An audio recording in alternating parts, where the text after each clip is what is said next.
The Chicago Bears have finally officially clinched the playoff berth right now. We're in. No matter what happens, we are in. We got a ticket to the dance, but we got more things we want to accomplish. Pro Bowl votes. The Bears got some Pro Bowlers finally. A few of them. Ryan Post, shout out to you, I guess. We're gonna discuss a lot of Chicago Bears, a lot. The playoffs, the Pro Bowls, the Packer game, all that, and a lot more right after this.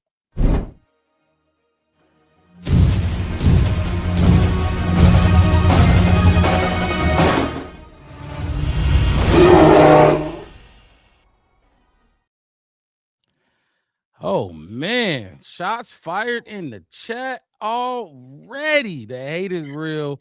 The hate is As real. usual, Vikings fans, like, look, shout out to Zoe though. I mean, y'all go figure out what y'all gonna do about quarterback situation and draft picks Mhm. and all of that. But that's what I love to see. I love the greetings, man. Chris Maddock jumping in here, say good evening, gents. Good evening to you. Happy holidays, people. This is a what Christmas Christmas, special? yeah, Christmas special. Christmas Eve. There we go. Merry Merry Christmas, Christmas. guys. Merry Christmas to you. That's And my a mom. happy new year. Merry Christmas, Mama. What Mama West, Mama Chef West. Yes, Mama Chef West Appreciate right you there. jumping in here. All love, of course.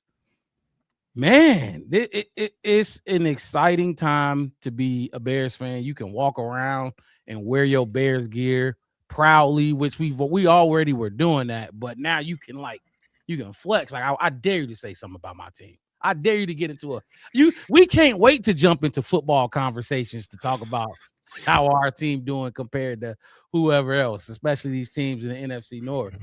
But the Bears clinched the playoffs, fellas. We are in the playoffs. I told y'all I wasn't gonna be stress free. Yes, absolutely, and I actually should have. Let's try this one more time. The Bears clinched the playoffs, fellas, and we are in it. We punched our ticket to the dance. There we go. We are in it now. I told y'all I wasn't gonna stop stressing until I seen it clinch. Put an X by our name or a Y next to Chicago Bears in the standings. That's when I'll be able to chill and relax. Because at this point, no matter what happened, you're in. Now the Bears got, more goals they want to achieve, like win a division and maybe take the number 1 seed and get that first round bye. Because I want y'all opinion on this. First of all, before I ask the question, if you are tuning in right now to the Black Bear Podcast, hit the like button and subscribe to the channel, the Black Bear Podcast. One word, no spaces. We go live twice a week, Wednesday nights like tonight. Post-game shows after every single game. Show some love. We are on the road to 700 right now. Show some love. So hit that sub button. I don't necessarily want to go ahead, Wes. I just wanted to say, like, to clinch a playoff berth against them motherfuckers, it just talk about doubling down, turkey and ham. Talk about double fisted.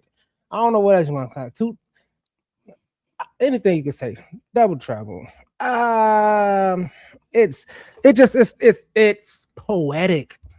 It's poetic, and the way they did it is because they meant it and because they actually wanted it. And it just takes me back to a lot of, like I keep saying every other week, I feel like I go back to the preseason, shouters and doubters. We got them in the comments already, so they kept saying it was like, and I said it for like the last 5 weeks. What else do y'all want us to do? Oh, y'all got to do this. And then the next week it happened. And they're like, well, I'm just not. And then the next week it happens. Something else happens. Oh, man, what? Well, this person needs to step up. And then the person steps up. We need to see this out of this person. I see clips from all the hater, ESPN Milwaukee, ESPN Minnesota, ESPN, all of them clowns and circus acts that they got talking about they in the zone. You ain't in the zone because you ain't in the playoffs. So go sit down. I don't get, and y'all know me, I take pride in what I say. Some people just get on their podcasts or in front of their audience and they just say whatever, like Zoe. He's one of them. And I take pride in what I say. I don't like being wrong. So when you talk how the Vikings fans was talking to begin this season, it's like, what are you? Everything they said about us was based off nothing. It was just based off hate and hope. Everything they said about their team was based off nothing. It wasn't based off film. It wasn't based off what JJ McCarthy actually was. They was hoping, and that I can't get down with that. Like, there's evidence for you to make a decision and then make a take off of it. These dudes just say anything based off what their emotions are in that particular day. JJ McCarthy never showed you anything that told you he was going to be elite. But they talked him up like he was going to be elite. Same with Lions fans and Packers fans. Like, there's evidence out there. That's all I'm saying. And the way TP with the Giants, the way he was talking, and you got 2 wins, but we knew this. We told them, you're not like your team. Your team is not built like that. You could go down the roster, and we went down these rosters, and they told us these players was better than they were. Where, like, what have they done to have y'all up here? Tell us, you know what I mean? Man, it's crazy. It was insane. They always talking about they starting quarterbacks, and they starting quarterback is better than our starting quarterback. And I think half of them, I want to say at least 78% of the people who told me that starting quarterback at the beginning of the season didn't even finish. It's crazy. They didn't finish. They told, they said Russell Wilson, we brought him in because he gonna do this. Y'all should have kept Justin Fields. The Lions Russell Wilson thing is crazy because now you the biggest Jackson Dart fan ever, and all you told us was how much you love Russell Wilson and how he's better than Caleb and all this stupid shit. Like, it irritates me because it's like be for real. Let's talk football. I get everybody. We are all fans. Yeah, but like be a smart fan, and that's what we do here on the Black Bear Pod. We try to create smarter Bears fans. You know what I mean? And Zoe and them dudes we've been linking up with it all love for sure. But golly, bunch of fans. That's all. Bunch of fans, and good content. But hey, you remember? Remember the show with? I think it was with Vocal Vike. And at the end of the show, he was like, I thought y'all was gonna Caleb Williams me to death and stuff like that, etc. And then it was like, no, that's not what the conversation is. It's because they think that we gonna try to have conversations on hope, like they are. But the reality is like, no, we're gonna have a conversation with you about what we know because we've been kind of seeing it. So it's like we're not in the same position as y'all, but we could have. We could have went on there and Caleb Williams them to death or whatever the fuck that they was hoping that we was going to do, but we weren't going to do that. We was ready to talk football, but everybody ain't trying to do that. So, man. Nope. You see them in there. They like, okay, wait. We can't wait till y'all lose because when y'all lose, y'all not going to get on here and y'all not going to talk. Yeah, we did it 10 weeks last year. It don't matter. That's not what we talking about. We talking about, what up, Jew? What up, folks? Say Merry Christmas to the guys. Merry Christmas to you, my guy. Appreciate you jumping in. Hit that like button for us, man. Back to Bears and what's going on in Bears Kingdom, because there's a kingdom that's being built right now. I do got something that I found out. I just thought about it. I meant to tell y'all. Yeah, so y'all know, that's crazy. Y'all know the Caleb Williams this celebration right here. Y'all know what this is. Y'all know a soccer player. No, but you know what they call it? The Iceman celebration. Do you know what this means in sign language? Oh, it's the bear. Oh, it's a bear. About. It's a bear. This is what when you do sign language, this means bear. I saw that day. I said, gotta Google. See, because when I see certain stuff, hey Mario, when I see something, I gotta go verify it 2 at the time. I watch 4 videos and 4 different people do the same thing. They're like, this means bear. I'm finna get off. And then Caleb threw the game when it told y'all, guess what I am. So for everybody who said I didn't want to be here, I didn't want to play for this team, and I didn't want to lead this team. Check this out right here. Crazy.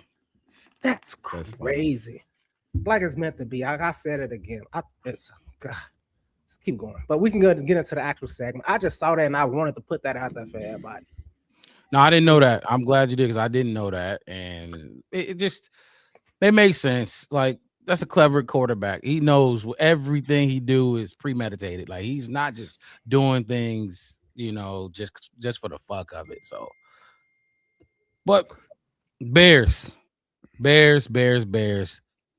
We have three Pro Bowlers.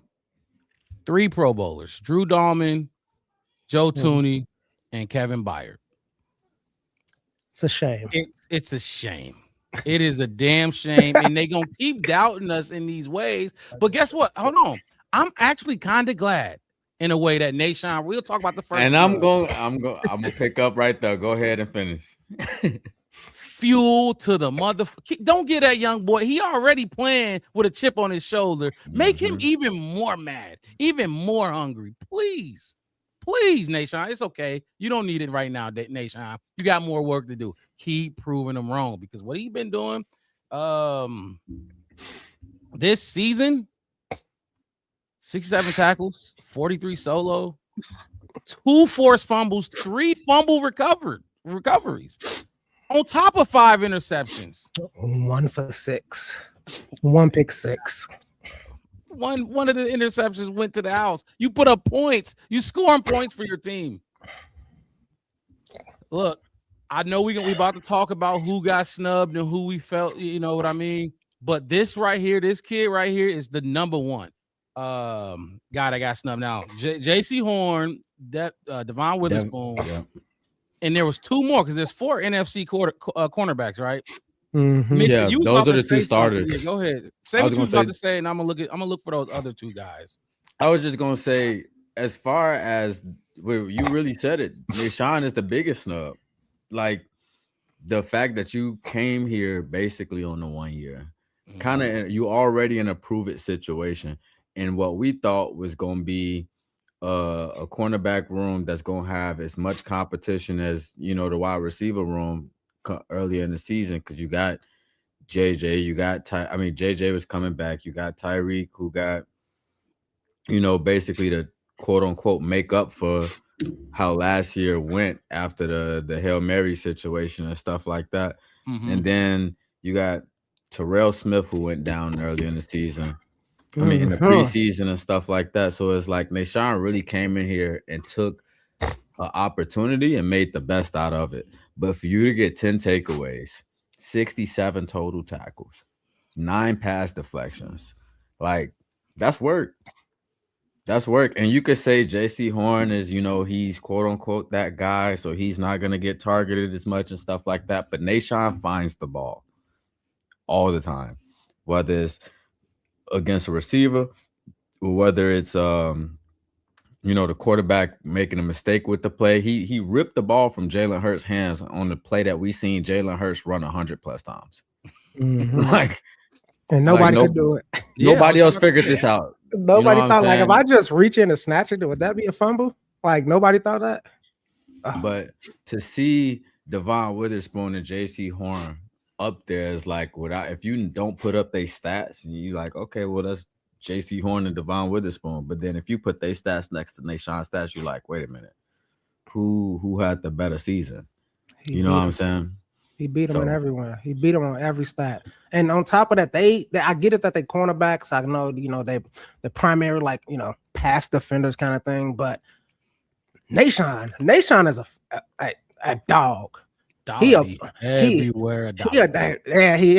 Right, everywhere. Dog. He don't get. Oh, you ain't gonna pass. You want 13 personnel? All right, I'm gonna get down in there with y'all. And he keeps telling y'all, "Don't show me the ball." He just did it again against the Packers. He went in there and said, "Oh, you think you're gonna score in the red zone?" And he ripped it right out again. It's like you don't watch his tape. I think they don't watch his tape. You don't watch him. You just hear that the Bears' overall defense got out of this, but you forget if we got 30 takeaways, he has a third of the Bears' takeaways in his own right, and he don't make the Pro Bowl. I just don't understand it. It's crazy. DJ Acevedo, they gotta hate Bears got too many votes, and I'm glad you said this because this kind of brings me into my next part of my point. Is fan voting is not all of this. 2/3 of the votes go between players and coaches. You know what I'm saying? So it's like, okay, Right. I like because to be honest with you, like the entire city of Chicago at this point is behind this team. But you got those very select few in between who's gonna say, I still don't believe in the Bears or I still don't believe in Caleb Williams or whatever. But Nashawn Wright is not up on that list because the people around him, the players, the coaches, and stuff like that, they're not the ones that's voting him high up on that list. And that to me is where you got to be like, okay, y'all still ain't seeing me, but I'm gonna show you. And what other way would you rather have him have that opportunity than for us to go in the playoffs and him to prove it? Look, JC Horn, look. Not saying they good. They not if good. You're gonna make an argument for JC Horn, fine. If you're gonna make an argument for Witherspoon, fine. There's two more people that made it over him. One, Quinyon Mitchell from the Philadelphia Eagles. Not only him, but his fucking teammate Cooper DeJean made it over him. You put two Eagles in there over Nate. That is disrespect at the highest level. Like I said, if you want to make a case for JC Horn or Witherspoon, okay, you put two Eagles players up there who, dude, it's insane. I don't know why. And I watched Kevin Byard talk about this, and he said he told him, you're gonna be a first team All-Pro. I've been there before. You got a first team All-Pro waiting on you. Just keep doing what you're doing, and it's gonna come. They don't believe in you yet. Yeah. But like, what are we doing? This is why I hate the voting process for a lot of this shit. Not just this. It don't stop here, but it keeps going to like the MVP and all that other. Like, what are y'all doing, bro? This was a no-brainer. No, like seriously, it was a no-brainer, and they got it wrong. This is the biggest snub I've ever seen. You had Micah Parsons tweeting about his division rival, like, oh yeah, y'all definitely got that one wrong. You know what I mean? It's insane. That speaks volumes. That definitely does. I can't think of nobody that got snubbed more than this. And the simple fact of it is like, I mean, I've seen like offensive players get it, like running backs, wide receivers, that they were like close to another receiver or running back. The stats was kind of close or whatever. But my whole thing is this. I don't understand that people don't know how we talked about this when we talk about sacks and takeaways, and I'm like, I feel like it's harder to just take the ball away. If it was a lot, it would be more takeaways. If it was that much easier, like Myles Garrett and all those guys who get paid all that money, like when you got like a cornerback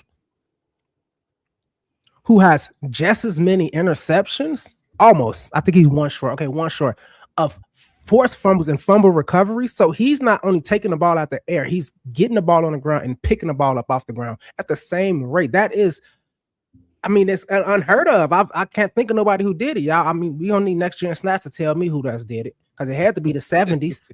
It had to be the 60s, like back in the day when the highlights look in slow motion and they had the big fat sleeves. Like that's when the last time that shit had to happen. You had to show that much love to the Eagles, though. Like that's crazy. That much love when you put two of their guys in there. That's fucking. And a defense that ain't did nothing in like 6 weeks. Basically, they've been falling down and falling over ever since they lost to the Cowboys, who they lost to before us. Was it the Cowboys they lost to before we played? Yep. Y'all lost to y'all rivals, and then we came in y'all house and smacked y'all, and y'all haven't been the same since. So what would they been doing? And you know what he been doing? Like I said, I would say, and I can easily guesstimate that every single week he had a takeaway. I said that last time. I think every single week he had a takeaway. He's not just getting takeaways. He's getting them in huge moments. Big moments. The fumble against Philly. Changing games. Man, that changed. We were down 10-9, and they were moving the ball when they did that tush push, and he took that ball from them. Green Bay was just in the red zone trying to run the ball. They was going to score.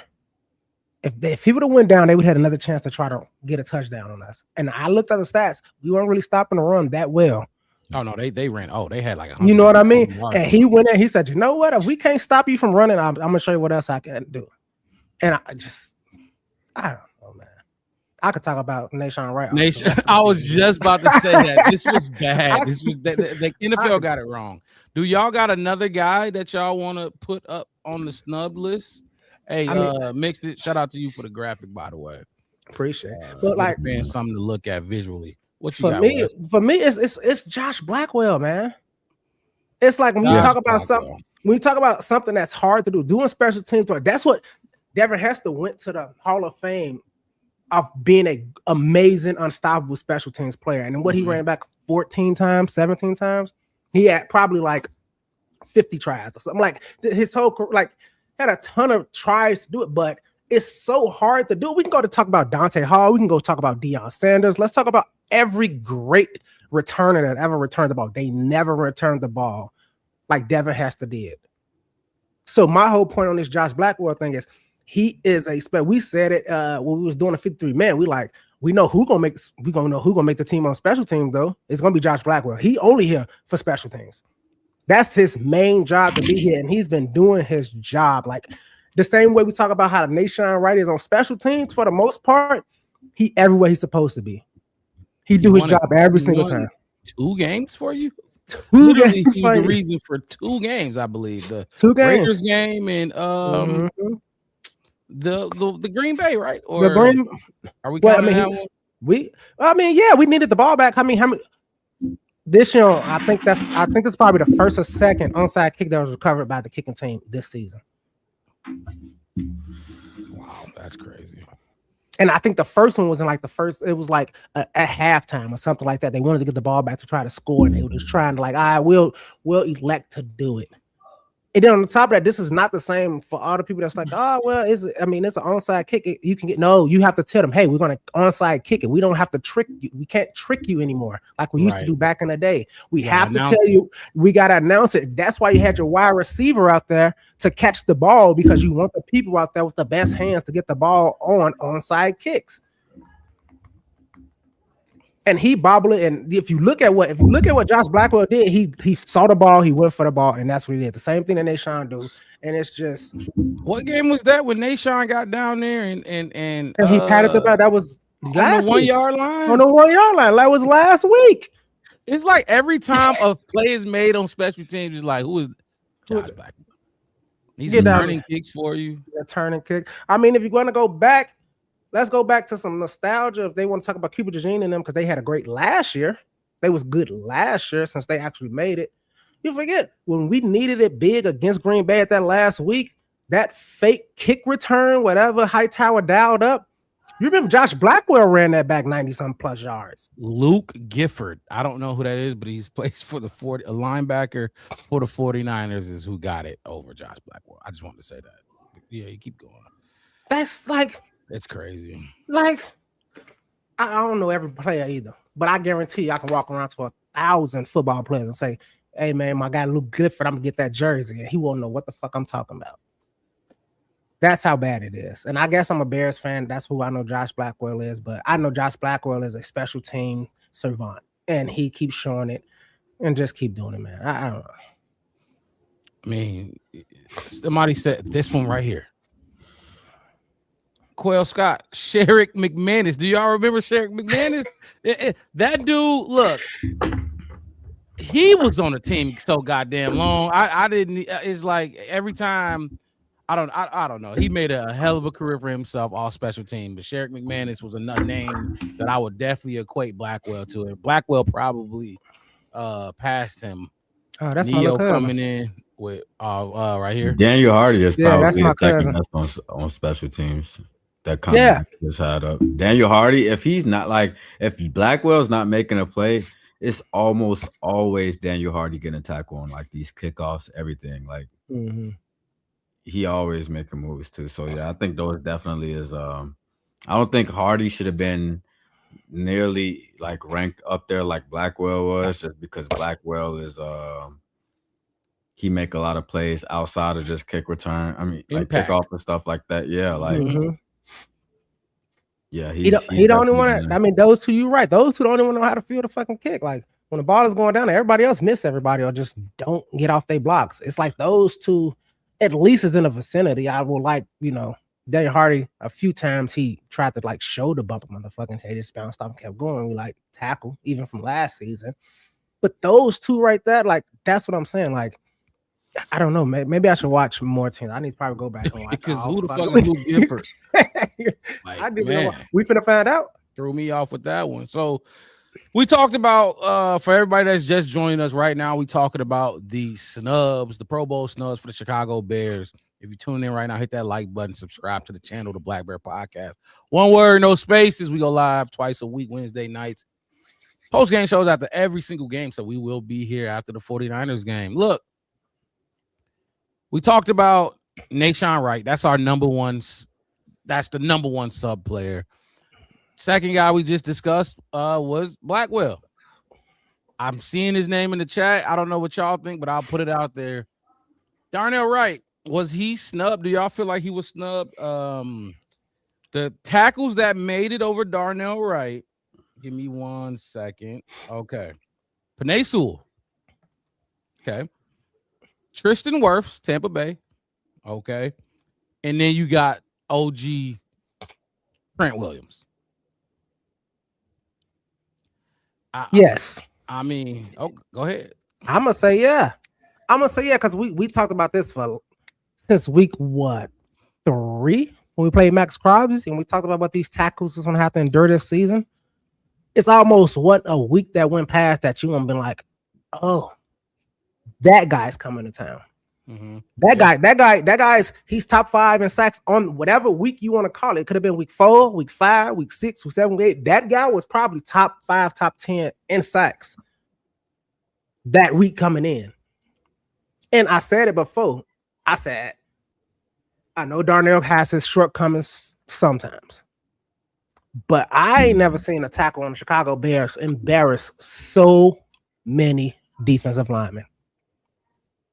Like, I guarantee when this season is over and done, somebody, somewhere, some Bears fan, maybe it's going to have to be me, but I guarantee I can make a Darnell Wright 4 or 5 minute mixtape of him just crushing dudes. Just embarrass. I know it don't matter, but like you said, you ain't never see a Bears tackle embarrass so many. I ain't ever see a Bears tackle do a cartwheel on basically one hand. Remember, Caleb told us he out of the Avengers, he's Bucky, one arm. People forget that he has been playing with one arm. That right arm is been hurt since the Raiders game, before the Raiders game, because he didn't even play in the Raiders game, and he's still taking on Brian Burns, not really Myles Garrett, but TJ Watt and all these other dudes, Micah Parsons, yada yada yada. The list fucking goes on. Now, do I think he was snubbed? Honestly, me personally, I'm not gonna say he was snubbed. I think, first of all, he was penalized. He had too many penalties. I think he had way too many penalties. And then those 3 names are those 3 dudes are. I was gonna say the same thing. I was gonna say when we looked at Darnell the other when he was part of the mixed matchup last week, I think he was at 10 or 11 penalties for the season. But I'm not mad at the list of people that was ahead of him. Like the 3 names that you just named. I can't be mad that, you know what I'm saying? Like Trent Williams, okay. Like that's kind of like he getting the Joe Tooney treatment. They both, you know, OGs. Y'all gonna exactly. That's why I was I'm just not gonna saying say Joe like, Tooney don't deserve it. I'm not, but they OGs and they just, you know, show up every game. Penei Sewell and who else you say? Tristan Wirfs. And like I said, I get it. I can't be mad at it. I ain't mad at it. I said I guarantee I can stand 10 toes and argue it though. Oh, absolutely. That's all I'm saying. That's why I said I had 4, but 2 of them I can just be arguing. I could just be arguing just for fandom. I don't know if y'all got another one. Otherwise, I've been seeing some Caleb Williams. Now let me go up to who we got. Matthew Stafford. You got Matthew Stafford, Sam Darnold, who else? And Dak Prescott. I've been seeing. I saw somebody in the chat mention him over fucking Darnold and over Prescott. Miss it. I'll take the way Caleb playing over Dak Prescott right now. I would, out of those 3 names, I would definitely pull Dak Prescott off that list. Darnold. I could it's too, though. close. I It's could do it. close. I don't know. I don't know whether or not if this last game that they just played factored into it. But the way, like, watching that Seahawks game and the way Sam Darnold ended that damn game, I was just like, that was a great win. So I don't know if I don't know if this was locked in prior to that game or not. But after seeing that, I wouldn't be mad at Darnold being up there. But didn't Darnold throw some pick sixes in that game to put him in that hole? I think he created the hole, but just watching that second half when they climbed out of it, I was just like, he is playing a lethal fucking game right now. Mm-hmm. But like I said, when y'all was saying about Darnell Wright, about how we could talk about some of the great things he doing it with one arm, that kind of thing. But we got the penalized because we said he had like 10 penalties. The other guy, Sam Darnold, had what, 2 games this season with like 4 picks plus. Sam Darnold has 24 touchdowns and 13 interceptions. That's half. Caleb has half that. And he has 3,700 passing yards. I think Caleb is about what? 32? I want to say 32. 32 or 34, something like that, because the record for the Bears is 38, and somebody said he could beat it. So I would say 34. If I can click it and find it, but that's what I'm saying too. 8 fumbles so he had 13 interceptions, 8 fumbles, and he lost 5. So add those 5 turnovers onto the interceptions. Nah, exactly. That's what I just said, Mark. I said if we're gonna penalize Darnell Wright for that, for his penalties, which I get, you gotta penalize Darnell Wright. But somebody in the chat said it too. Like it's really like a popularity contest. Like if you really look at what this is not all based on performance this year. You know what I'm saying? Like for example, like if we talking about what we was talking about in the beginning with Nashawn Wright, if this is based on performance this year, it's like it's very clear. You know what I'm saying? But the same thing that you said, like people looking at Sam Darnold and they looking at the Vikings winning 15 games, and then they looking at this year. You know what I'm saying? So it's like I feel like that they kind of. No, I hear you. That's how I feel about the corners for the Eagles, Trent Williams, and all others. That's like they solid, but like. I mean, I ain't gonna lie. I didn't really look at this Sam Darnold one until now. I really didn't, because I assumed Caleb wasn't gonna make it. He's hated around the league. Like he has so much hate on him. So I didn't. But when you actually look at it, this shit is abysmal. Then you got Stephen Mack jumping in and said Caleb hasn't thrown for 300 yards in the game all season, and his touchdowns and completion percentage is low. Mind you, he did throw for 298, and he could have got over that against the Cowboys, but they didn't let him throw the ball again. They just ran it, and they beat them down. But dude, he has 24 touchdowns, right? Because he's saying, Stephen Mack saying his touchdowns and completion percentage is low, meaning his touchdowns is low. Caleb has the same amount of touchdowns as him. He has 24 total touchdowns, and I think Caleb got, I'd have to leave the screen. I don't want to leave the screen. I think it's 23. Yeah, like he got I think he got 23 like total or just passing. I know Caleb got a receiving touchdown and like 2 or 3 rushing touchdowns. That's 3 or 4 more onto his passing. Darnold don't got nothing but it's 23 passings. 23. So yeah. So add Caleb 4. has more touchdowns than him. I think you add 4. I think you add like 4. 27 and with what 6, 7 interceptions? Do y'all got that number? 6 interceptions. With what? 18 sacks and 8 fumbles, and you lost 5. They bogus on that one too. Okay, but they can have it. They can have it. I ain't gonna argue. That's another one. Caleb knows though. Caleb been playing with a chip on his shoulder all season. In his last presser, he talked about it. He hear what they say. He hear what they say. It's Chicago, man. Say, hey, my boys are back. Absolutely, man. Absolutely. Sure. Wednesday nights and post-game shows. You know we here. Shout out to y'all for coming up in here on Christmas Eve. Oh, Christmas Eve, man. Hope y'all enjoying y'all night. Hope y'all, I don't know if y'all, what Herb say, if you're gonna smoke, you're gonna smoke, you're gonna drink, you're gonna drink. You're gonna roll, you're gonna roll. Just don't step on these all YG faces. Nah, have a good time. Yeah. Have a good time. Watch us. We finna talk some Bears. It's supposed to be a fun show. We might get a little heated because some of these snubs are absolutely ridiculous. But like he said, look, like with the Darnell, right? Okay, y'all can have it. I ain't gonna lie. The only one so far over Blackwell, Caleb, and Darnell, the only one I'm not letting up on is Nation. I'm not letting up on. Oh yeah, that's absolutely insane. He said, "Hey, I'm headed to the club, but y'all seem like some cool cats. I sub Merry Christmas, bear down, appreciate you, my boy. Go turn up, man. Have a shot for us, man, for sure. Stay safe. It's like when you look at it and then you go look at everybody else that made it, and I watch the list, and I'm like, and I looked at their stats too, and I'm like, but then I look at their team stats, right? Because that's supposed to matter, right? All of this supposed to accumulate, right? And it just didn't make sense. That's why I said I could probably argue 4. We should have. It could have been like almost 4 snubs if I wanted to sit here and argue and bitch and nitpick and moan about some shit. Well, because I'm not gonna look at Dak. Dak is having a hell of a season. He is. You got another? Who you got? So we'll move him past. Dak You got another one? Yeah, I mean, no, he's not. Yeah, is that what?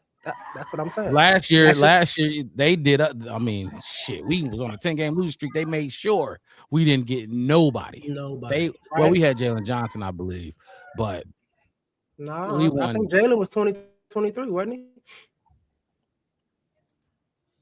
Yeah, he was a 23. He was a 23 selection. 23. So he wasn't even a Pro Bowler last year. So we didn't have one. No, it's insane. But you got another one you want to throw out there for that was snubbed? We talked about Darnell, Caleb, Nashon, and Blackwell. That's 4.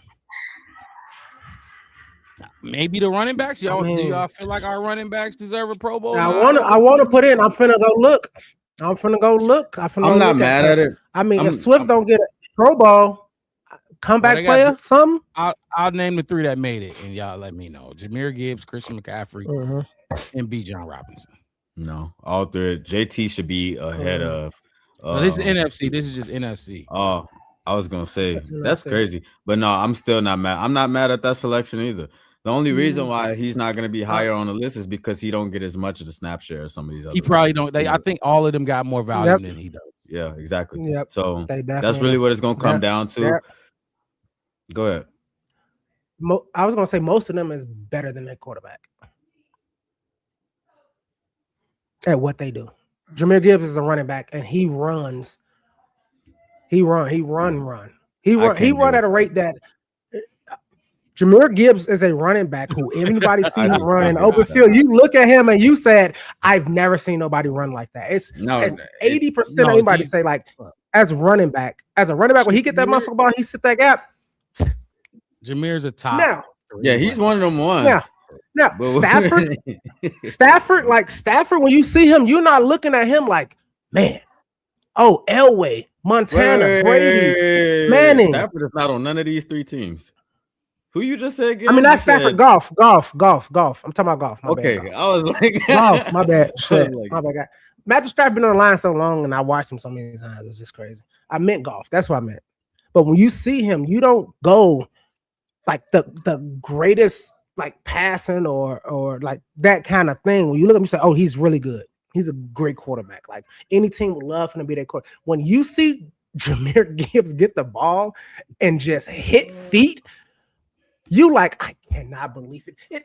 It's like when people used to look at Steph Curry, and I'm gonna use it again, right? When they look at Steph Curry, they're like, he can't shoot that. He's not. And you like, I think I'm looking at the greatest shooter to ever shoot the basketball. When I see him moving, when it just comes to just running, he run that ball. Different. He hit that hole, and hey, look, only God catch him.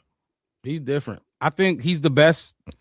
He is the best running back that made the Pro Bowl. Jahmyr, Chris McCaffrey, and Bijan. Jameer's the best.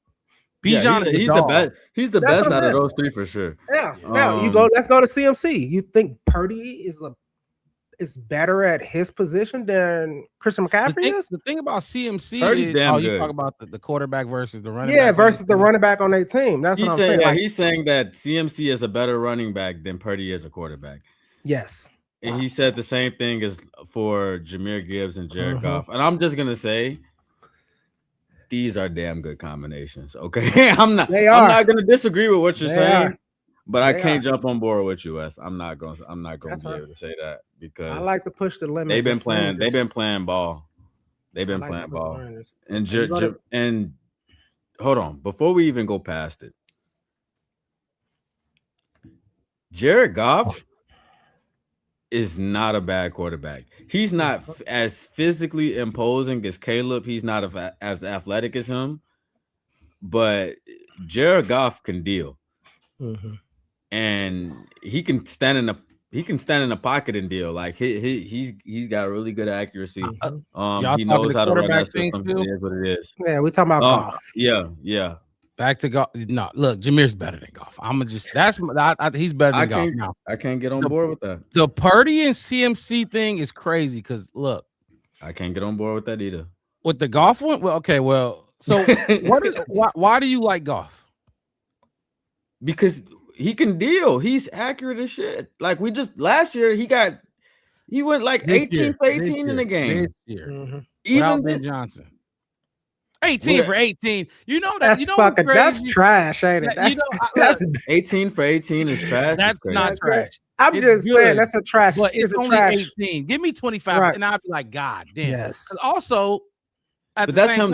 That's just him working in the system. He's doing what he needs to do. Exactly. But he also threw 5 picks in one game last year. But that's I understand that. I'm not taking away any of his stats from him. Good. I'm not taking away any of his stats, good or bad. We had games this year when Jahmyr Gibbs didn't do jack shit, and David Montgomery was the lead back. So any game where Jahmyr doesn't go off, they're gonna lose. For sure. If Jared Goff isn't out there actually handling the offense and making sure that the ball is getting to where it needs to get to when he puts it in the air, they're still going to lose. So it's not like they could just run their way to a win behind Jahmyr Gibbs. That's absolutely not true. That's not the type of team that the Lions are. But Goff can throw for 40 and 5 interceptions and they lose. So I can argue that fact too. My whole thing is when I see Goff at his best, I'm like, okay. That was a hell of a game, Goff. You threw for 35 passes, and you had 28 for 35. And 10 or 12 was behind the line of scrimmage. I see Jahmyr Gibbs see a fucking hole, and it might as well be the exit door to the stadium because he's going to the parking lot. Once that's what I'm seeing. And then you can say, well, Jahmyr Gibbs, it's not like Goff is out there sharing it with whoever the backup is because I have no idea who it is. But no, that's not what I'm saying. I'm just saying the Lions marry the game well. Yeah. Jared Goff doesn't have to do more than what they need Jared Goff to do. I'll say this about the Lions. Their offense is not what it was before. That's why they're 8-7. It's a different football team for them right now, and that's good for us. That's definitely good for us. Look, Goff last year. I don't know. I don't think Goff is better than Gibbs. I do think the CMC versus Purdy is interesting, and I was trying to look this up real quick while y'all was talking about that, but I kept jumping in and getting distracted. Yeah, because I'm pretty sure what you're looking up, I probably sent to you. Oh, in one of the graphics. They are 24th in rushing. So when I'm talking about CMC versus Purdy, because we talk about the quarterback and runner, they're 24th in passing. This is the one where it's like, okay, you can argue that Purdy is better than CMC, which is crazy because they're 24th in rushing. They're 24th in rushing, but CMC gets a lot of volume in the pass game. Like, he throws it to CMC a shit ton, like a shit ton. Ben Johnson talked about it this week. He said it's unorthodox when you have the running back and the tight end are literally the number 1 and number 2 things that you have to worry about for a team. This one's tough. Now, this one's for me is definitely tough. I mean, because Purdy, what I saw him do against who they just played on Monday night. I don't know, but he threw 5. They diced up. He was dealing. He was dealing. And I'm not, like I said, I'm not saying that these quarterbacks is bad. I'm just saying they running backs. They are. These are some good running backs. These are the thing is these are superstar name running backs, and these quarterbacks that we talking about are outside of and then hold on. So Bijan's definitely better than his quarterback. Michael Penix. That's an outlier though. Michael Penix, Kirk Cousins, I don't know, Darnell Mooney, whoever out there throwing the ball for Atlanta, it don't even matter. Bashan, the Colts is who they just played. Is the Colts. Oh, that's a big win. That's a good win. That was a good win. They falling off. Yeah, they defense let up my man's father Rivers. Can't believe they did old man Rivers like that, but it's fine. But my whole thing is this: CMC is the most he is literally the most important part of the offense. Mm-hmm. I mean, they let all their receivers go, and they're like, "Oh, because we got CMC." I think I saw a stat that said he's 67% of their offense. CMC is a lot for them for sure. I said, damn, that's a fucking lot. So, but all in all, back to the Bears though. Mm-hmm. We're not gonna make an argument for DeAndre Swift. Now, our whole room, hell yeah, our room is better than all of that. Everything they got, yes, that's we got that. So. I mean, wide receivers. I mean, I don't want to spend too much time here. Puka, Nakua, Jackson Smith, and Jigba, George Pickens, Amon-Ra St. Brown. Let them have it, right? A lot of us ain't even been there. A lot of us ain't been there. Like I said, Rome missed the last 3 or 4 games. Yeah, DJ was absent 3 or 4 games. Jade played his first fucking game, I think, this week. OZ started off strong his first 3 games, but then that was it. But accumulatively, though. So now my thing, the one I would talk about, and y'all let me know because he missed just like everybody. He missed 4 games, I believe. Tremaine Edmonds. Yeah. Tremaine got but look, if y'all want to say you missed the 4 games, you can't. You know what I mean? If y'all gonna give me that, I won't argue. Literally not a word. But Jack Campbell and Zach Bond, they both made it over him. And Tremaine was like I said, for those 4 games probably mattered. They really probably mattered. But even missing those 4 games, I think he's still top 5, top 10 in interceptions, top 6. He had over 80 tackles before he missed a snap. 80 tackles. He got 4 interceptions, and I think he got a forced fumble or fumble recovery. And he's been holding top end linebackers in the whole entire time he was on IR. He was still in top 5, top 6 range of all linebackers. And he missed 4 games. So I was gonna argue that one too. That was my next one. It was like I said, this team has been your turn to be good, your turn to be good, your turn to be good. Who's next? You want all fit? Hey, look, you want all 53 of these in the round? I got 53 in the chamber. You're gonna get every single one. Love it. I even like Nick McLeod this game. Nick McLeod didn't piss me off this game. McLeod is crazy. I love, and one of the graphics we're gonna put up today is kind of hitting on what you're saying. Who's next and who we got when we get into the whole breakdown. The Marcus mixed it matchups. You don't look at all of these dudes that they've been deploying in their arsenal. These is literally bullets in the chamber that they're using, and they're not letting. Every player on this team will be used. You're getting paid. Oh, you and I finna just sit in here and get a check for free. You're gonna be used, and you're gonna, make an impact. At the same time, it's gonna help you feed your family because somebody gonna pay you. But remember, we said that last season when all the people that wasn't playing. I bring up what's his name, Davis or whatever his name, the offensive lineman that just never showed up to practice or whatever last season. Davis, Nate Davis, and we were like, dude, just waive him. Just cut. He doesn't want to play for the Bears. Just get rid of him. There was a lot of players that was acting like that. We brought up DJ Moore last season. It felt like he didn't want to play no more for a little bit. It was a lot of them that felt deflated. They just didn't want to play. And all they want to do, Mark Rob? Get on fucking podcasts and talk. Have you seen doing that no more? Hey, you saying I ain't seen really nobody on no podcast that they didn't have to be on. I seen them on the Bears sponsors one that I think they contractually have to sit down with Courtney or whoever they sit down, Jeff Joniak, whoever they got to sit down with. Mm-hmm. But I ain't seen not one bear on Amarad, the St. Brown Brothers podcast this season. And we was on that every other week last year. Like all of these different things that was going on, this team ain't doing that. I remember we said if I was Ben Johnson, I would tell them straight in training camp, you are not allowed to go on a podcast without prior authorization. Oh, we was the Super Bowl winners in podcast last year. All we did was talk. That's all we did was talk. And I ain't seen us do it not one fucking time this season.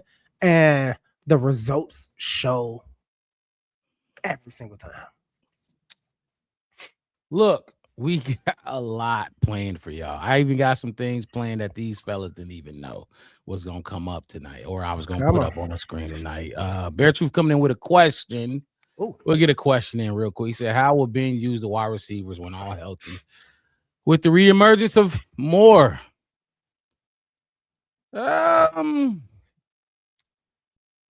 I think it's going to look. I don't think so. I get the question. I'll put it back up there, but I think and I'm gonna keep saying it's Caleb.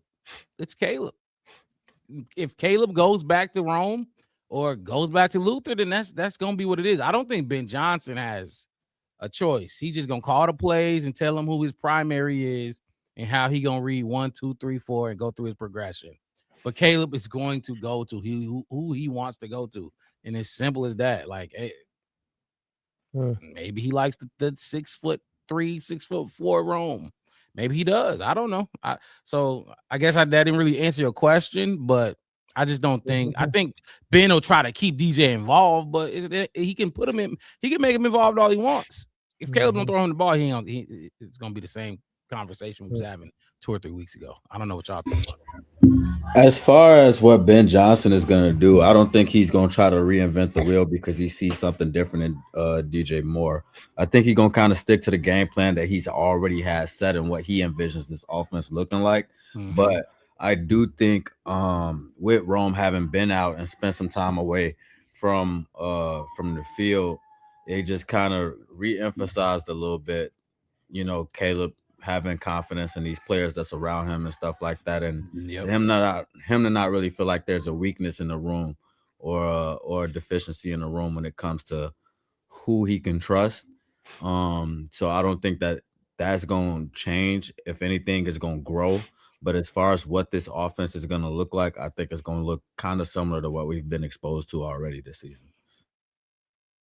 Wes, you got any thoughts on that? Or you wanna... I mean, it's probably only one C+ receiver in this room, and I'm gonna call it OZ, and I don't even think he really a C+. I'm just gonna call him a C+ because he has shied away for quite some time. But you know me, every single one of those people in that receiver room, either A or B, either A receiver or B receiver to me. And I feel like Ben Johnson, like you said, Mark Rob, I don't think he got no choice.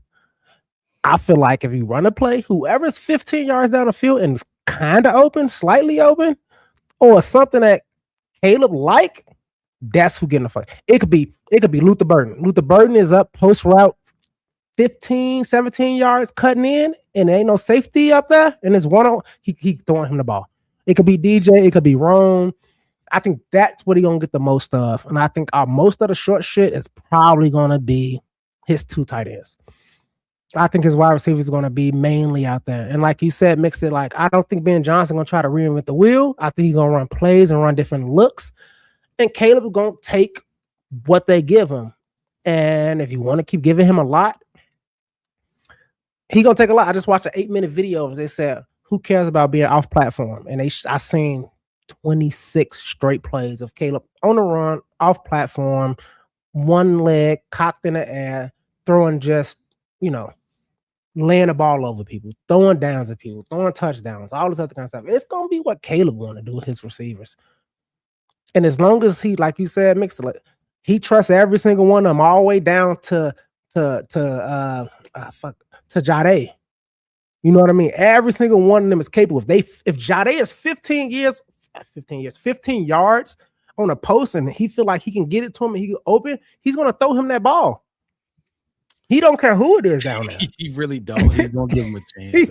He's gonna give him a chance. So I don't think Ben Johnson in the wide receiver room has that much. Now Ben Johnson can create schemes and stuff to give Caleb the looks that Caleb favors for sure. But the personnel don't matter because you're gonna have to do it. They're gonna have to pick their poison. They did it the last play, and we just watched it. They did it. We saw it the touchdown before that with Jade. They went short on who was in front of Jade Walker on that. Was that DJ or was that OZ? That I don't know. I think it was the backers. They bid on him, and that's why Jade was open on that, that far right post kind of play, because they bid on it. And they're like, we'll let the rookie run past us, but we can't let this guy get the ball and make something. And then you lost on that one. So now it's we had 6 receivers. Now that Caleb, like, okay, I got you. We can do this any day, any given Sunday. So I don't think Ben gonna do too much. True Pilgrim. Your team is 11 and whatever the fuck we are, and you still prefer that your QB do something different, huh? You like, but what's I don't the system? get it, bro. I don't get it. What's the system? Caleb is the system. He is. That's as far as what you just said, West. I think that's really gonna be kind of the most important thing to it. Is like it's on tape now for everybody to see that Caleb Williams is able to use all these different receivers in a combination of ways and stuff like that. And so it's really going to be on Ben Johnson to be different schematically and, like he said before, make things look different. I mean, make different things look the same and make the same things look different. It's like you get a route concept the same route concept in multiple formations, etc. It's just based on trying to figure out what the defense is going to do and try to take opportunities from them. Yeah. Like for example, we talked like that last play he had in the game winner versus Green Bay. And we talked about this in the post game. He's gonna come out and say they was looking for that look all game, and that's exactly what he was saying. Like we was looking for that look, and then when they finally gave it to us, we took our shot and it worked. Yeah, it's really about just kind of it's really just about where they know what they're looking for. They're just trying to set themselves up for it. So right, I don't really think it's I don't think DJ Moore should be like, oh, he did this while Rome was gone. Let's up his target share 10%. Like it's not going to be like that, and it shouldn't be like that. Bear Truth coming in said people like to forget Moore called out Caleb Williams more than once and called for Bagent. He also goes on to say, I don't care what no one says. Caleb Williams didn't forget it, but I truly believe this might have moved him past that underlying animosity. Wes, this has been a big issue. This is a huge reason I called him out on his loyalty. It was a bitch-made move, in my opinion, and it was a huge reason that I just don't really fuck with DJ Moore. Yes, you on a team, you getting paid, I'm going to throw you the ball. We got to win, but it was a bitch-made move, in my opinion, and you suck. And you suck too bad to be calling for another quarterback. You're like, you ain't. Who the fuck do you think you is? I ain't even gonna go down that road. But yes, I told y'all before. Like everybody calling for DJ. Oh, how can we get DJ Moore? It's Caleb. I'm telling you, it's Caleb. Ben Johnson can't throw. He's not throwing the ball. It's Caleb. Whoever Caleb wants to get the ball, he gonna throw it to him. And it's that simple. If Caleb really wants DJ to get that ball when Luther and everybody healthy, he gonna give it to DJ. Trust me. He gonna force it to him if he has to. He just didn't really, DJ won on this, like, you know what I mean? That's not what it was with DJ. So, yeah. I don't know if y'all want to speak on that, but I know. I want to bring up something that Mixer said actually about that game-winning drive. They ran that same formation. I think they said 13 times. They ran the ball 12 times in that same formation. DJ ran that same route 12 times. Yeah, you better. They ran it. Then they said DJ touchdown.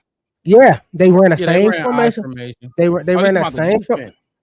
No. We did. We ran the same formation. 13 personnel. We ran that 13 times. 12 of the times we ran that 13 personnel. I don't know what the formation was. I don't think it was I. Was it I formation?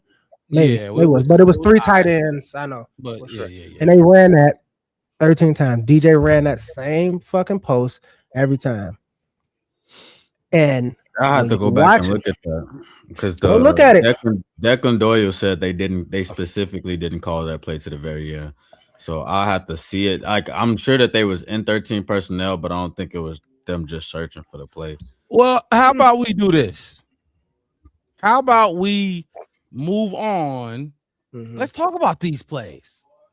I was gonna wait. I wasn't gonna pull it out, but fuck it. Why not? It's Christmas. I'll use it, and it'll keep expanding. It's time to get into Mark Rob top plays. Williams, pressure, throwing, quarter has a man.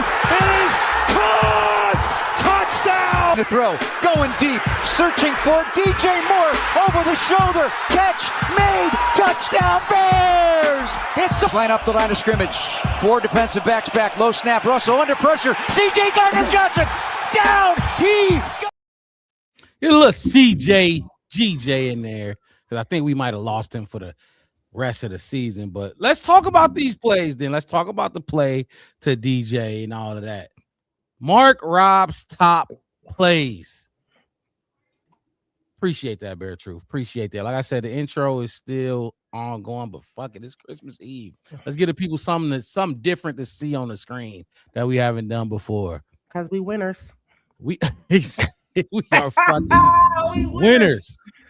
I'm gonna start from the bottom to the top. We're gonna start with play number 5, and let me know what y'all think. Let me know what y'all think. You know, we are a very opinionated bunch. So here we go. Play number 5. TJ Edwards stuffing overtime on Malik Willis, 3rd and 1. Scramble. I don't know if y'all remember this, but here we go again for the tight view. Malik Willis, this set up the fumble, the fourth down. They went for it on 4th down, and it set up the fumble that the fumble snap that they had. Y'all remember this play, right? Yes, I do. Huge play. They're on 3rd and 1. They probably run the ball. They probably get guaranteed points if he don't get this stuff. Huge fucking stop from TJ Edwards in overtime. See it one more time. Not too much to say on it because it's pretty. And Malik Willis he was killing us with his legs all game. When he got in the game, we couldn't stop him. TJ Edwards said, "I'm tired of that shit. I'm not going for it." Oh man, Bearski got it. Look, I'm gonna say this. Me and Bearski been going at it this week. Like we've been going at it on Twitter. In the comment section, all that. My boy is all love for sure, but you got to be able to talk football, and you know everybody got their opinions. Like I said, we're very opinionated. Appreciate you jumping in the chat. That's play number 5. Do y'all got thoughts on that play? Otherwise, I will move on to play number 4 in Mark Rob's top plays. No, I mean, go ahead. I'll go. I don't know how that's top 5. That's the 5th one. That's the 5th one. I put that up at like 3 for me. That was the one. That was the one. That was the one I'm looking. I'm like, what we finna do? Like, y'all calm down. What we finna do? Stop him. Stop the ball. Stop him. And I'm like, oh my God, he run it. And I just see it and I see him hit him. And I'm like, that's TJ. There was no fall. I'm like, that's TJ. He went backwards. That's TJ. We talked about him on offices. We told y'all that we needed him back all season. We told y'all what he did. Did he lead us in tackles last year? Yes, I believe. Yes. When he basically our best actual linebacker all last year. We missed him for what, 5 games? Probably something like that. Yeah, he was hurt for us, man. He was hurt for a minute, and he came in. And them other boom! Yeah, huge play. Huge play. Thank you. Huge play. Huge play. You said this was number 3 for you, huh? I think that was number 3 for me. All right. Well, here is number 4. And I actually, with number 4, I don't have video for it. So I'll just tell you to play. We can talk about it. Y'all saw the game. And this is going to be the onside kick recovery. Number 4. Play number 4, the onside kick recovery, Josh Blackwell. You get that, and it sets up everything else that happened after.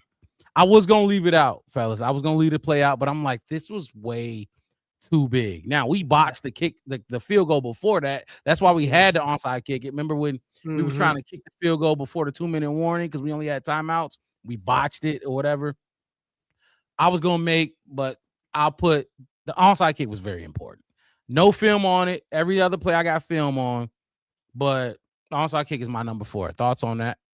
Yes, Bear Truth. I knew it was going to be controversial for some people. Yes, that was number 4. I could put it at 5, Bear Truth. I could put it at 5. It was top 5 though, but I'll put it at 5. That's all I gotta say. You can take it, Mix. What you mean, Mark Rob? It's got to be, to me, honestly, the onside kick, it has to be higher than that. The probability of making that play happen in that spot is in the NFL, where now you have to declare. You have to tell them. It's so low. Show your cards. It's so low, and you got it done. Like it's got to be higher than 4 for me. I don't know where it is in comparison to what we have yet to see, but it ain't 4 or 5. That's for sure. That's for sure. Okay, I love it. I love it. I love creating conversation, and the chat is weighing in. Top 2 right there. Number 3 behind the TDs, and like I love it. I love to see it. Here we go. Number 3. Y'all ready for number 3? This was huge. This was fucking big. And right now, I'm wrong. Like, I'm not batting 1,000 right now. Every playoff show so far has been, could have went somewhere else. But number 3. Bear Truth, it was a 0.05% chance, by the way. Yeah. Just looking at your comment. So, and before I put up number 3, I put it at number 4, give y'all a little bit of reasoning. I put it at number 4 because it was a little bit of luck that played a role in it. Now, it's better to be lucky than good. It's better to give me luck over talent any fucking day. I got you. I know where we're going. But I know what street we turning on. This ain't luck. Number 3. Oh, ain't no luck. Let me see. We've seen this time and time again. Nation Wright with the fumble on the 4-yard line. Down 6-3. They were looking to make it 13-3, and he does it again. Nation Wright, and I try to get that Fox out of there. Hopefully they don't hit me. But Nation fucking Wright did it again. Strip. Look where they're at. That's points. That's scoring possession, baby. That is fucking points. Like points. Like no, however you're guaranteed points here.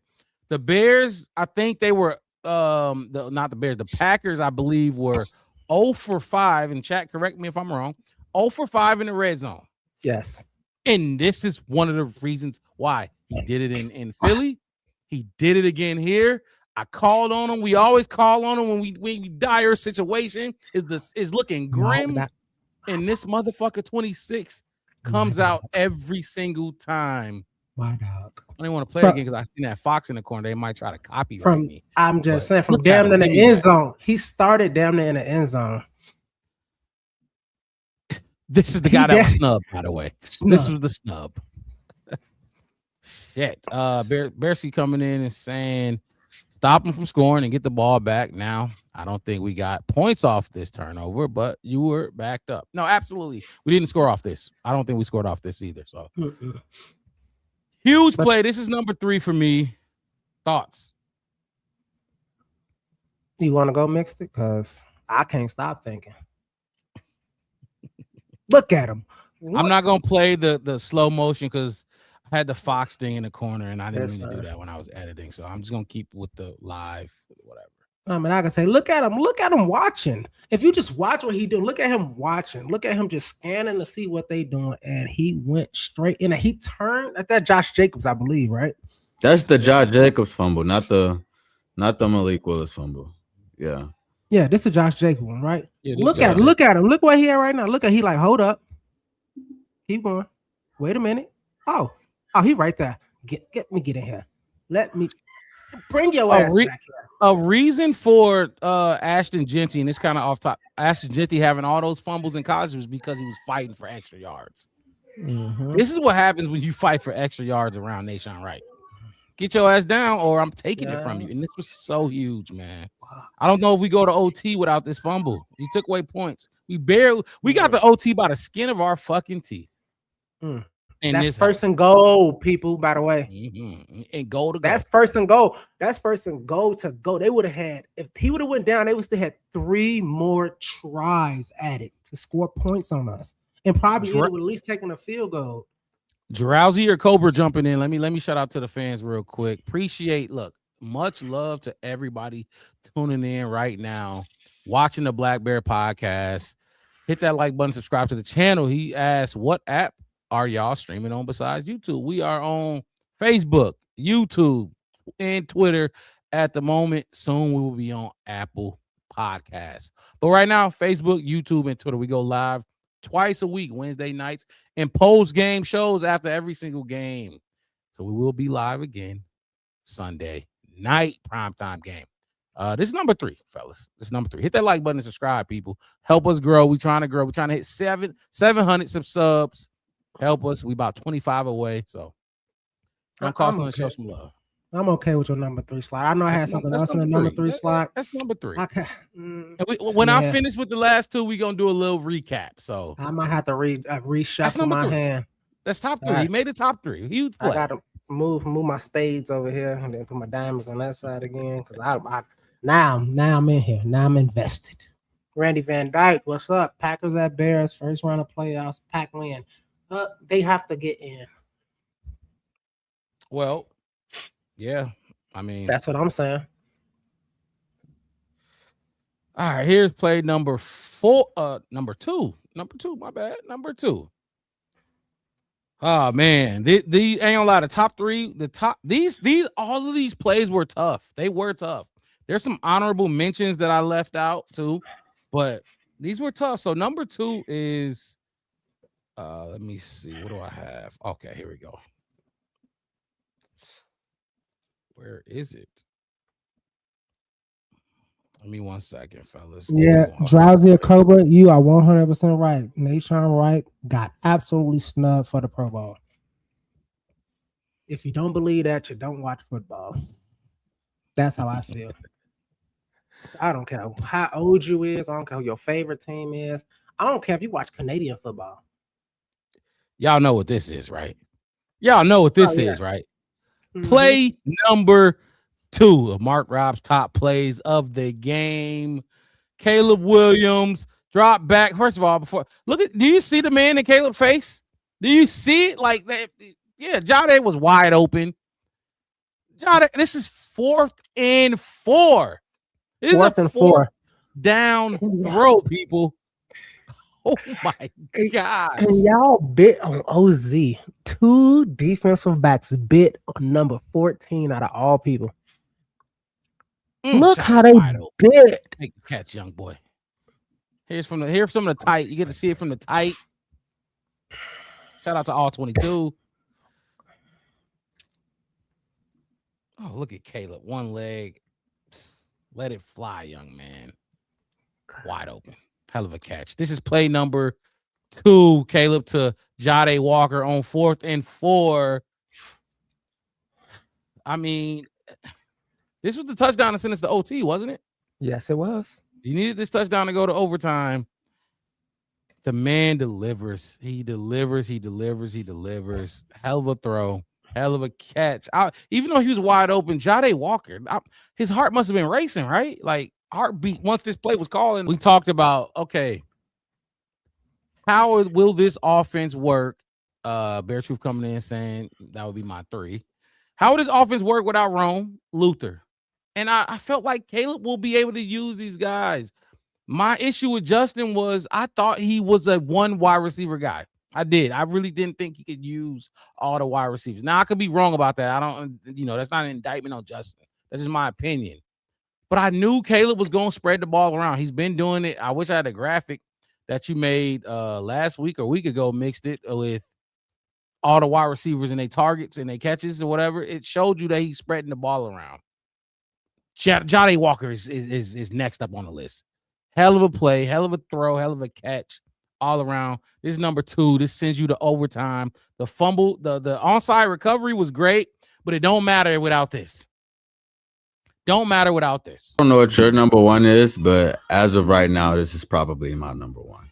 And the reason why is for 2 things. 1, because it took Caleb about 2 seconds flat to recognize a blown coverage and take full advantage of it. On fourth down, when you absolutely have to have it, it's right here. And not only did he recognize the blown coverage, but he recognized it from his drop back. By the time you hit the end of your 3-step drop, you see the opportunity and you make the play. Done. Right? Literally, like no hesitation. I'm sure he's seen the pressure coming already. But this on the Packers end is a miscommunication on defense. And if he doesn't see it, they recover. They have a chance to recover at this. If he does not recognize that they blew this coverage immediately, this might not make it their own time. You know what I'm saying? That in itself, plus Jade, like if you watch this play from a closer angle, one of them. Hella. First of all, look at the line of scrimmage. I wish I could draw on this right now, but that's not the software we're using. This is zero blitz. They zeroed them, meaning they have more guys coming than you have blocking. It's simple. Like there's no ifs, ands, or buts. There's no slide left, slide here. Can you get? No, they have more than you have. And he was in Caleb's face. Yeah. In his face. Coming. But Caleb, like, beautiful. This is like rewind it to the beginning. They pull somebody. I got you. I just like right here. This is when Caleb, you're looking and you know, like, I got to get this shit out or I'm dead. Like, you see what's coming. You see the cover 0. You know it's 4th and 4. Yep. They betted on you to not do this quickly. Like, you know what I'm saying? Like, so the fact that you stay poised in this spot and get that playoff, that's 100% preparation. That's 100% you keeping a cool head, and everybody did their job. Especially remember we had Packers fan Milwaukee in here, and all he was saying was he can't throw from the pocket or he can't do this. He can't. He did. Well, how about this, Wes? I don't know if you got any words to say other than that. Otherwise, I'm gonna move to the next one. I mean, I can say something. I can say about this is they all right, let me just get my thought out. Even the fact they was so scared of this play that they left. They like, okay, cool. We gonna let the rookie pass. I don't know why they let the rookie go behind them. And they like, okay, OZ is probably the play that they gonna make, like a up and in kind of thing, because they blitzing. So he got to get the ball out real quick. And just like I said, this Caleb just saying, like, I can, like he said a couple weeks in a row, I guess, I can make any throw. Any motherfucker. I can make any throw. And this is him showing you that I don't y'all could talk about what y'all want to talk about, but this is just, and you see how they bit down like that route so bad. And it's just crazy. And that's why even when before the season started, we said this, we talked about this depth of this team, and we talked about the fake depth of the team that was last year that wasn't even, there. This one right here is everybody can do it. Everybody is coached up to, hey, this all I need is one shot. What it say? One shot. And this Jade again coming out, because remember, I think it was against the Chiefs when it was Bajan who threw that nice little sidearm to him to win the game, and he did the same celebration kind of thing. I think he knew exactly when he turned around and he saw that ball up there. He's like, okay, I'm gonna catch it. I'm gonna do this, and I'm gonna make sure I secure the ball. No fumble, no nothing. No nothing. That's it. And become a hero. Instant dog. We've been like Jade. They gonna love you forever. Chicago will love you forever. Trust me. It's week 16. He got 2 catches in the NFL, and this is one of them. Let me just let everybody. Randy Van Dyke is Packer fan. Appreciate you jumping in here, man. We love to talk to the rivals. We love to talk to the talk your shit and just know we gonna talk our shit back. You know what I mean? But absolutely, man. Look, it's a rivalry. Cheap shots, and like I said on the post game show, I was not mad at Austin Booker, not one bit. Hit his ass, hit him, and if you get a flag, okay, so be it. Knock him out the game. That's what the players want to do. Everybody want to act like, well, I'm not trying to injure. I'm not trying to. Yes, you are. Trust me, they are trying. You're not big and strong like that, and you ain't trying to lay a motherfucker out. Like lay a motherfucker out and knock him out the game. So, hey, Jordan Love, next time keep your head up. Exactly. Keep your fucking head up. B Glossman said, glad we made it to the playoffs, and last week was incredible. But as Kobe once said, job's not finished. Absolutely fucking not. And guess what? This segment not finished because we got the number one play on Mark Rob's top plays of the game. Kind of like last week. What up, cuz? Michael Morris, that's my cousin. Known. Put him up there for you. Absolutely, Michael Morris. Hey, what Mike, up, cuz? Appreciate you jumping in, man. We cooking right now. We're having a good show. It's Christmas tomorrow. Merry Christmas to everybody in the chat. Baby. Christmas Eve. However y'all do it. Appreciate y'all being in here with us right now. So here we go. The number one play, obviously. But this is the number one play of the day. Thoughts on this play? I know we was talking about it earlier. I formation. 13. Let's look at that. That's definitely 13. You got Cole on the right. You got Colston on the left, and then you see who's at fullback. You got Durham. I told you that having a tight end. What I say the last time, we was messing up on a lot of those plays. I'm like, we do better when we move. It's the greatest play from any quarterback. I don't want to go there. Go back and look. Go there. I'll go back. Just because I feel like we've been trying to grow from the Packers rivalry. Like this isn't the end all be all, and then yet we make statements where it's like the Packers is the end all be all. Like this is our Super Bowl from some of the shit I've been hearing. It's like I get it. I absolutely get it. I'm not trying to like knock nobody for like, especially the statement. I'm not knocking you for it. I agree. This is, you can go back and look. This is probably the best play. You know what I mean? But I just like, hopefully, let's do it in the playoffs too. You know what I mean? Hopefully we can be talking about a playoff throw that was like this. No. And my whole thing is this. It's not even that because it's the Packers. I mean, it ain't even because it's DJ Moore. It's because I watched it again and I watched it a couple times. You ain't lying. He didn't show no emotions. He did this. You ain't lying. And I don't care if you think it's ice. And if y'all think it's Iceman, I found it's the ice bear, polar bear, whatever you want to call this man. He did this and just stood there. Didn't celebrate, wasn't excited about it. I see all the Kobe, it ain't over yet. Do you think after he threw that touchdown, the way that he reacted to this game, that he was like, oh my God, this is it. I don't need to play football no more. I did the greatest thing ever. No, he looked at that shit and said, yep. The embrace. I don't know if y'all seen the cut. The embrace by the O-line. And he just put his head in Dom, and Dom came in everybody. It was just a beautiful moment. I'm telling you, it was. This go listen to the sound bites. Doing something special. Go live in and if you can see where I stopped it, this is a pressure throw. They would categorize this as a pressure for whoever the man is that the Green Bay Packer guy. This is a pressure for him. And you laid that bitch out there. I've seen him make throws just like this. Yeah. Like that's the whole reason why it's not my number one. I'm like, I've seen you do that before. Like, don't get me wrong.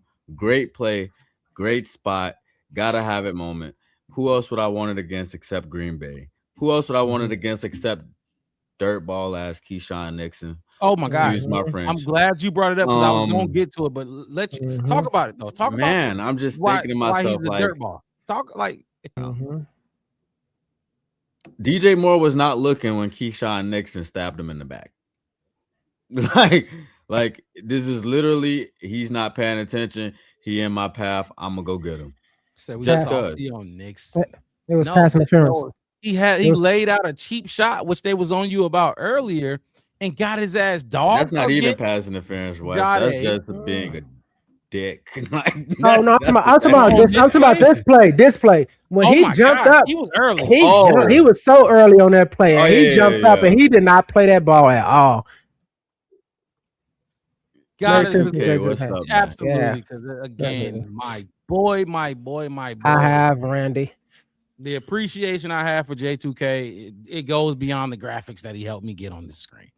The dude knows football. Like y'all know, I love people that know football. You know football. You saying things different. Everybody like to go with the way the wind blows and what they hearing on ESPN or from the local media. Like, no, you watch it yourself and create and form your own opinions on. It's right there for you. It's right there for you. So shout out to J2K. That's my boy for sure. Merry Christmas. Appreciate you shouting all of us out. Yeah, I'm glad you distinguished Mark, Rob, and Marcus because that's crazy, ain't it? Thanks for putting me in the middle. Yeah, let me break it up. Let me break it up a little bit. The man is well calculated. Yeah. I love him. Have a good Christmas, man. Whatever you got going on. So yeah. But yeah, I hear you mix it on it. We seen him do it, but I seen him react more dramatic to a lot of them. I've seen him throw those kind of passes and he go, you know, and he did the gun salute. That's why I don't care. You know what I mean? He didn't react. He did all of that. I'm just like, he didn't react. He didn't react because he's like, it's a I arrived like a lot of people it's an I arrived kind of moment, that kind of thing, like all of that kind of stuff. See, and I hate it. That's that bullshit, Wes, because it's for them. It's I not am for just. Us. It's not for us. No, I'm saying no. I get what you're saying, but I'm saying to what I'm like, what my point was about it was like all of that excitement and hype and all of that shit. I'm gonna let everybody else do it because I've seen this from him. Mm-hmm. I've watched this from him through every single snap of football that I've watched him across from like all year long. Like to me, when I look at this, the first play I think of is the goddamn flea flicker when he threw it to 60 yards to Luther Burden, who got a man by himself and he pushed him off and walked into the end zone. Like that's what I think about when I see this off rip. You know what I'm saying? I'm just like this is Caleb. This is what we know from Caleb to be able to do. So to put him in that spot was like, okay, yeah, you made a big play in a big time moment, but it's not the hardest throw I've seen you make. It's not the, you know what I'm saying? And that's why it's not as high on my list. Fellas. I love the personalities we have on this show. I love it, and ain't nobody afraid to put their opinion out there because knowing how we are, we gonna clap back. I don't agree, Mixed It. I really don't. I do. You think that's the hardest throw you've seen him throw? I wouldn't say. First of all, I think DJ was smothered, and Buddy even grabbed him before. I think Caleb.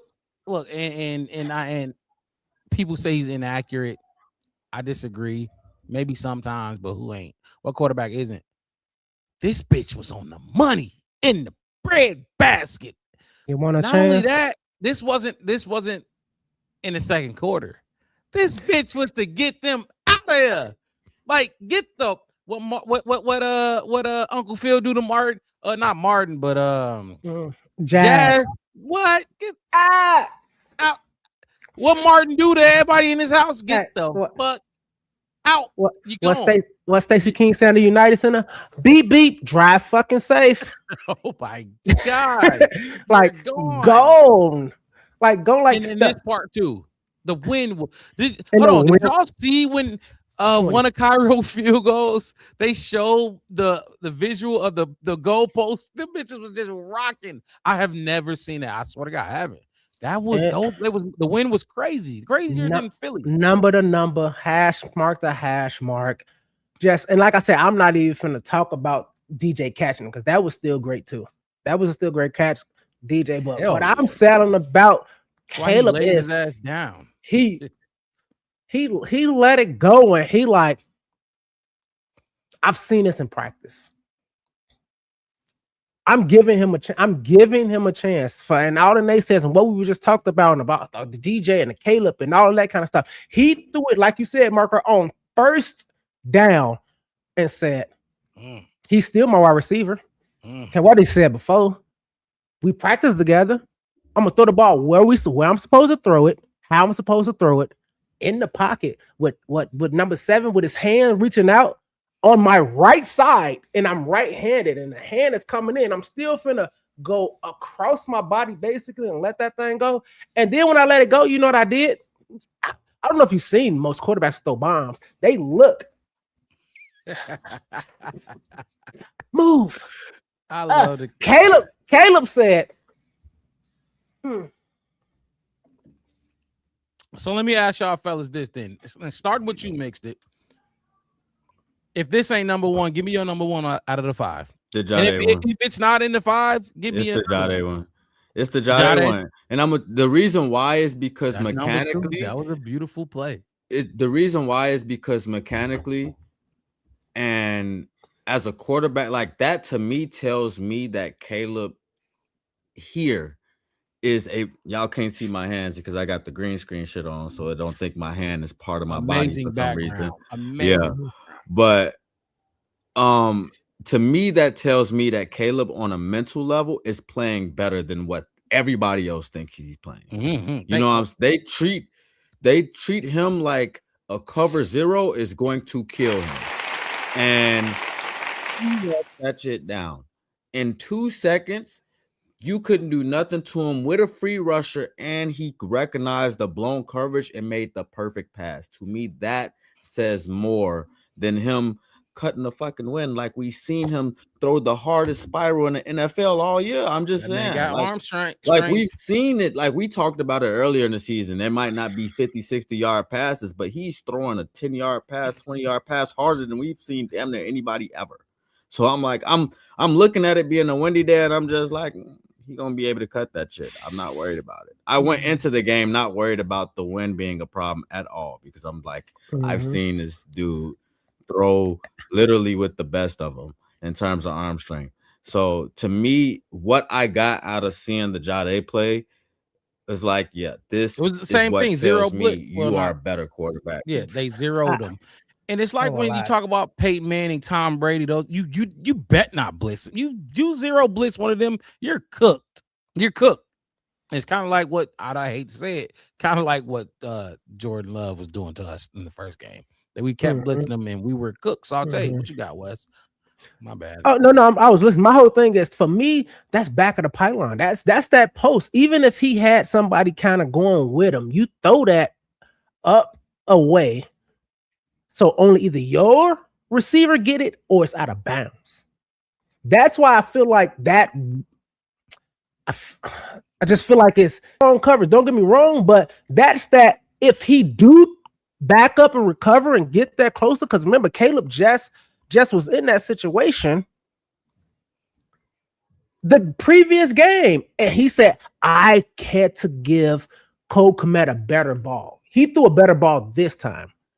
He threw DJ Moore an amazing ball. So, and I'm gonna say this, and Wes, I want you to give us your number one, if that's not your number one. That's the thing. The Cole Kmet throw to Green Bay in week 1, it was underthrown.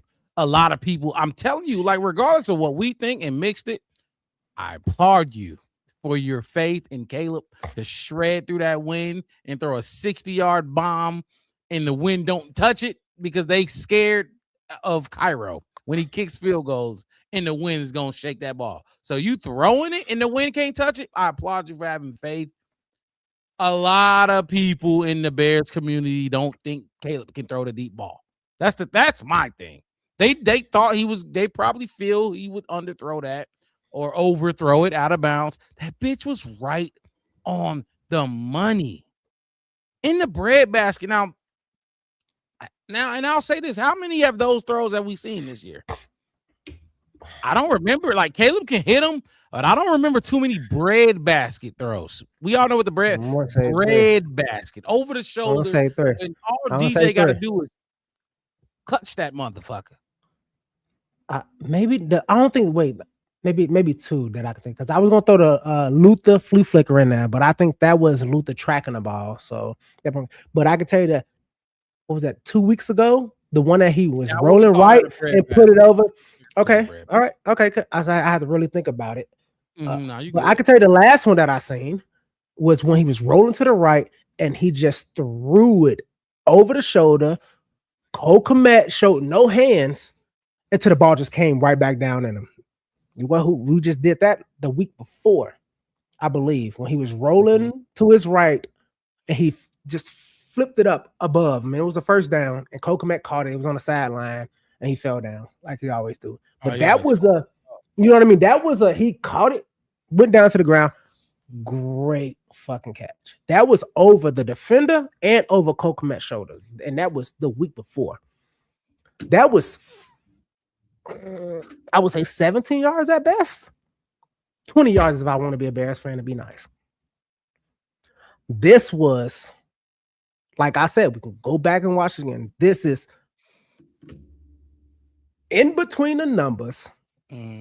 On the right side, stepping in with somebody coming, throwing across the field. It went 6 yards to the left, cutting through the wind into the. So I'm just saying, like, I can explain the difficulty of it on 1,000 different ways.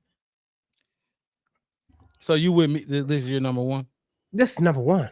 Like I said, this is number one of the season. This is the one where he did it, and he just like.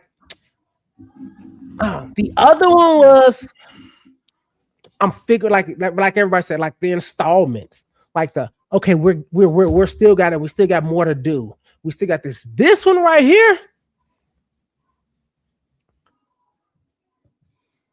This one to me, I don't see this shit as harder. I just don't. I really don't understand why y'all see this as a harder throw, because he literally had the full ability to step into the throw, complete his form, go through it, use all of his power, all of that shit. When we just looked at him throw the ball off of his off leg and drop but that was a blown coverage. It doesn't. I could say that. I could say that weak as your throw. Both throws. Fuck what the defense did. It's about where he was able to put it and the amount, because the amount of space. Like, to me, when you get. Like, I understand what you're saying, because, like, to me, what it sounds like I'm getting from both of y'all is y'all crediting, y'all giving him the same way that you just said the Jade throw had too much weight. I think y'all putting too much weight on how fucking far the throw was, because we've seen him make throws with this fucking distance before. Like, it's not nothing new that we've seen, but for him to be able to do, like, when we talk about passes, that's not just in the red zone. That's in the 5-yard line. You know what I'm saying? So y'all have no space. You have no time. You can't get to you can't get through a drop. None of that. You come off, you take your step back, you hanging on your left leg, and you put that shit where it needs to be. I will go back to the Jerry Goffs. Oh, go right ahead, Mark. We got it. Both throws, like, so if we go, like, let's talk about pressure real quick. Look at this numbers. That's Quay Walker. He was, like I said, this will be categorized as a pressure for Quay Walker. He pressured Caleb Williams here. The ball is out already. I could go back a little bit, and that will still be a pressure. The Jade Walker one, like look, zero. That's zero blitz. Man, like, you got to get that ball out, and you got to put it on him. Like, you got to just put it in a place he can. But he was wide open. I would be disappointed if Caleb missed that throw. And I probably would say, well, he was zero blitzed or whatever, but you got to make that throw. He was zero blitz and he made the throw. You know what I mean? So you threw it where nobody was there. All we can look at is Jade catching the ball.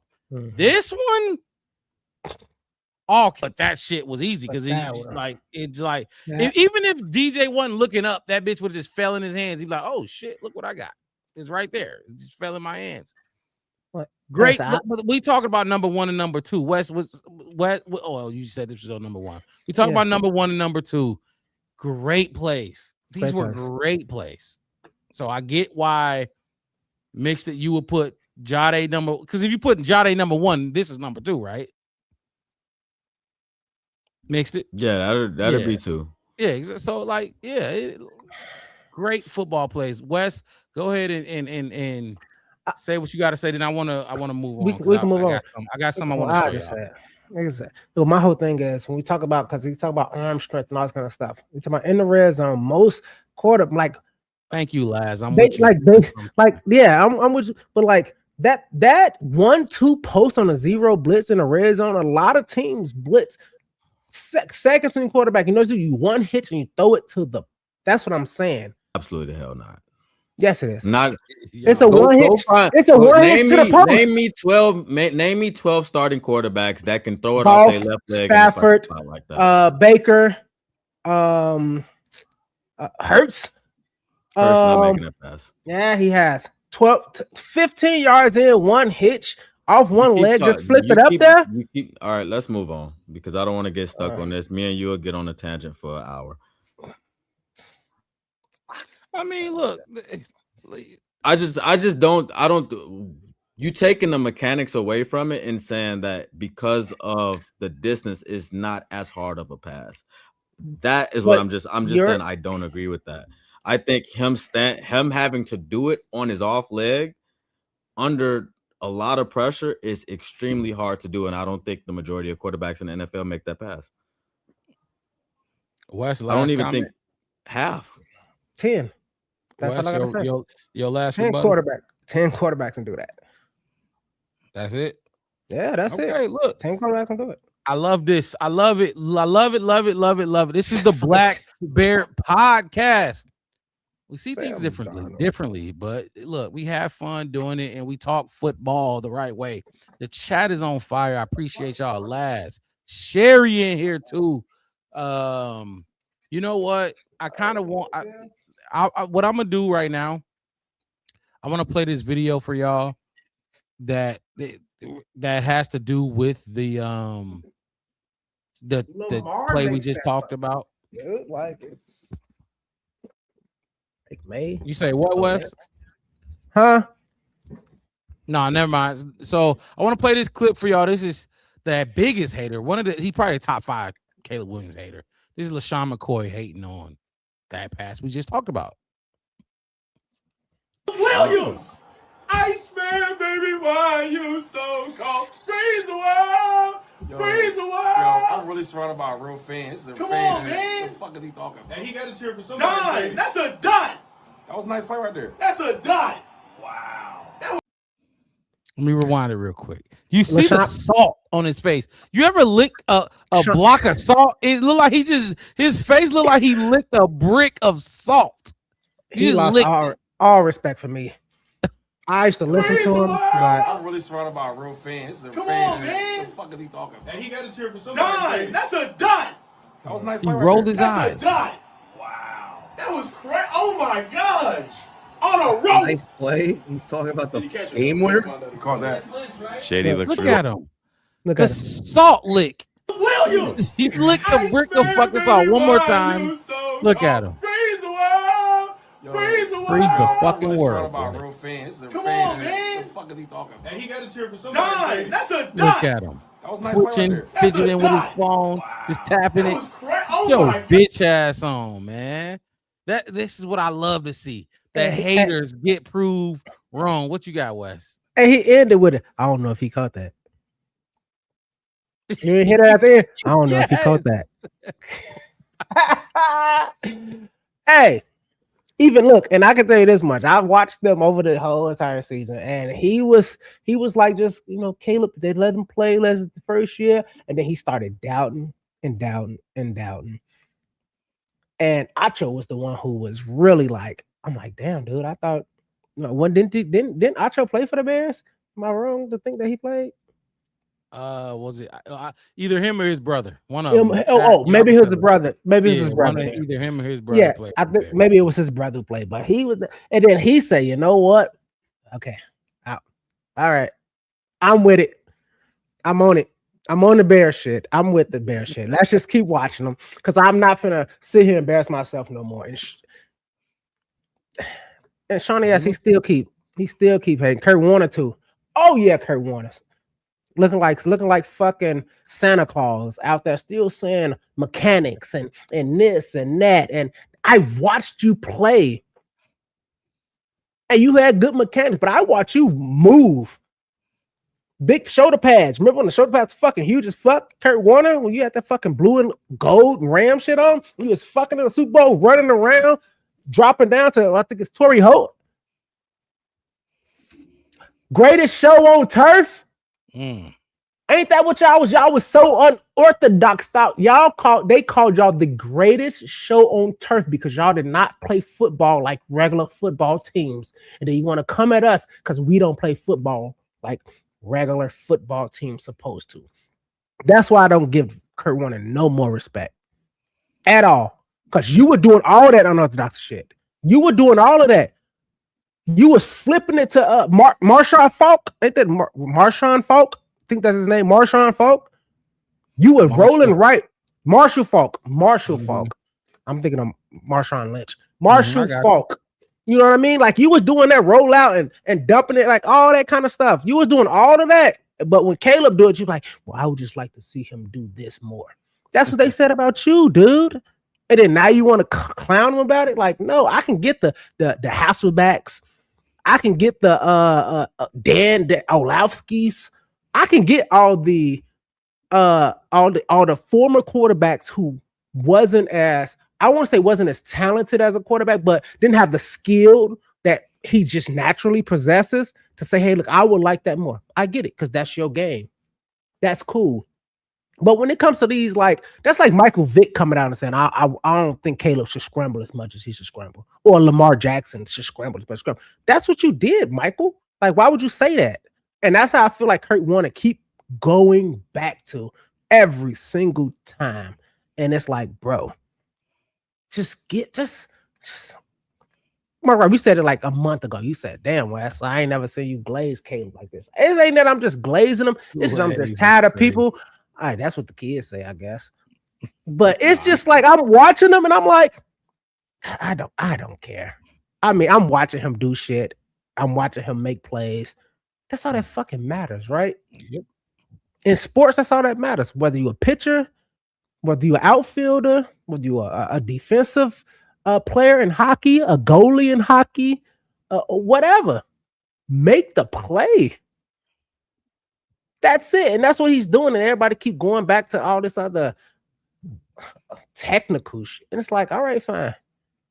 And my whole thing at the end of the day is, hey, Caleb, I'm gonna say this. Hope somebody send it to him. Tell him Chef West said, hey, just go ahead and do it. Take me to San Francisco for the second time because we got to go this week. Take me the other time that we're gonna go. I just wanted to play that just because LaShawn McCoy has been hating. He's been hating on Caleb for a long time. Yeah. I do got look. If you're tuning in right now, hit the like button, of course. Hit the like button. Hit the like button. We just looked at some clips for y'all. Mark Robs. You know what? I'm gonna play it again. I'm gonna just do it. Yeah, I'm gonna do it. Play it again. It's good. It's good. I like it. I like it, man. I worked hard on it, and it's still evolving. So here we go. Williams, pressure, throwing, corner has a man. It is caught. Touchdown. The throw, going deep, searching for DJ Moore over the shoulder. Catch made. Touchdown Bears. It's line up the line of scrimmage. 4 defensive backs back. Low snap. Russell under pressure. C.J. Gardner-Johnson down. That touchdown Bears. That shit does what? It's different. We're gonna keep this ball rolling and look at this matchup. Look at the matchup this week. Before we do that, though, I got one more video for y'all. And just to turn the page on the Packers. I didn't tell y'all about the last one. I ain't tell y'all about this one either. This is a Packer player after the Bears game in the locker room. And he looked like he was about to cry. I just want, don't let no Packer fan tell y'all, oh, you did this in the last 2 minutes. You only were good. We not worried about it. The players clearly were worried about it. Here it is.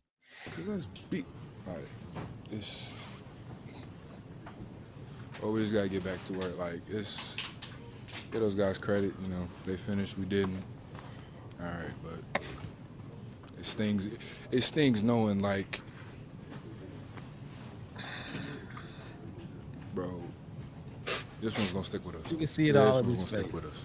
Just knowing that we came in their house, pretty much dominated from whistle to, and then they was able to make a couple plays at the end to. Bro, we just gotta look at the film, keep going, and get better. But that was, yeah, that's a gut punch. That's a reality check for us right there. So we just gotta get back to work, go take care of Baltimore, and then take care of Minnesota, and then wherever lies where we're at. You feel me? That's what we gotta do. So that's just all we gotta do. Get back to work and keep our heads up. We ain't gonna point fingers. I got everybody's back. I ain't gonna say it's just one play, two plays. You know, I love my teammates. I ain't gonna crap on them when they down. You know, like, nah, it's a team effort. down. More than just two plays. We all could have been more effective. Like they shouldn't have got over 100 yards rushing. I mean, yeah, no running back. Their running back, they didn't really do like. We just gotta give them credit, man. Just sick. You ever seen a sick motherfucker? That motherfucker is sick. So don't let Packer fans try to like, nah, that stung. What is that called a bruschetta board? Is that when you put the little cheese and stuff on there and you pair with a nice moet? You want that? He crying like he look, Sherry. He definitely was up there about to cry. It was a little low audio, but that's why I hope everybody was able to hear it.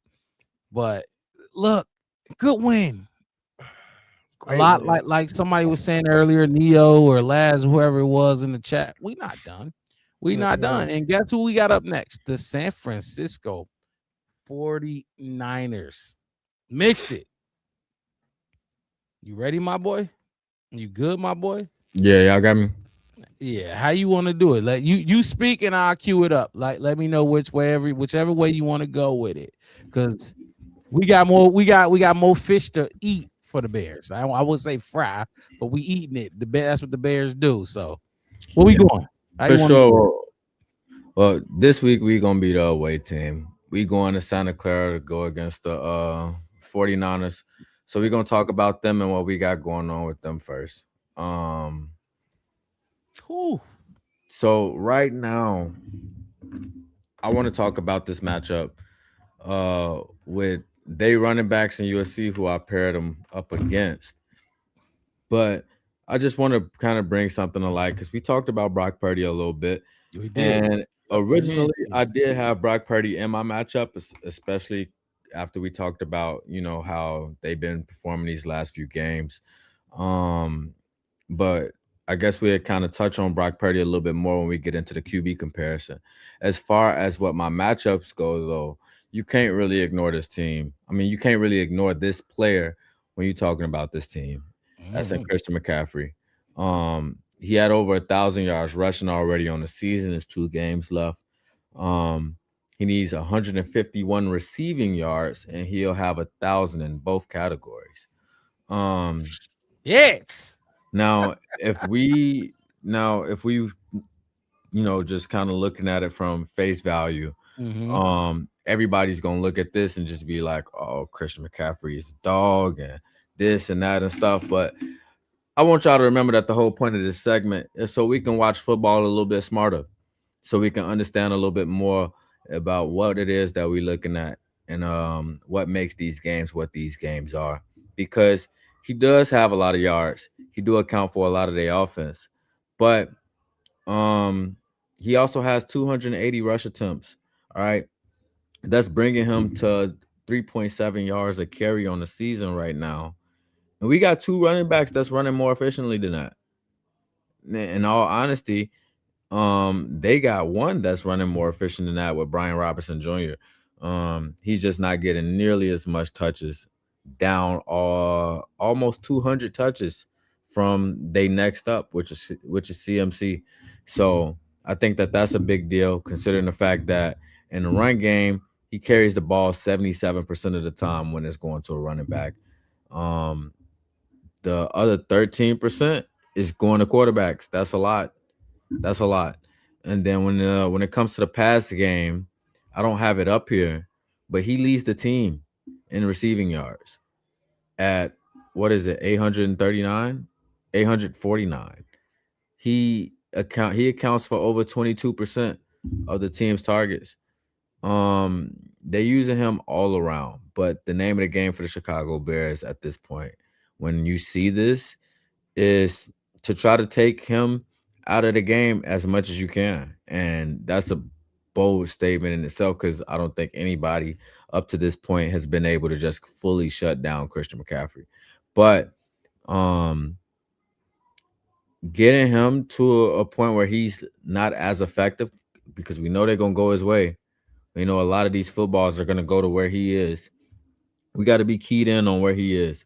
We got to be flying around the ball. We got to be trying to stop them in their tracks early and try to get them on some long down and distances and try to make them play the game that way.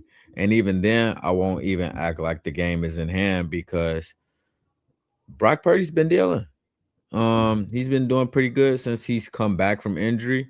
But when you look at that and you like take CMC out of the game, it's hard to say that Brock Purdy's been doing as good as he is. You know what I'm saying? Because you look at it and the majority of the footballs is going to the running back, even in the pass game.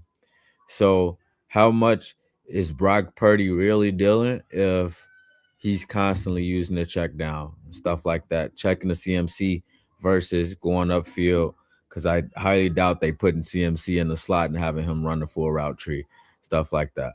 The reason why Brian Robinson is up here is because when Christian McCaffrey's not getting the ball, that's their go-to, that's their second running back. But I want y'all to understand something. As their second running back, he has 86 attempts in comparison to CMC's 280. So that's really like you come in if he gets hurt. Like maybe if we need to give him a break so we could talk to him on the sideline, we'll have you hop in there and take a snap, that type of situation. But he hasn't really seen that much play.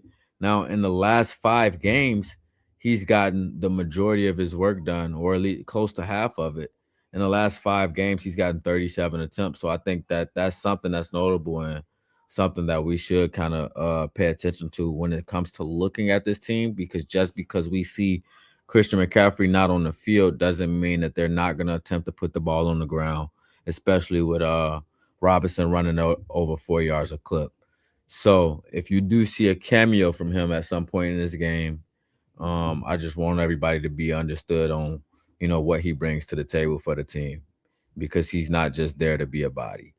But as far as the Bears go, what we need to be able to do is to challenge this team is really going to come from our linebacker core. So I got CMC and Brian Robinson matched up against our top 2 linebackers, Tremaine Edmonds and TJ Edwards, who both have missed time this year due to injury. And Tremaine Edmonds, he's just come back from IR. I don't know how y'all feel about it now, but we talked about it in the post game that Tremaine did look like he was coming off a little bit slow in that first game back. But hopefully, this quote unquote ramp up period from him is over. If not, doesn't take that much longer, because we would love to see Tremaine producing back the way that he was pre-injury, where he had over 80 tackles, 9 pass deflections, and 4 interceptions, all before he got put on injured reserve. This is why we was talking about him being a potential Pro Bowl snub had he finished the season out. Or finish the year out healthy, not finish the season out, because he is finishing the season out with us. But in that first game back, he did record 6 tackles against Green Bay. So seeing him get some slight work in, nothing super crazy. As far as TJ Edwards goes, pre-injury, he had 3 pass deflections, 31 tackles.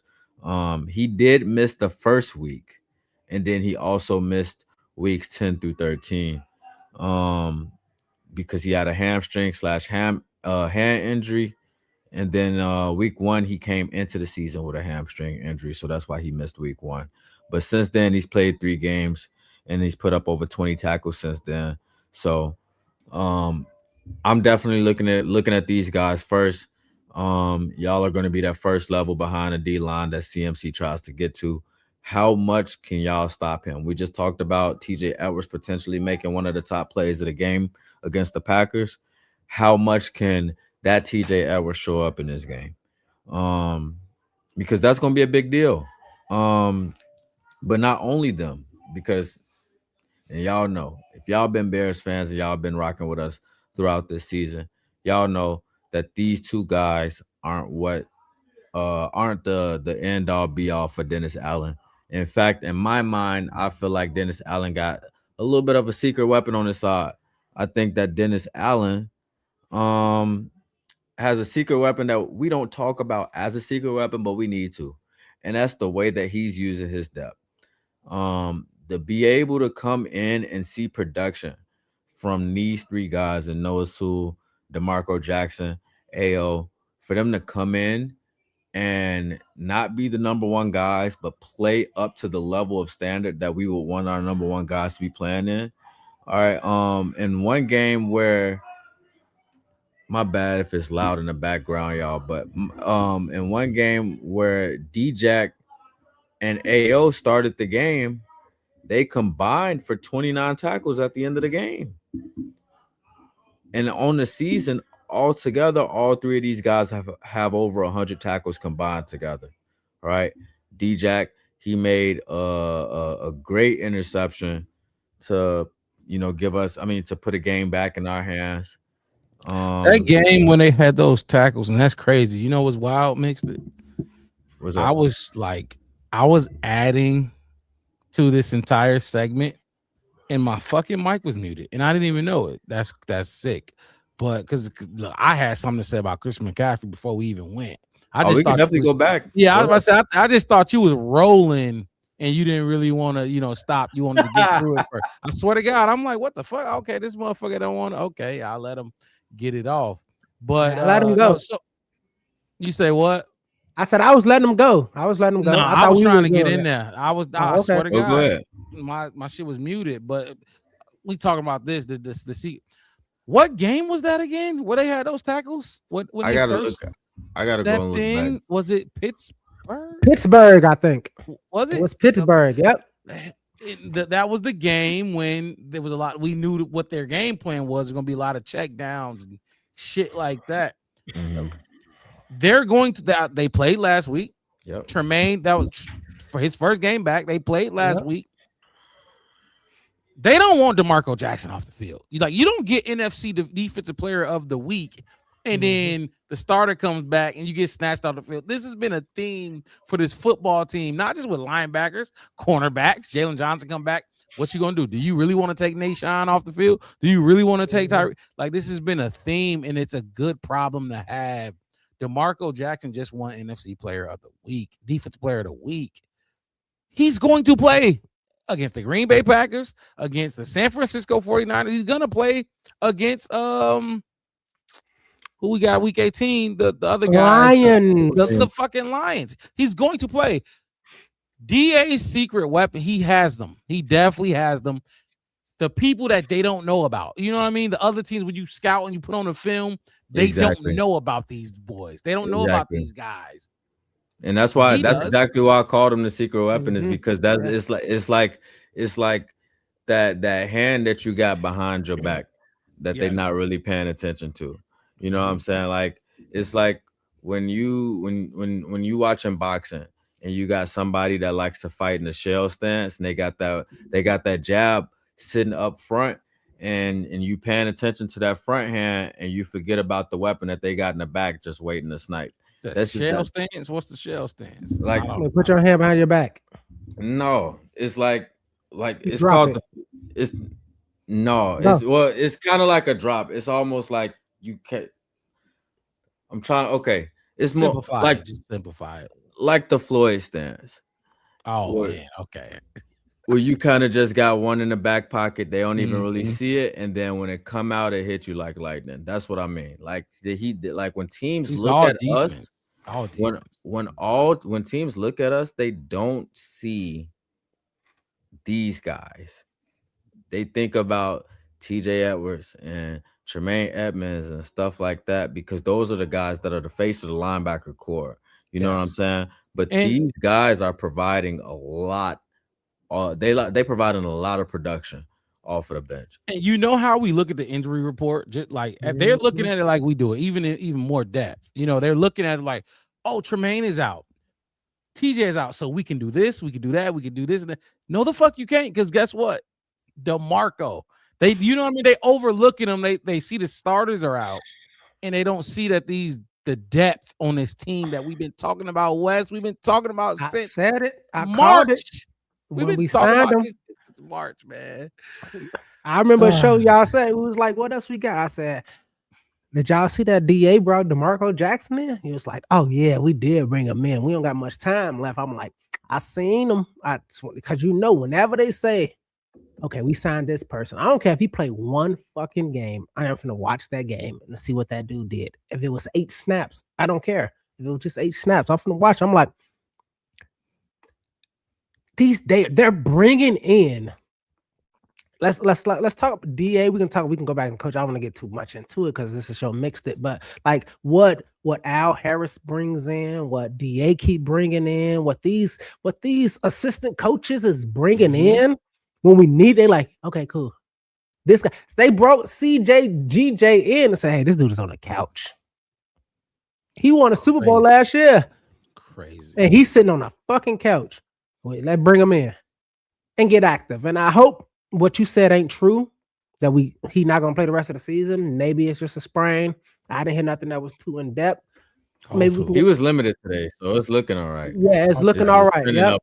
But yeah, I do want to point this out because the Black Bear podcast got far reach, like that Caleb Williams touchdown we were just talking about, the DJ Moore. It goes long and far. Luis Velez, 39-63. Oh, he said, that's bear down from Puerto Rico. Our Bears will take care of business.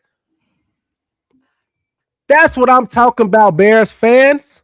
Hey, I'm gonna tell you something. I ain't brought this up. I'm thinking maybe early in the season. I ain't said it in a minute, but in the Marine Corps, we said one thing. We are Marines, we got guns, and we will travel. We are Bears. We got a team and we fucking travel. We all in Puerto Rico getting some love out here, Black Bears. Let's get it, baby. We're traveling well to Santa Clara. I tried to shout him out, but I was on mute. I didn't even know. Everything I said. I didn't know. I saw it. I'm glad you got to it because I forgot all about it. That is crazy. I wanted to shout him out from Puerto Rico, though. Something else that's crazy too that I did just realize while I'm thinking about it. These 3 linebackers that we just talked about, the depth pieces, they combined for 114 total tackles. That's the combined total tackles for our 2 starters as well. 83 and 31. Remember earlier on, before we even knew D-Jack and Ameno, because Ameno was hurt too. He was hurt too. It was Noah Sewell. You know what I mean? That Noah Sewell was our guy. Like, we see Noah Sewell out there putting in work. And then the next man up, DeMarco Jackson. Then the next man up, Ameno. And they cried about who? Remember when they was crying? Bears fans was crying. He went to Dallas. He went to Dallas. Oh, nobody crying over no goddamn Jack Sanborn. Oh my God. They was. Gosh. Did they not, Mark? Yes, Mark and he wish he was these days. They said we gonna let go of Sanborn and keep Noah Sewell.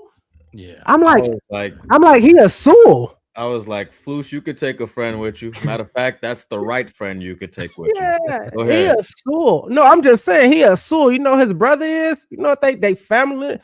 We could talk about the Watts and like so many like players who got like family members. You like, damn, oh shit, I didn't know. I was just talking about Acho and about his brother. Like, damn, I thought that was him because his brother was pretty good. He kind of did some work for us. His brother Emmanuel Acho. I think he was Emmanuel. Sam Acho. Yeah. But see, like I said, I was on mute. So I want to just backtrack because I was when this was going on, the CMC shit, I don't think like I wasn't. This is fucking insane. I was waiting. This shit is I was trying. I thought I ain't gonna lie. I thought Mixed It was just like ignoring me, everything I was saying. And I'm like, this motherfucker, I don't know what the fuck, but he ain't trying to hit shit I'm saying. But 1,000 rushing, almost 1,000. Look, dude, I know. And then 27.5. This is what we were just talking about. Yes, they don't like. They're running. They're 3.7 per carry. That's below. That's not good. 3.7 per. You want? Oh, well, shit. EB Eric Bieniemy, he wants 4.5. Go bit for 5.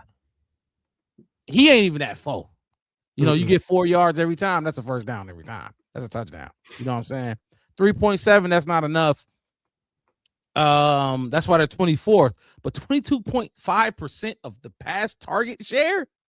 Oh my! 4.3. Every 4 times the ball goes up, one of them is to him. That's crazy.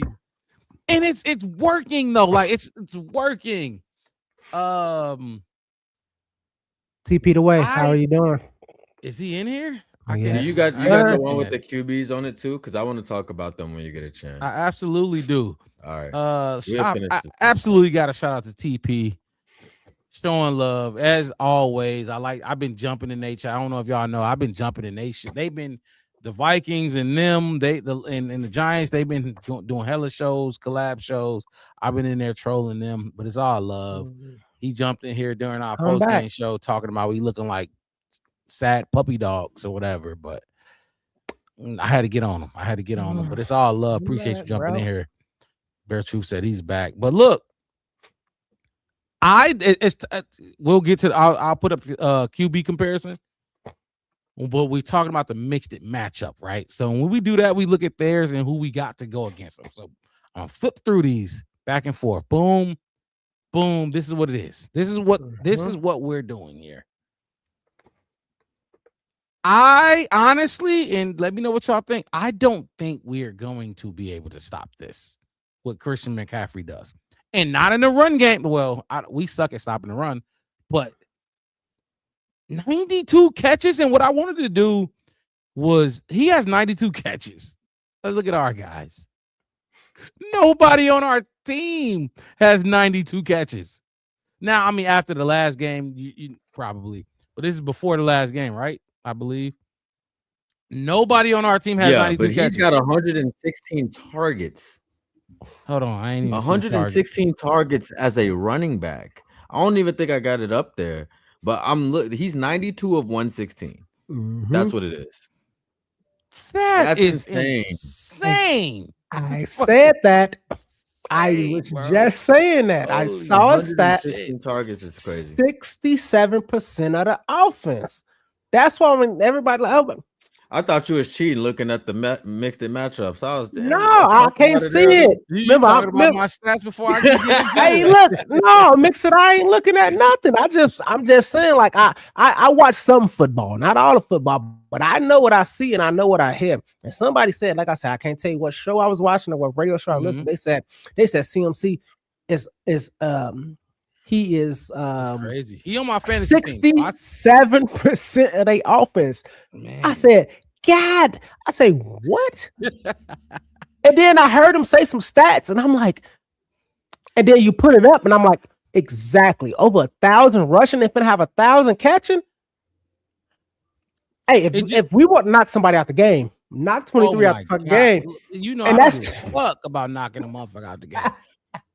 How do you stop this team that looks way different when he's injured? Let me read these 2 comments because they commented on what we're talking about. Bear Truth said they O-line is gelling and Shanny really calling great systematical game with CMC, Kittle, and sprinkles of Jennings and Bourne.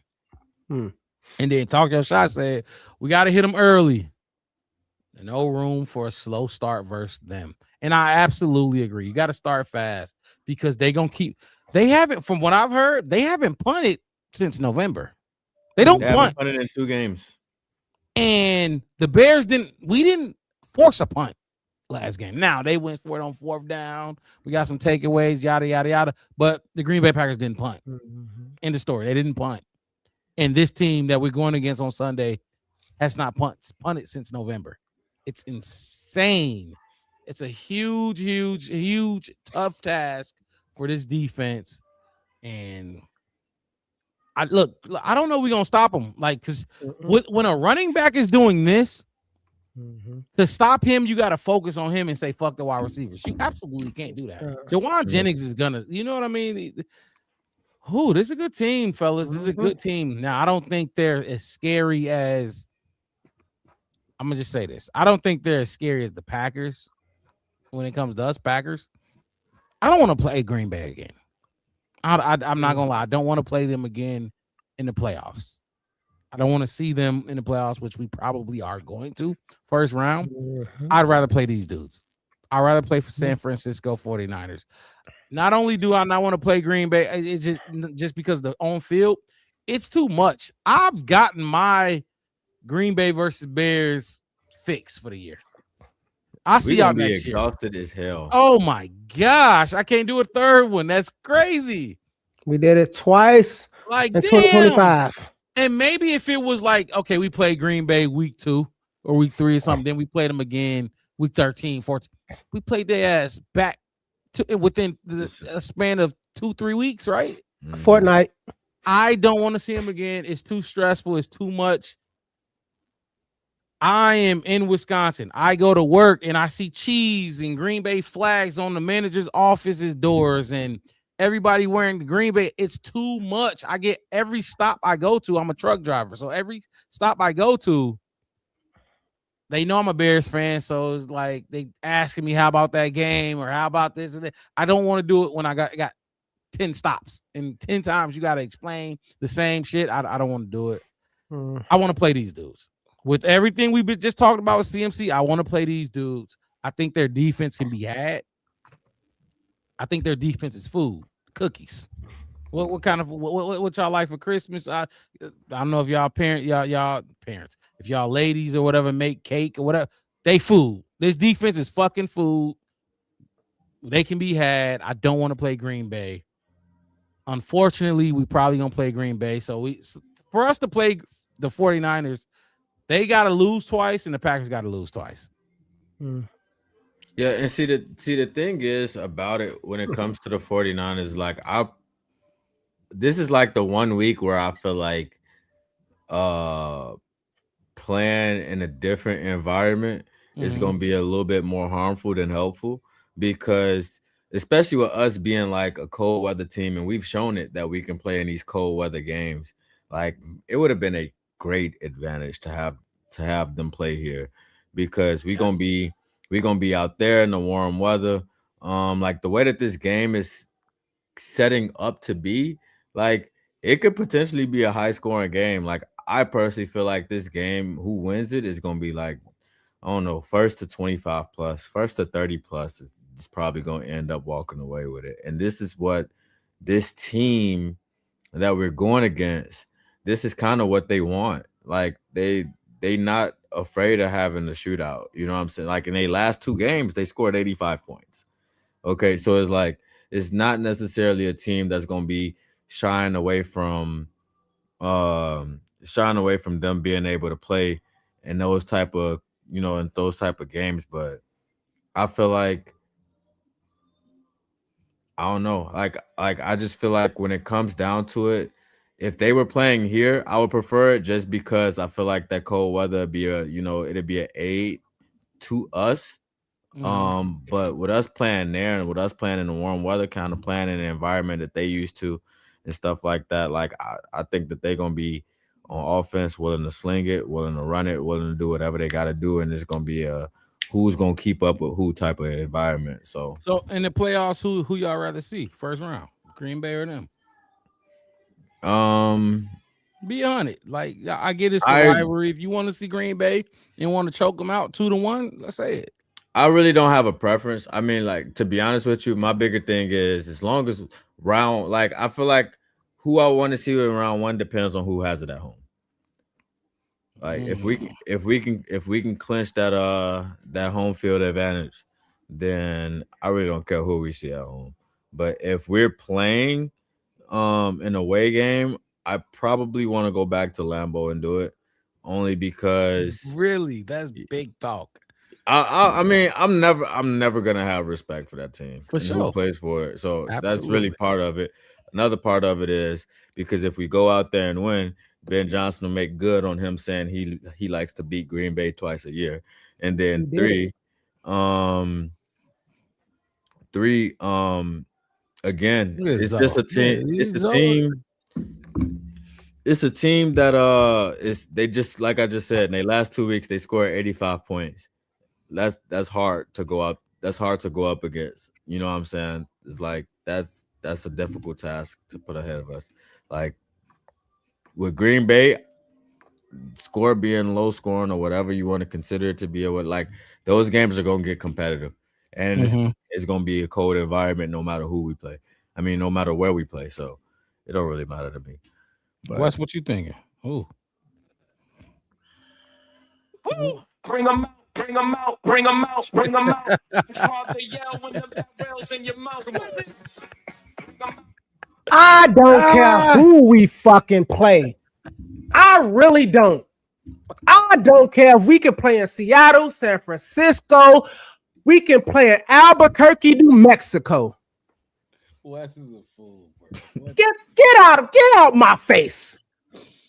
I don't care. I get it. It's advantages here and there.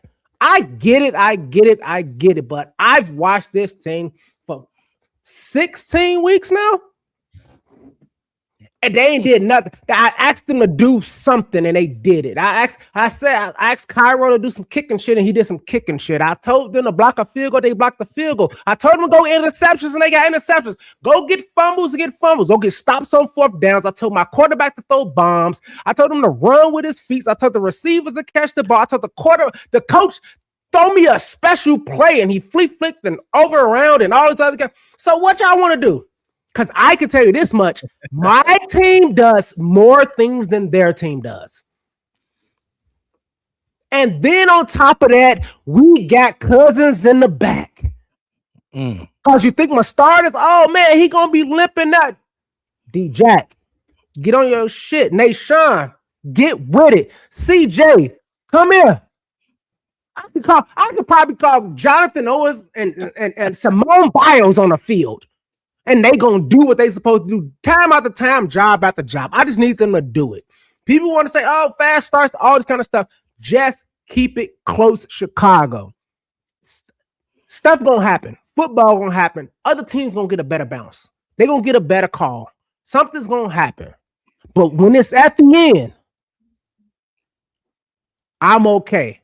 Everybody, my heart hurt. I got aspirin in a fucking medicine cabinet. I'ma be all right. That's what I'm talking about. Let's keep doing what y'all been doing. That's why I brought up the whole kid. That's why I brought up this whole team. That's why I brought up everybody saying like, hey, I don't see nobody on this 53-man roster who ain't ready to do their job for the rest and remainder of this season. Well, to go off what you're talking about, you draw up a big point. You see the graphic on the screen, 16-6, the Bears down in the 5 minutes to go in the game. They won that game. 16-9. Oh, no, this is the same game. Hold on. This is the same game. This is the same game. Well, 16-9 with 1 minute and 59 seconds left. That's Cairo. Cairo, 3 points. Right, boom. That's Cairo. You end up winning this game. Actually, this is not the graphic I wanted to put up.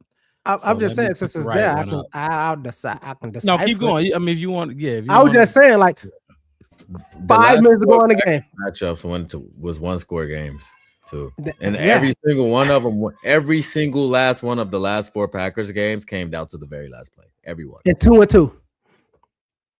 And the last 4 Packers games were 2-2. Y'all don't own shit, basically. But continue. Yeah. Access revoked. Your Scantron don't work. And my whole thing is this, like, I'm watching, like I said, I'm watching this team and I'm like, I don't want to say hope or faith or belief or nothing. I know what they can do at the end. It has to be 3-31 in the 4th if you think you're going to beat the Bears this season. That's how I feel. Because if it's 17-20, 17-27, and y'all think, it's 8 minutes left in the 4th, okay. Because this team is going to knuckle down. They've been doing it since like week 8. Yeah, I think what you just said is important because, and to Zoe's point, if he's still in the chat, sticking the chat up. When I don't know if it was Zoe or TP, but when we was doing the watch party for the game, one of them said we in the chat like sad puppies or some shit like that. But it was TP. It was like we was on the same side as the probability, just saying like, man, if we win this game, it's gonna take a miracle and a half. TP didn't like that we was keeping it real. It was an abysmal game that we pulled out. Yeah, and I said like we're gonna talk about it, the good, the bad, the ugly. Exactly. But I think what that win just showed me is like, yeah, I don't like games to be that close. I don't like games to keep coming down to the wire like that. I don't like for us to have to do everything plus a miracle at the end to try to get the W. But the fact of the matter is when they think we're out, we're not out. We do it better. We're just not out of these games. And I think at the end of the day, it just kind of put me in a position to where I got to look at it like, man, what do we got to do to get this done? And are we going to be able to execute and get it done versus the mountain is too high now? Yeah. They, like I said, they have to do it better. It look, that's what's that 16-10. Not enough. Apparently, y'all gonna have to have like 22. 24. And they felt like in the fourth quarter. Yeah. And a lot of teams did. We kind of did. We like, man. I even go back, even a Las Vegas game. I was supposed to drive up to it and I'm watching it. And I'm like, damn. And then it happened. I'm like, all right, Blackwell. Okay. Now let's get back on track. And then I watched like the Bengals game, and then I watched a bunch of games. And then I watched us fall on our face in Baltimore against the Ravens. And I'm like, man, maybe we ain't it.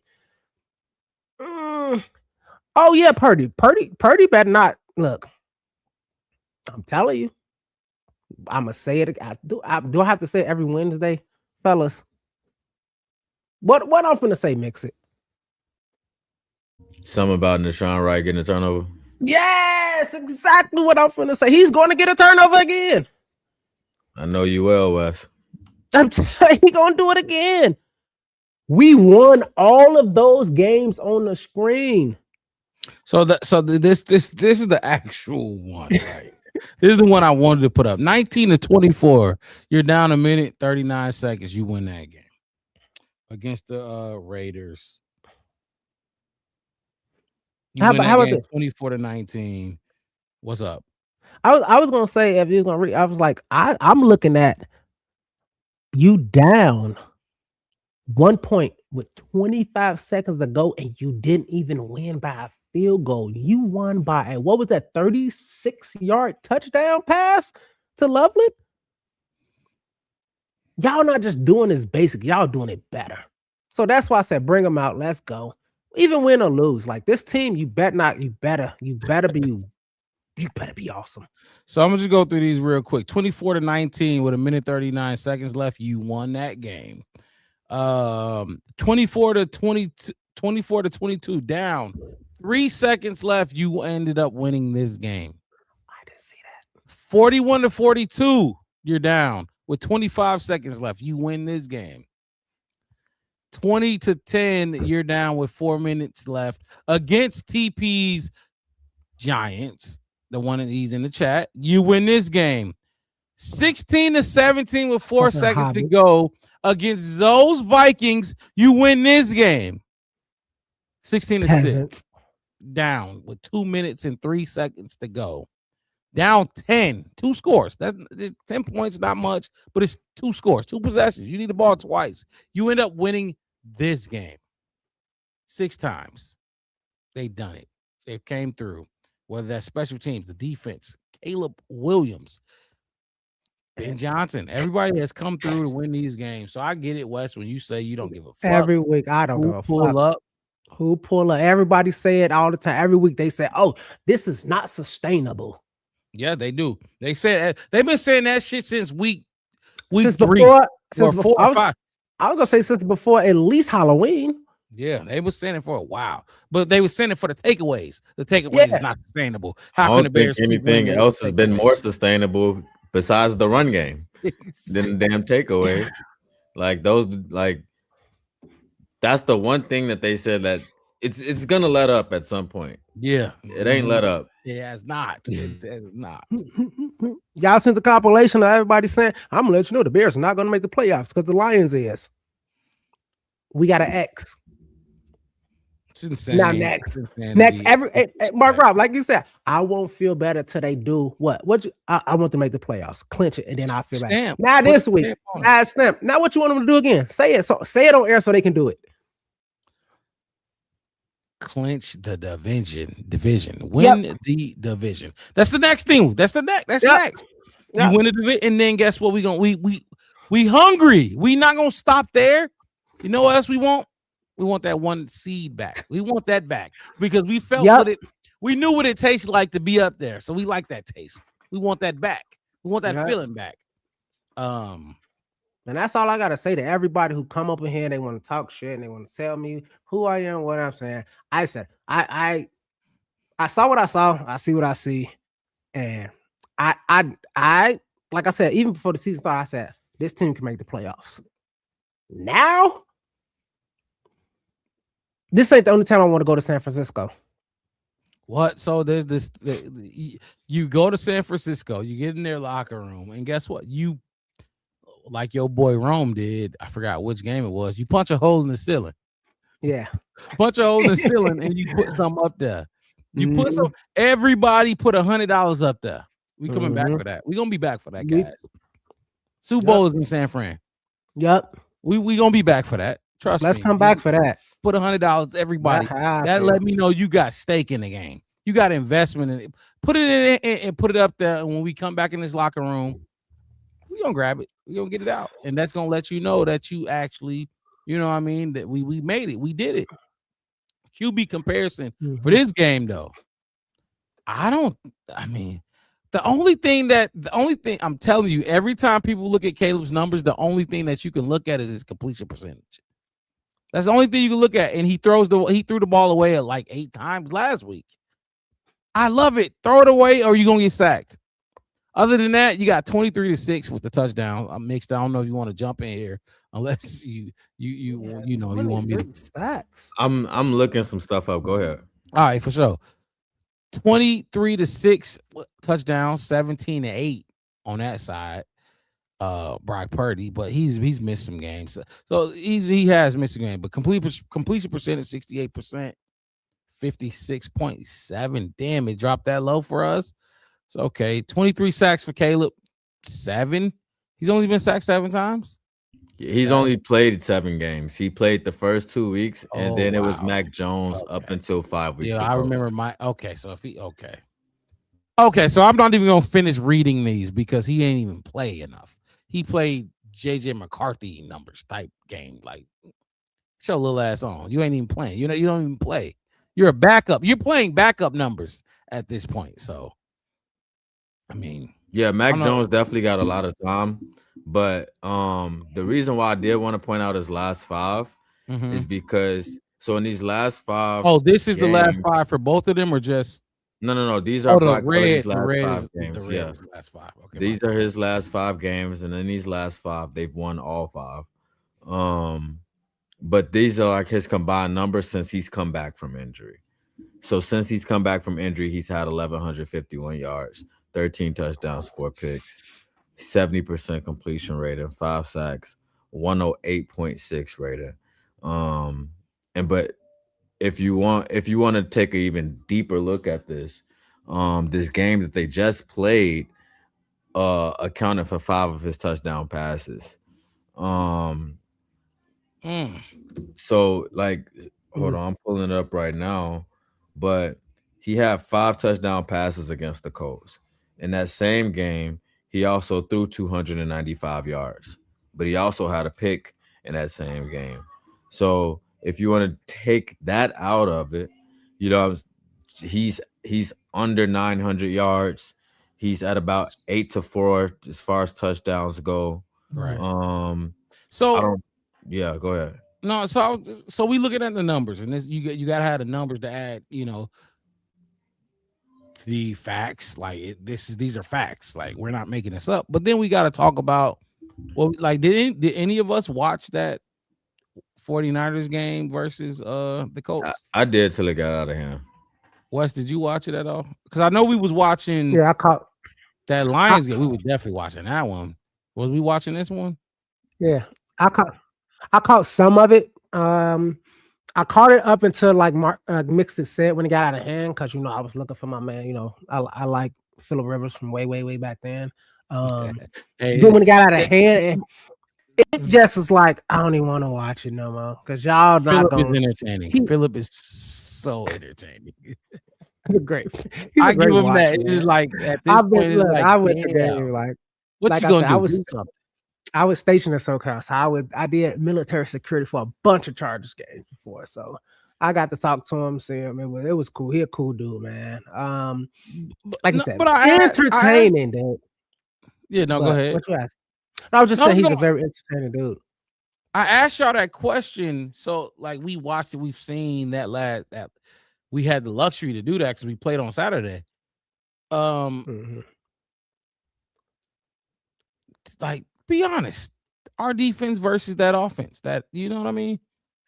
Mac Jones was he was there a bunch when they didn't, since they haven't punted since November for that stat. But like for real, dude, like our defense, who is vulnerable, our defense is very vulnerable. Like we saw it. Malik Willis looked good. Tyler Hunt. Every quarterbacks look good against us, fellas. I don't remember the last time we made a quarterback look bad. Now we may have won these games. We may have got interceptions, but we've gotten 2 interceptions on quarterbacks who still was like 25 for 30 on us. You know what I mean? It's like weird shit. Like, and we won with 2 takeaway type shit like that. Those numbers are just straight out the top of my head, so don't quote me on those. But you get the point I'm making. Do y'all really think our defense, like, how do y'all feel about our defense versus this offense? Like, for real, like, we looked at the numbers with the quarterback. We saw the numbers with Christian McCaffrey. Now, can we stop this offense? I'm gonna let you go first, Wes. Who playing? Who playing? Is it gonna be Purdy? It's Purdy. I wouldn't have put Purdy up there if it was Mac Jones. All right, cool. I think we're gonna do fine. Mac Jones outplayed Purdy this year in every single stat. Do we know how many games Mac Jones played? Mac Jones, I'm looking at ESPN. Maybe you can find that real quick. Keep going, West, though. Just keep going. I don't know why. I don't know why. I mean, maybe they put preseason in here too, but it says a total of 11 games for Mac Jones, which probably is preseason. 7 for Purdy. All right. Okay. But Mac Jones lead the team in passing yards. Okay. Mac Jones leads the team in longest. Purdy has the longest per game. He's up by 0.4 on average pass. And Purdy has 4 more touchdowns on him. And also he has 2 more interceptions. Mac Jones has like 8 more sacks. Yeah, so Mac Jones, he started 8 games for them this year. So 8. Okay. So which makes sense. I could as far as wait, where were you going with that, Wes? Are you trying to make the argument that Mac Jones might be better than Brock Purdy? I'm saying it doesn't matter who their quarterback is. Shanahan's system is built for a very, very basic type of quarterback who can do just what they're supposed to do. Okay. So if you want to ask me, it's going to be Ben Johnson versus Shanahan. And if he comes out with a plan to beat Shanahan, I don't care who the quarterback is. I don't care what their offense is doing, and I don't care what CMC is capable of. Because if we can keep it close and we gonna get the ball late. We're going to go get the ball late. Especially if it's close. We're going to go get the ball late. So I'm thinking go ahead. It doesn't matter. It doesn't matter about the quarterback. Like you were just saying, I was just answering Mark's question directly about the quarterback. I don't think with this team, particularly speaking, that it matters about the quarterback. Because I can go to some Tyler Huntley games where their stats, like you go look at Malik Willis stats. But our defense overall though, like McCaffrey too, like so because mixed it matchup, I'll go one further, was these guys. Yeah, I take those guys versus these guys. Like I take ain't those gonna guys. lie. Me personally, I don't know if TJ can stop Christian McCaffrey in the pass game. Like I don't it's know. not That's what just stuff in Tremaine's the supposed to do. run. Yeah, I don't know if he can do it either. That's what I'm thinking. Like I think it like He's your instinct as a Bears fan is gonna say yes. No, but to look at what we looking at and see, like, okay, not just in the running game, this number in the passing game, this matters. Like they're gonna stress that. You get what I'm saying? Yeah. So real quick, just to kind of, I guess, throw my take in here real fast. As far as the quarterbacks go, I think Wes kind of hit it on the head. This is more about the scheme than it is the player. Mm-hmm. But when you look at who they have, like like this system, it fits what Brock Purdy's able to do well. Like Kyle Shanahan and Brock Purdy in this system, like what the game is about is Brock Purdy's eyes being in the right spot, him being able to get through his reads and all of this stuff and work through the timing and stuff on this offense. If y'all watched it at all, with Mac Jones running the offense, to me, and this is my personal opinion, so if y'all in the comments with different opinions, don't kill me for it. But I think Mac Jones is a little bit more sporadic. I think Mac Jones wasn't as fluid with the operation of their offense as Brock Purdy was, or as Brock Purdy is. But that's a credit to Brock Purdy having been there with Kyle Shanahan throughout the last, I believe, 2 seasons. But as far as what your question was, Mark, and this defense as a whole, I think the real answer for it is it's going to take a big team effort. I don't think that TJ Edwards by himself is going to be able to just stonewall Christian McCaffrey. I don't think Tremaine Edmonds by himself is going to be able to stonewall Christian McCaffrey. But the idea of it as the defense as a whole goes, they have to always understand where he is on the field.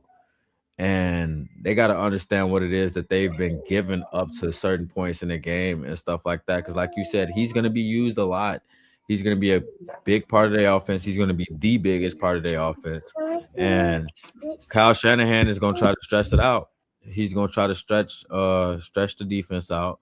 He's going to try to get them some opportune mismatches and who they can feel like Christian McCaffrey can take in quote unquote one-on-one situations and stuff like that.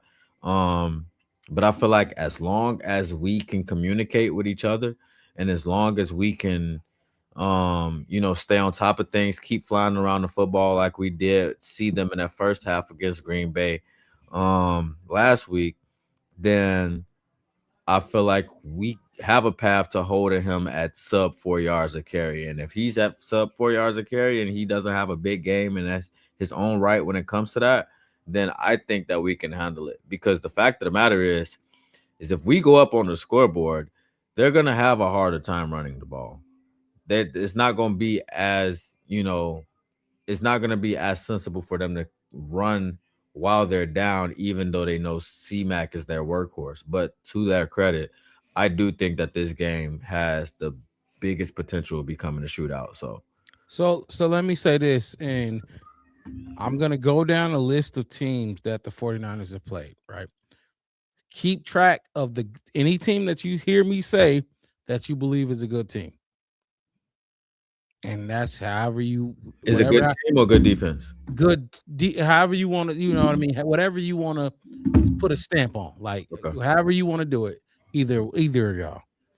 There's no criteria. This is up to y'all. So here we go: Seahawks, Saints, Cardinals, Jags, Rams, Bucks, Falcons, Texans, Giants, Rams, Cards, Panthers, Browns, Titans, Colts, and now they got the Bears. Now, I'm going to say this before anybody goes.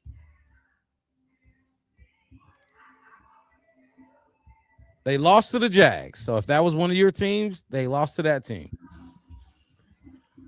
They lost to the Bucks. They lost to the Texans. They lost to the Rams. And that was their last loss. I just want to put the losses in there just so if y'all took from that list, there was a team that y'all took from that list that y'all thought was good, they probably lost to. Yeah, no. You want to say it? So let me know. Christmas.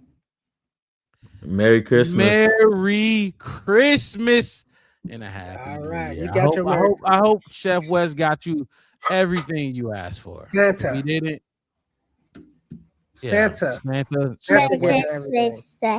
All right. Go help them. Still doing the Santa thing, huh?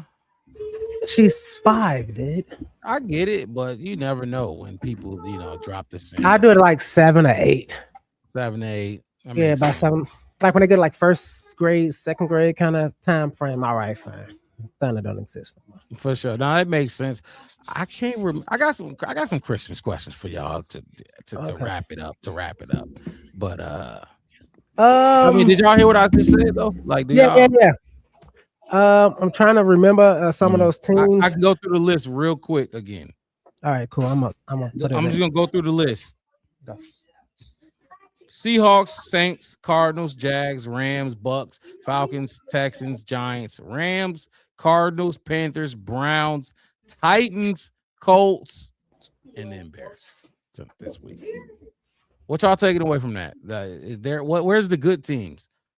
Because if I go first, I feel like their schedule is weaker than ours. Mm-hmm. Even though everybody said we ain't beat nobody, their schedule was fucking weaker than ours. Yeah. They ain't really play nobody. And the tough teams they played against, I believe, Rams tough team lost. Texans tough team lost. Bucks, I don't think that's a tough team, but they lost to them. Jags, that is a tough team. I don't know what people think about the Jags or what y'all think. That's a good fucking football team. Liam Cohen got them balling. And then the Broncos, they lost to the Broncos. No, they didn't lose the Broncos, but that's the last one. They beat the Seahawks, so good job. I would have had them losing to all of the teams that you like. All of the teams that you said that they lost to are teams that I was already pinning down. Like, this is a good team. This is a good team. This is a good team. Like, exactly. They didn't lose to any teams that were like, you shouldn't have lost to them guys. You know what I'm saying? They beat the team they were supposed to be, right? Yeah, exactly. Mm-hmm. As far as who had the tougher schedule, though, I am a firm believer in the fact that the majority of the league is not going to have a tougher schedule than we do, because when you got 6 games in the NFC North, you already lined up there. So that, to me, in itself is just like, it is what it is. Like, nobody's playing a lot. Nobody's playing the Packers twice but us. Nobody's playing the Lions twice but us. Yep. You know what I'm saying? Like, the Vikings didn't have a good year, but Brian Flores and KOC years past didn't look like what the hell they look like with JJ McCarthy. So it is what it is. But as far as that, I'm kind of what Nacho is saying. As far as those losses that they do have goes, I would say the Bucks is the most questionable one.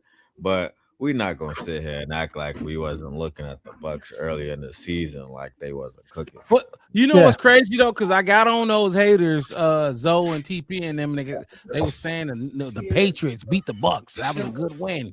The motherfuckers is not gonna win that division. The Panthers gonna win that division. They're gonna miss the playoffs. So it's like the same thing with us losing to the Lions, how we lost week 2 and the Vikings week 1. Like, yeah, but we don't even know who we are yet. You know what I mean? Yeah. What you got, Wes? No, I'm with y'all on it because I heard the Bucks in there, the losses and all that kind of stuff. But I want to go back, like, because they beat I heard like the Browns, the Cards, the team they beat on them, and then it's like, okay, they beat on them, and people are like, well, they beat them by this much, they did this much, or they did that much, or they did this much.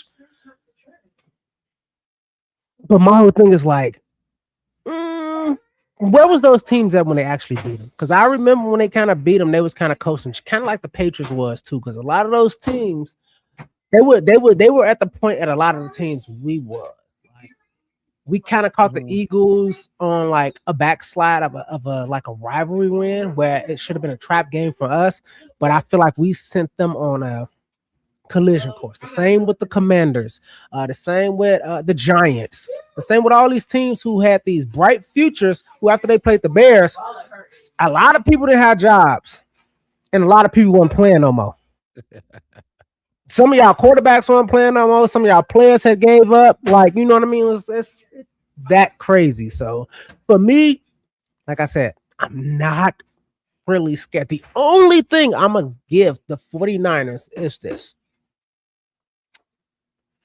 We in y'all house. But I can tell you this much. I've lived in California for a decade. It's going to be a lot of fucking Chicago Bears fans up there in the Bay. It's gonna be some blue amongst that red. We talk a lot about the Bears have like this bend don't break approach on defense. Like we give up a lot of yards, but we also get a lot of takeaways and a lot of extra possessions and stuff out of that.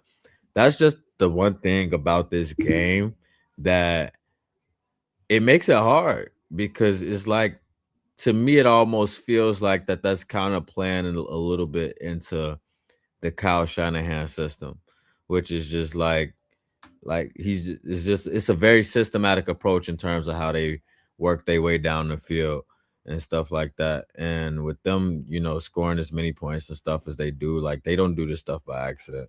So it's like when you have this bend but don't break approach, sometimes they're gonna pierce through.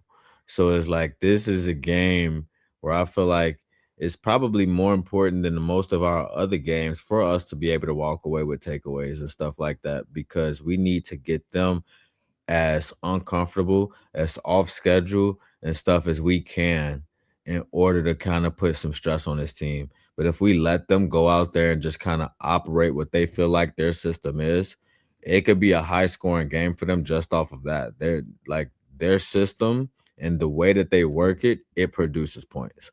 So we need to be able to go in there and work with them defensively, because I feel like between the two teams, we have the better defense. Like you said, Mark Rob, we like their defense could be had, and even though they score a lot of points, Caleb Williams and it, like, they can go in there and do work, and they can. I don't fear that they can't keep up with the 49ers. I just feel like it's going to take more than just trying to keep up with them, etc. Like we need to go in there and turn some drives that they think are going to be points for them into no points, into points for us, into turnovers. Food. I said their defense can be had, but I also said their defense is food. Cookies. They players are, but I'm not finna. I just thought about it when I had this thought when I had a clear head. Now I don't know, man. Robert Saleh, he ain't no punk at defense coordinator. He's just as good as Matt Eberflus. Bad head coaches. No, all right. Bad head coaches, but good defensive minds. I'll give them to them both. And I said this about Eberflus. Not a head coach, but Flus was a good defensive mind for sure. That's what I think about that. Saleh is not gonna scare me. Because you look, I get it, they're coaches, but the players do have to play. It's hard to coach when you ain't got nobody. Fred Warner's gone. Yeah. Nick Bosa is gone. Like they don't got Hufanga no more. He's over in forgot where he went, but I get it though. though. It's tough when you ain't got no players. I'm just saying Robert Saleh defense has been holding longer than those Cowboys defenses. And they made trades to try to improve it, and they had a week or two. They had a moment. But this 49ers defense have been kind of steady. They not unbeatable, but I am not putting Robert Saleh in the same fucking category as Matt Eberflus. I got to. Call me fan bias if that's what you want to, but I don't think I am. I think Robert Saleh is some leaps and bounds better than Matt Eberflus. Just my opinion. Of course. I mean, yeah. I mean, yeah. The Bears held teams to 20 points or less in the first 8 weeks last year. Yep. And I personally dislike Flus. Like on a Flus personal sucks level, I as a don't head like coach. him. Like I don't like him so much. And I But revert. that was what he did somewhat well. He didn't do that. He didn't do that. We said that. I preached that for the entire season last year. That it's them, it's the players. And like Mark Rob, you just said, Salah don't got the players, but he getting. Come on, man, swap them out. Salah had a hell of a defense in New York, and they're getting their ass whooped. Yeah. But like I said, I'm with you on the head coach not being a head coach. But when you talk about defensive coordinators and who are better defense coordinator, I don't think they're even on the same tier. That's all I'm saying. You think if Robert Saleh had Matt Eberflus's current defense, he wouldn't be better? Yeah, I think Robert Saleh would be better with the Cowboys defense right now as they speak. And I think Matt Eberflus will look terrible with the San Francisco defense right now. I mean, the Saleh looks terrible. They're food. They're not good. They're not a good defensive team. Like they're not good. I don't know. I get it though. I mean, if you're gonna naturally go that way, if you feel the way I know you feel about Flus. So like it's a natural thing, and I get it. No, I totally get it. I'm not mad at it. True said, look at the Niners defensive numbers compared to the Cowboys defensive numbers. No, look at the numbers. They suck. Hey. Their defense is actually not good, but well coached. Yes, the players are not good, but they're well talent coached. deficient. I think that the Cowboys defense has good players and poor coaching. That's my statement. I think the Cowboys defense. I think Flus thought he had Micah Parsons, and he didn't. Then he all of a sudden didn't have him, and then you got to make it work. So everybody gonna say you're trash because when you took the job, you had Micah, and now you don't got Micah. You got Kenny Clark, and then they traded for Quentin Williams. But I mean, and they got better. They got better. I think they're both the same. I think they're in the same type of realm. Okay. You feel like solid. I just want to get my point out. That's it. Y'all can have it. I'm not hitting to stand 10 toes down on that statement. I'm just saying my opinion. Yeah, both defenses. I'm not gonna stay. That's one of those. Yeah, that's one of those situations where both can be better. Both need to be better. And I'm sure if you're talking to their fan bases, they would tell us that because Matt Eberflus, everybody wanted to fire him. So they're like, look, Nacho coming in. Will Matt Eberflus get fired? Side note, maybe. I don't know. Okay, look, that's all I got as far as the football talk. I don't know if y'all got anything else y'all want to touch on, something that irked y'all nerves and you couldn't get to and you would like to get to, or other than that, I got some questions for y'all. Stuff. What? Oh my God, you lost a tooth. We're losing teeth over here in the Pettis house. Mixed it. Bear Truth said mixed it. You did do well on your analysis from the numbers on the Niners offense. Shout out to Mixed It. Good graphics, of course, as always. Time is put in on those graphics. So hey, I appreciate y'all. Bear Truth, I appreciate you. I'll have my mic muted. I ain't know. That's that last anything football because I got some questions for y'all. Some football too. Nah, I ain't got nothing else. I do got a question. How about I say, go ahead? Yeah. I think, and I might be wrong. Y'all can correct me. But if we lose twice, we're 7th, right? It depends. It depends on somebody else to lose. Somebody else. And all right, well then my question, because I had an idea and a thought in my head. We'll wait. We'll wait. I'll save that for another show. That's gonna be good when I bring that up. If we lose twice and the Packers lose twice, we're probably still where we're at. Maybe third. Right. I think we had dropped to 3rd. Yeah. Okay.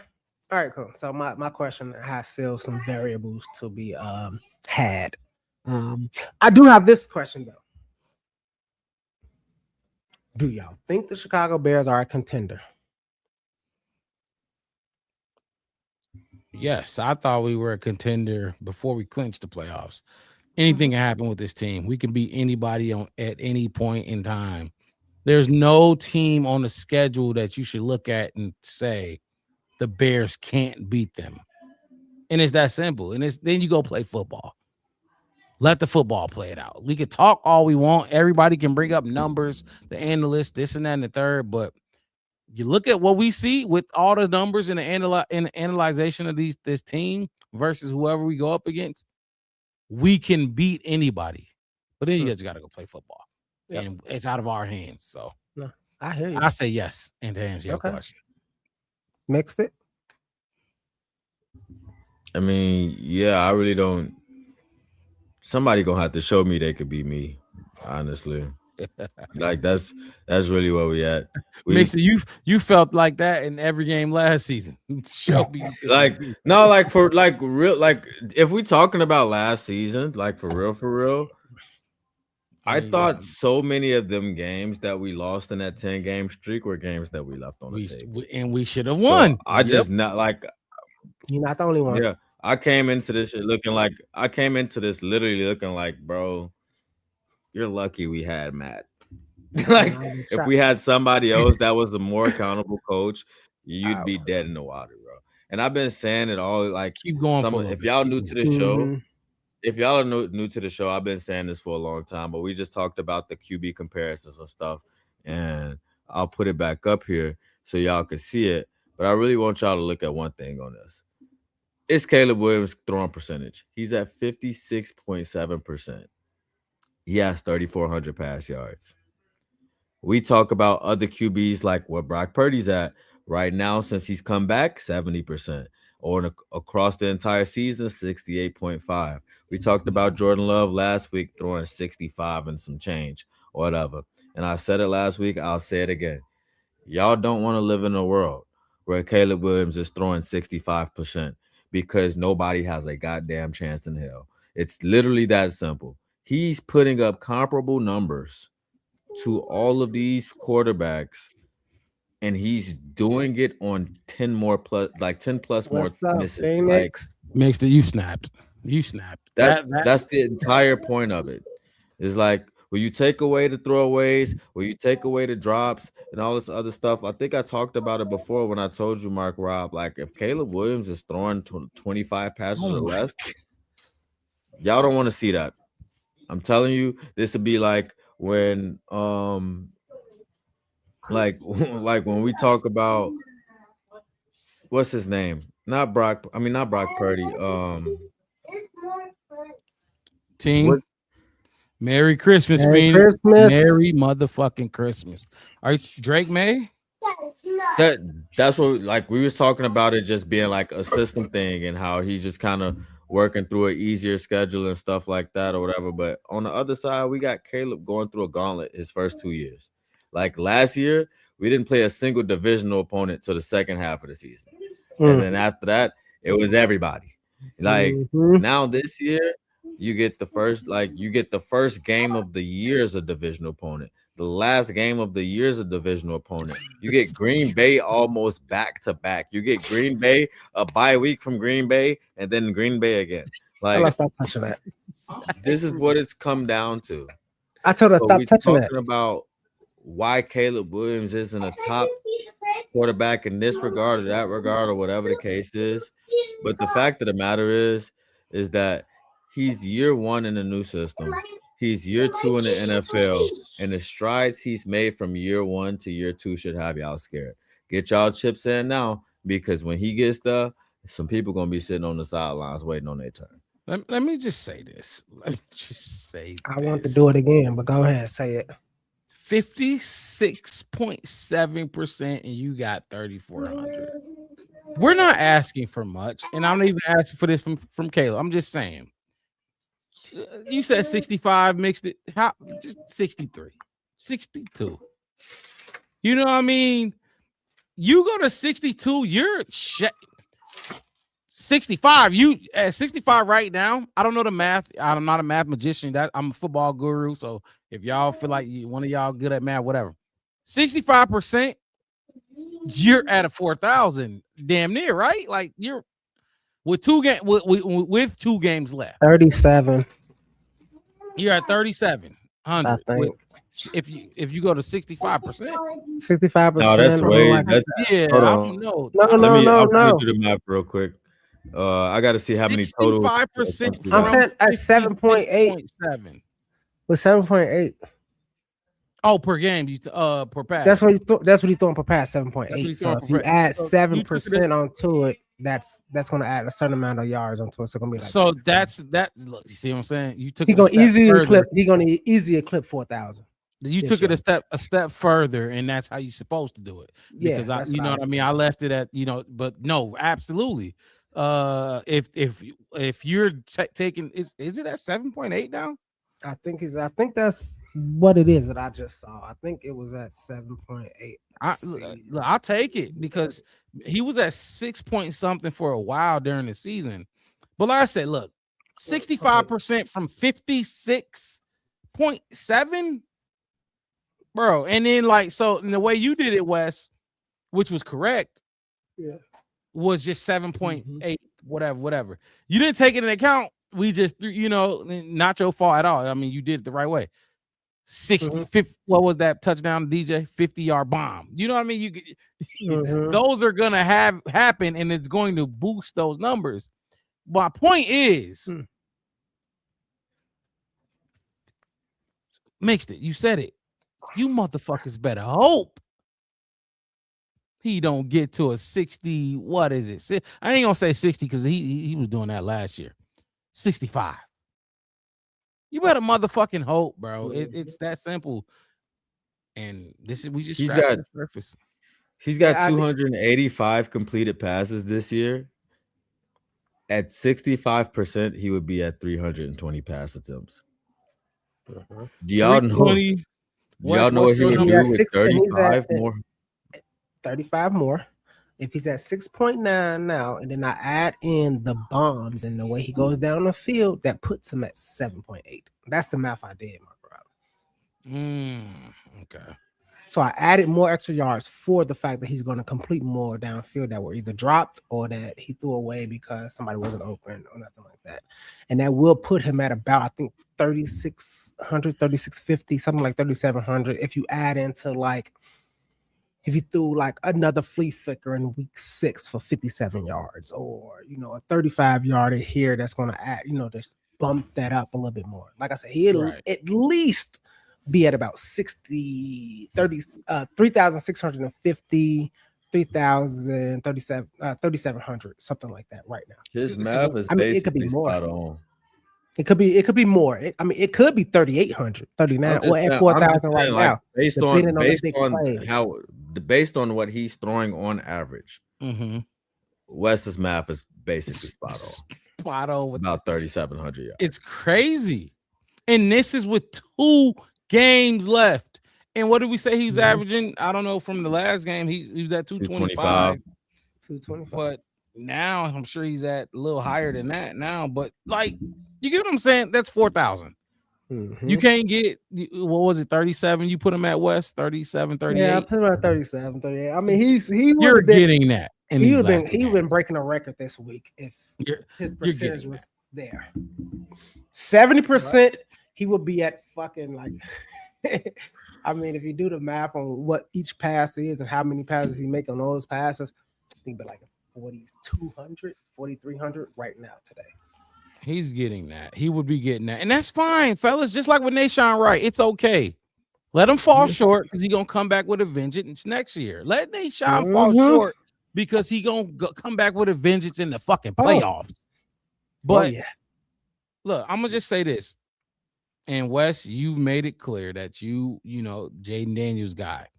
Mixed it. Where did you lie? Did we ask him this question yet, Wes? I don't know. I had when it came to Caleb, Jaden, or even Justin.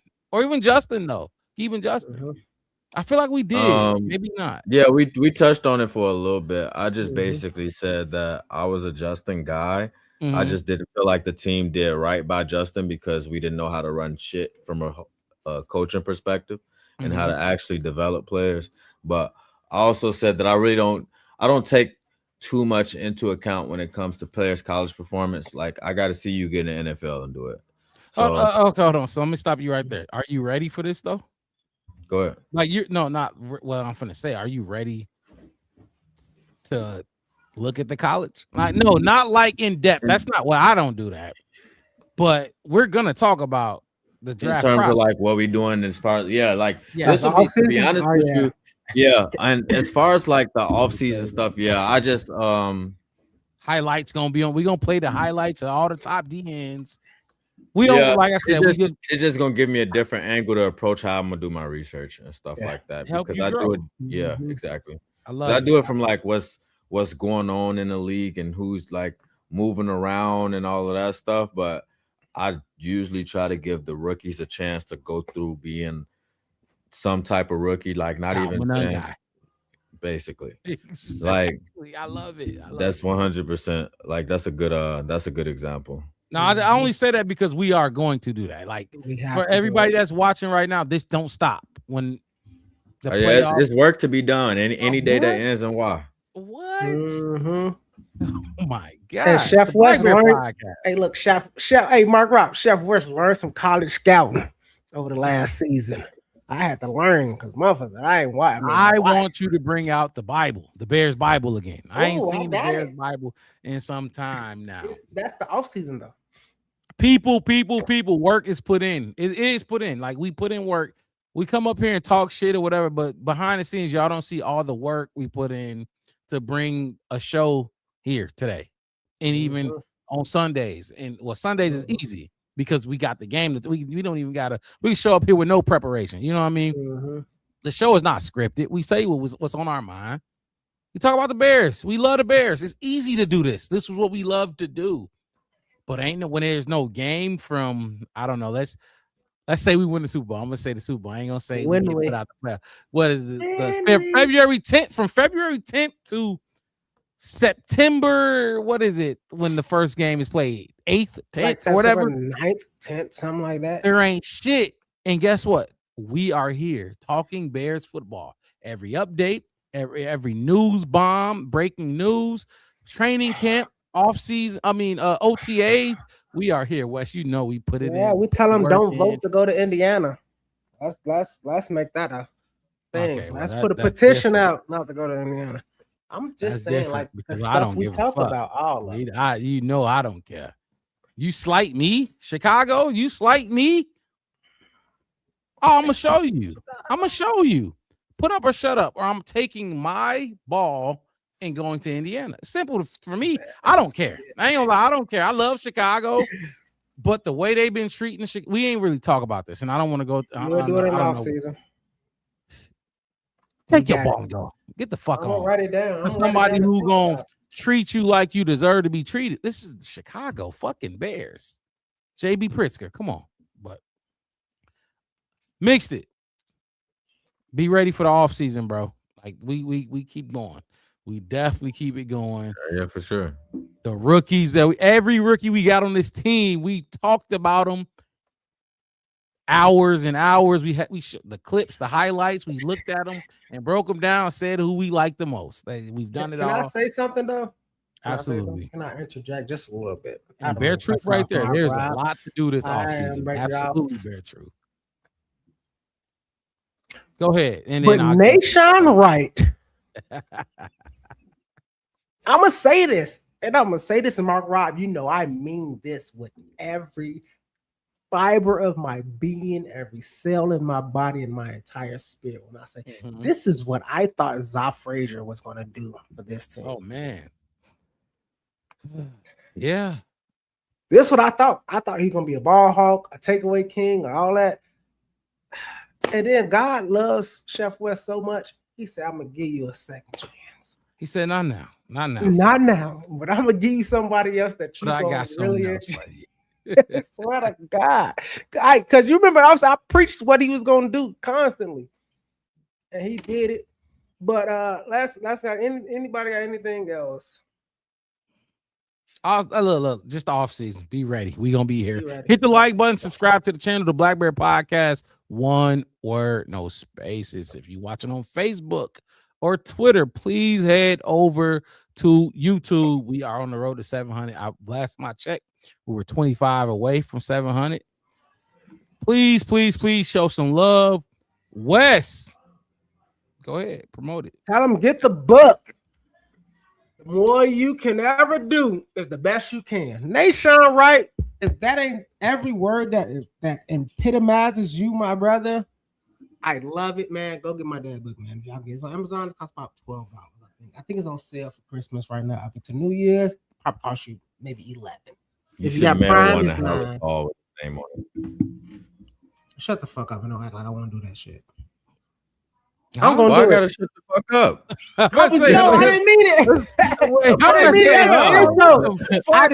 I did not mean it as an insult. I meant it as a I didn't even think about that shit. No, on some real 100 shit though. I didn't think about the book up to the screen so we can see the graphic and the title. I will order one. I'm gonna order one and I'll gift it. I know somebody who would love this book. So say the title again and just tell everybody where they can get the book. It says the most you can be ever is the best you can. So the most you can be is your best ever. Is basically what where do I need to go to get this book? You can get this on Amazon. You can get it off Kindle, and I think it's a audio book on it too. It should be out by now. I'm not sure, but I'll confirm that one though. But you can definitely get it on Amazon. I know a lot of y'all got Amazon Prime. Absolutely, it's Christmas, so I know y'all got it, and I know y'all got girlfriends who got it too. So use their account. I don't care. Even if it's not out yet, I'll pre-order mine and I'll. Yeah. As soon as it comes in, you can definitely get this book though for sure. The audio book is coming on its way, but this one right here, I'll put it in. After the game, after 49ers game, when it was draw, I'm going to get the link for it. I'll throw it in the comments for y'all at the end of the show for the next time. I read it twice. Good book. I know the person who wrote it, so I feel some type of way about a lot of the stuff that's in here. That's Pops. He talked about it. He talked about a lot of things in here, man. There you go, right there.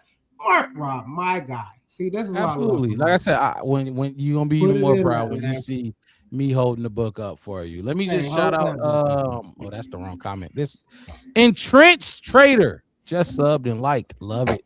New people to join this community. It's a great community. We talk our shit.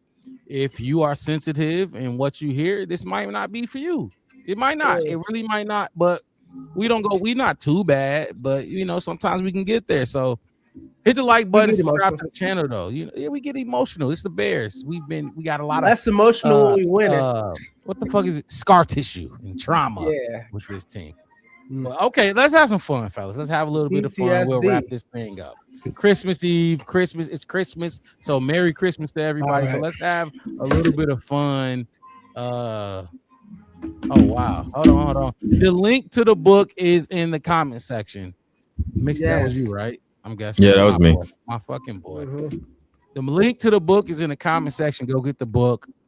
Thank y'all. The most you can ever do. The most you can ever do is the best you can. It's the best you can.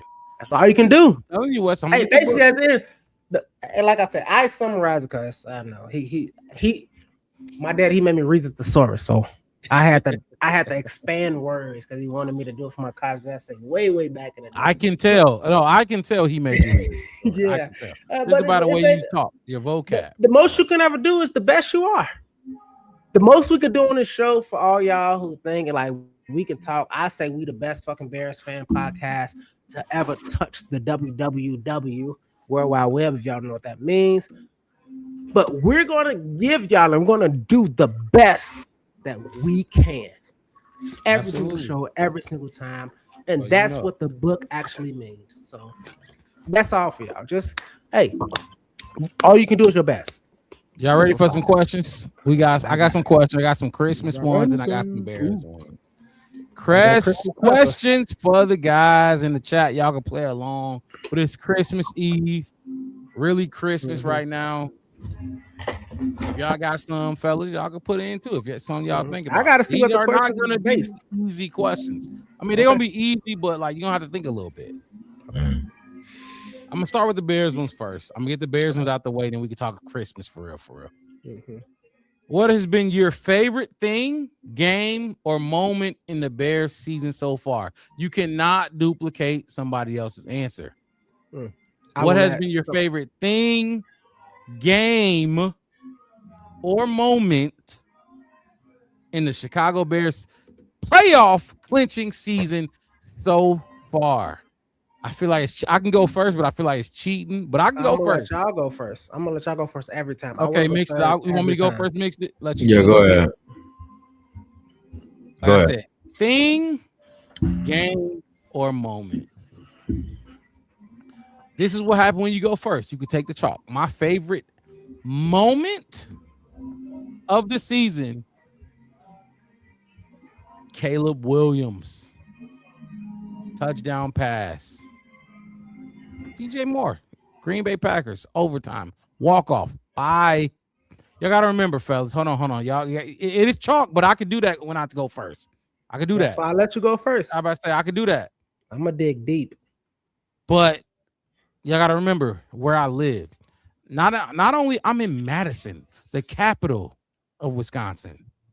Everywhere I go, my neighbors, this and that and the third, my job, every stop I go to is, you know what I mean? That's big for me. Now, when mixed it, you live in Chicago, so you see a lot of people that's sad with you or happy with you. You know what I mean?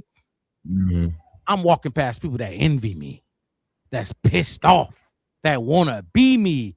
Or when we lose, they talking shit. I got to go to these. Yeah, exactly, Wes. Exactly. So for Caleb Williams to have that moment for me, like it was big for me. It really was. That was my favorite moment of the season. And I said moment, game, or thing, anything of the season. That moment, I chose moment, Caleb Williams to DJ Moore. It was massive. Even better than last week against the Browns, that touchdown he threw. No, this was huge for me. Massive for me. And Trent's coming in with his. If one of y'all don't want to go, I'm waiting on. I wanted Mixed to go first before I went. Hold on, y'all can read them. Can I read this one, or you want to go before you read it? And Trish said that was the greatest moment ever. But I will say that us being able to move the ball through the air is something that has been missing for years. And Entrenched is right there with me. Mm-hmm. We've been waiting on this. Like we had run games, we had defenses. The passing game right now, and it's like 56.7% right now, and it still looks good to us. Oh my God, fellas, we had some good. We had some good passing moments in games. Yeah, but this is like 4-5 weeks straight. But this is different. I mean, we had some big arms, like Cutler, big arm. Rex Grossman had a big arm. Like, you know what I mean? Like, man. but just in the right moment, big arm. This is that. That's mine. What you got, Mixed it? Because I know you was finna go next. Cut you off. Game moment thing between two. Okay, talk to us about both. Maybe we'll help. First one is the game where DeAndre Swift goes down and Kyle Mananga rushes for 176 yards.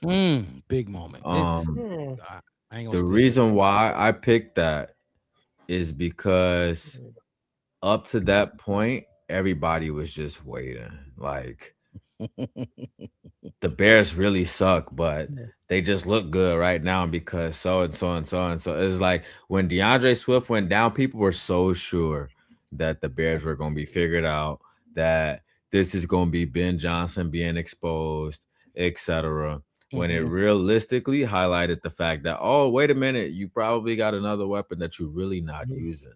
That's because this guy don't put the ball in the dirt. Like, not only do he not put the ball in the dirt, like we talked about it, his first game really getting some touches, and he was supposed to have like 35 yards plus, except he lost like 8 or something like that because he broke 6 tackles and they couldn't bring him down. Like, and they didn't give him the forward progression. So I was just like, oh, wait a minute, hold on. That looked like it was supposed to be something.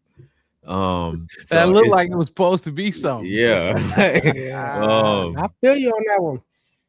It's either between that or it's beating the Commanders.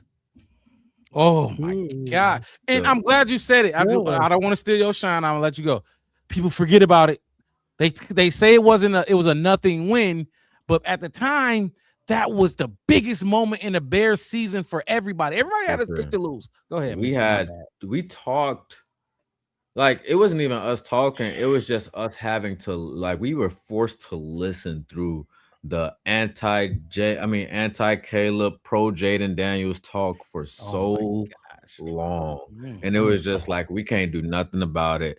Football was over. We talked about it for 3 more months in the off season. And then they talked about how Caleb couldn't throw a ball through a net. And then they talked about how the defense looked better than the offense. And then it was all of this stuff just to say, we think Jaden Daniels is better. And we kept saying Jaden Daniels is built like the cinnamon stick off the Apple Jacks box, but y'all don't want to listen to us. Like, he has no frame. But I was like so relieved when we got that win, because it was just like, y'all gonna keep talking about Jaden Daniels is better, but we got this off our back, and now we can start shifting the conversation. I think that was the beginning of it for me. You had two. He can and have the both. first. No, the first one. Go. Great ones. The first one was the Kyle Manon guy. Yeah, the breakout game. West. Like I said, we covered Kyle Manon guy. We praised him. 7th round pick. We seen him. We was confused at first, and then we seen him, and we said, wait. But not because of him. We were confused as why he wasn't being used based off what we covered. Yeah, the first 2 or 3 weeks. Yeah, the first 2 weeks, we were like, what the fuck are we doing, man? You are finna hate you. We 0-2, and the don't fumble the ball.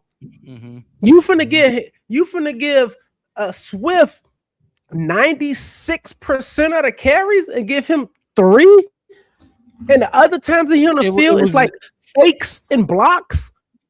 We didn't like that. It was disgusting. And then the game you mentioned is the game we saw. Like, and not only us, but Ben Johnson was like, this motherfucker. And we saw it, and we didn't have no doubt. Mark Rob, we had no doubt. We did from the start. We did absolutely. And remember, it was a big reason was we saw his pass blocking too, right? Pass blocking too, yeah. Gut punching. We're gonna look at a lot of these rookies, and it's gonna be fun because you're gonna be able to find the guys that you like.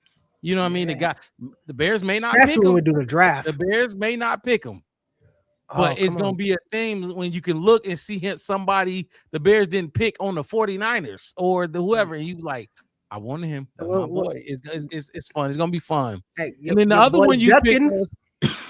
My boy Judkins. Oh my God! I said Travion Henderson. Yep. And I'm gonna go back to. I'm gonna go into. And I'm gonna let Mark Rock go into your second statement.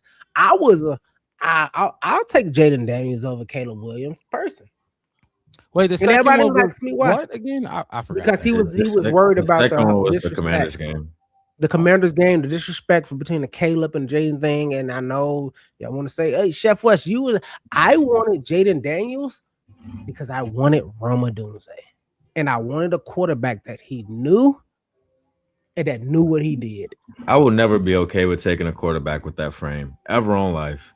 Right, I'm sorry, he's so small. This is my thing. After Justin, you develop some things that whatever. You don't want a scrambler or a runner, or you don't want, and like you said, that frame. Now Caleb is little, but he's stout. That motherfucker is strong. Now let me talk about the game though. That was the biggest game. That game was highly anticipated. Wes and Mixed It, y'all both know it. Mixed It before you joined the crew. Happy that you did. But before, you was having your own emotions by whatever, however you was doing it. But we was on here broadcasting these emotions. That was the Packer game before the first Packer game. And you laid it out, Mixed It. We had to sit on that Hail Mary loss for a year. What was that? What was I? Huh? What was I at? on that Hail Mary loss. You was there? Oh, you were at the stadium. I was. Wes was at the stadium on the Hail Mary. Gosh, I'm like, we got this. Shit. Y'all, I'm talking this. You know me. I got a look. So I'm in there. Yeah, what y'all want to do? Boom, the ball go up. I see it fly up. I'm like, ah. And then a dude look at me. He said, touchdown, bitch. I mean, and I turn and look up, and they like, Commanders win. And I have to fly. First of all, I got to drive from DC. I lost my fucking phone. Oh my God. I had to have somebody go back up to the stadium and ship me my phone 4 days later. Because I jumped up because I thought we won. Everything came out my pocket. And I didn't. And then I had to get in the car with my cousin. I had to drive because she's 45 minutes or so from DC or whatever it is in Virginia. So we and my Bears family from Chicago, we went all the way home. I got up and I had to go to the airport and I only woo Bear shit. Bro, I had on Bears jerseys and flew back to Arizona and all Bear stuff, and people were just looking at me crazy. Mixed it. This dude had the show. He did a lot. It was like a live show. He did the show playing on surround sound at his people's house, and you could hear the show live throughout the crib. Like, it was crazy. It was my cousin got a great setup. She got a bar. It's all down there. Shout out to the United States Navy. She's a veteran. You know, that's my family. She lived down in Virginia. Worked at Quantico. 33 years in the Navy. It was a hell of a moment. It was a hell of a moment. All that kind of stuff. It was a great experience. I was on the field. I shook my hey Margaret, tell him. I've seen the pictures. I shook my homie Rome hand. Rome, give me some dap. Swift, give me a bump. Caleb, this. Hey, I said, hey, Shane Wilder, you gonna do something special for me? He said, yeah, I got you. The special shit ended up being the worst thing. It was massive. Not gonna lie, it was massive. Yeah, you know what I mean? Like, it was. I knew it. I felt it when the way it ended. So mixed it. For you to not be on, and put that out here as your moment, great fucking moment, because it was a get back for the motherfucking ages. Wes, what do you have for your moment in the game of the game? You see, it should have. How do you follow that up? Yeah, exactly. Wes, it should have, but that's what happens when we go last. Pick from the crop. What you got? Come on, man, because hey, look, I get everything out the cupboard and everything out of the fridge, and I make meals. I went Packers. Walk off. He took two from you. He went Swift breakout, and then he went Commanders get back. We both got get backs on our what you got? You said 12 to 20 minutes. I got Josh Blackwell blocking the kick against the fucking Raiders. God. This West hell of a go ahead. Fucking changer. Yep. Season fucking changer. Right, no offense, no defense. It was, oh my God. I think we're 0-2. Oh my God, this is gonna be it. Oh my God, we're gonna in 39. Huh. Boom. Blocks. Trench right with you. This was a moment, bro. And he blocks the fucking kick and it turns the season around. We gonna win how many more? Like 3? We rallied off of. We won a 4. We won a 4-game winning streak after that. Yes, sir. So let's call it. I'm gonna call that one the win. But we won another 3-game winning streak after that. And that's why in the beginning of the show, I said, you know who I feel snubbed on? Josh Blackwell. Because every time the Bears season try to dip, or it's impossible, or it's something that's like improbable. You said it, mixed it. Oh man, that onside kick was like a 0.05 or 0.005 that would have happened. He recovered that shit. We can go back to the week before when he pinned him down on the 1. Like, we can go back to every tackle he made on special teams and all this other kind of stuff, but I will go back to the first time Josh Blackwell showed up when he blocked that fucking kick. Wes, that was our first fucking win. That was the first one. That was the first win of the no. It was Cowboys was the first win of the season. Was it the first one? Oh, damn! This it week was. 4. No, but you good. Damn, I thought it was week 3. My bad. No, you good. This was the first of the cardiac bears, the comeback kids. This was the first. Literally a thing is if we had literally this would be. Story. No, you good. This would be something that just stopped there, right? But yeah, because the Cowboys game was just it was a we won and we started off winning. We beat them. We beat them down. That game, yeah. This moment that you just put on, it showed up last week. It's still going. This shit that happened in that game is still going against Green Bay that we saw last week. This is a huge moment. This is a great moment that I'm glad you picked it. I'm glad. I felt like that was when the season started. Man, I feel like that was when it was. It is. It was because at the end of the day, yes, sir. And I'll add more context to it because now I kind of remember because we just routed the Cowboys, right? We did everything. We were special against them. They didn't do nothing. We shut Eberflus, our former head coach, out. That was, and I'm gonna say this, and I don't mean it lightly. That was easy. Right? It was. Remember he said he knew us, he knew Caleb. He knew us, he knew Caleb, and he didn't know shit. That was literally the easiest game we've had all year. Exactly. Yeah. Okay, cool. I can concur with that. But this Raiders game, and I missed it because I was supposed to drive up there. Ronnie was at the fucking game. Ronnie went to the game. Right? And I was supposed to go up there.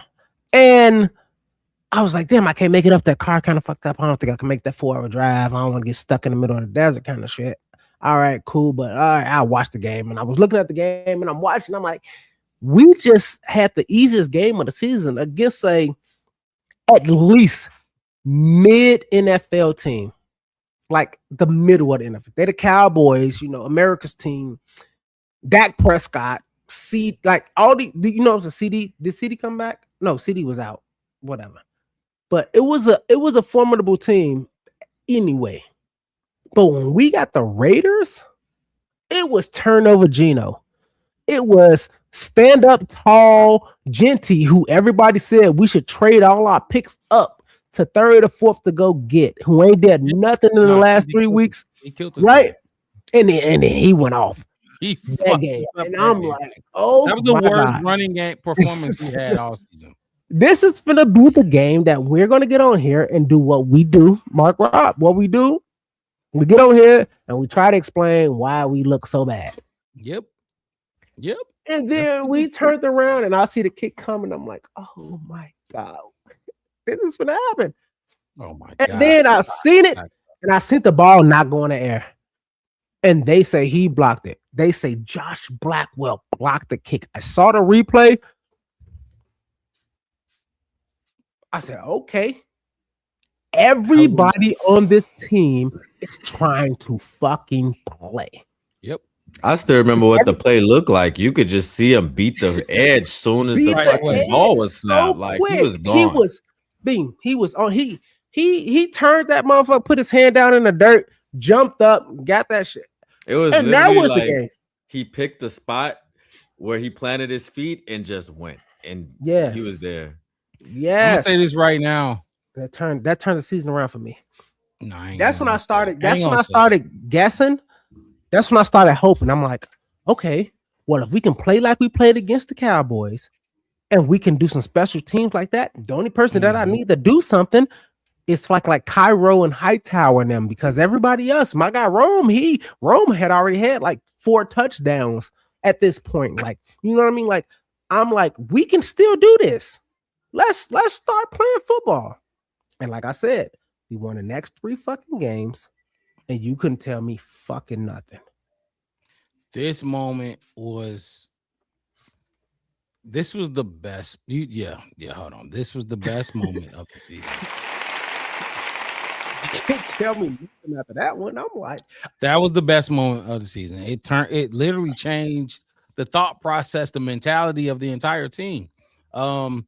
Okay, I got other questions for y'all. These are going to be Christmas questions, unless y'all got other moments y'all want to talk about from the season, real quick.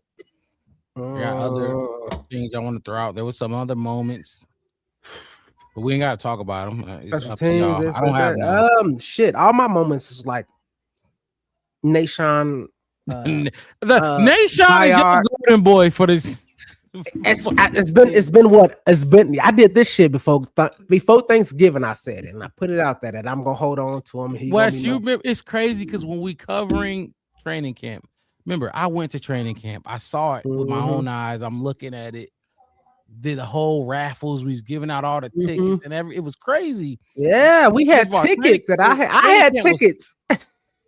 You won the tickets. Your 2 tickets turned into like 30 tickets for us. And we was giving them out. We was handing. We was, Yeah. I was able to go. I saw it. This was like year 2 for me. I hope I can get tickets for year, the 3rd year. I want to go every year. I'm coming this year. Mixed it. You want to shout out? Right. Merry Christmas. That's your mama mixed it. Hey, mama mixed it. I was just coming to tell my son Merry Christmas. Merry Christmas. Is it midnight there? Can you hear us? It's 1 o'clock. It's past midnight. It's midnight for me, mama. I was my son to come downstairs to say Merry Christmas to us. Merry Christmas. Merry Christmas from Arizona. Merry Christmas from Arizona. Merry Christmas. Okay, I'm going. I'm jealous. I'm jealous. My mama jumped in on the podcast. I'm jealous. I'm coming. I gotta start coming home, man. Oh my God. I love the holiday. Them Chicago fucking mamas, man. I mean, them Chicago mamas. Hey. Mixed it. Now, you see, you opening up, you giving the audience, the crew, the community opening up. Welcome to the family. Mama mixed it, jumped on the fucking stream. Love it. Right. Merry Christmas for sure. Hey, shout out to y'all that's troopers in the chat. You see him in that still 1 a.m. on Christmas Day, and y'all still want to hear about this team. Shout out to y'all. Let's do the Christmas questions then. I'll do this one first. What was one gift I created? Look, every question that I created on my own. I just thought about them, put them in there. What was one gift that you got throughout your whole life? Wes, I know it's you got a little more lives than us, a little more. All right, go ahead, man. This gonna be you probably don't think it's that big, but go right ahead. No, it's up to you. It's all up to you. You had a few more Christmases than us, but how many times you had a gift that you really, really love? You know how we get gifts even growing up as kids, okay, yeah, we go, I like that. But then you do get that gift and it's like, this is exactly what the fuck I asked for. Like, I actually like this. Even if you didn't ask for it, I see you mixed in that motherfucking code. But even if you didn't ask for it, you would get something that's like, damn, you really do know me. Yeah. What is one gift? Mixed, you might as well take it away.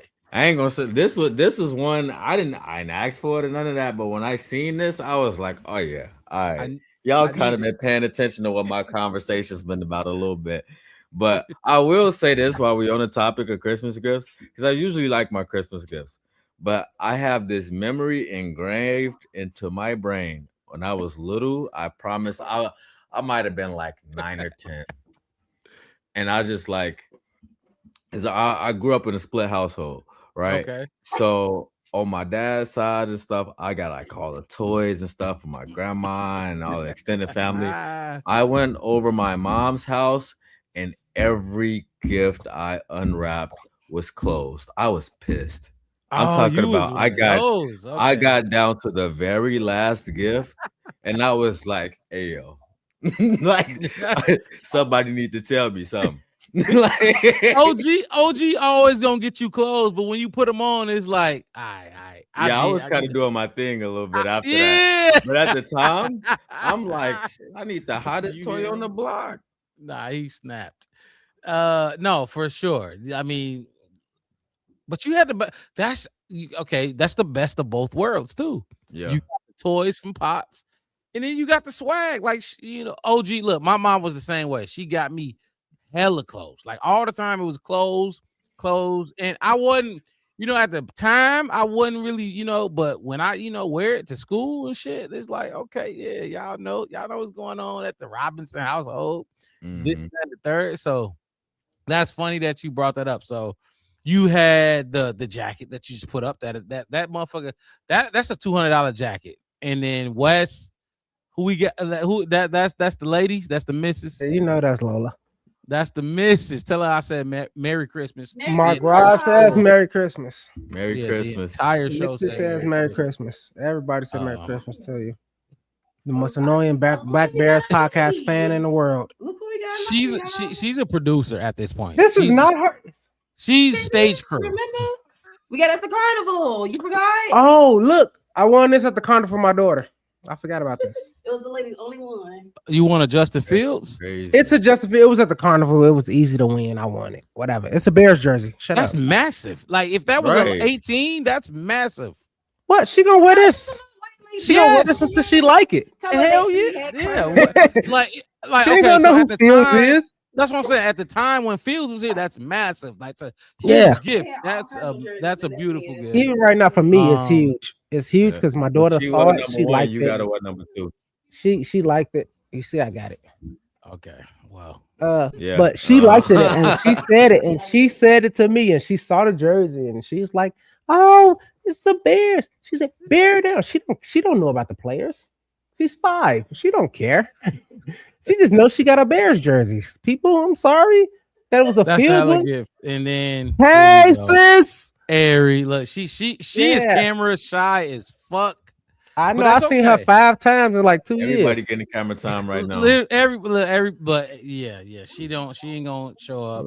But look, Merry Christmas to her too. She keep the house going. Yeah. Y'all see me on here with y'all for 3 hours or whatever. I know her. Get irritated sometimes by it, but it's okay. The dream got to go on. We got a dream, so we got a passion. But we got a passion.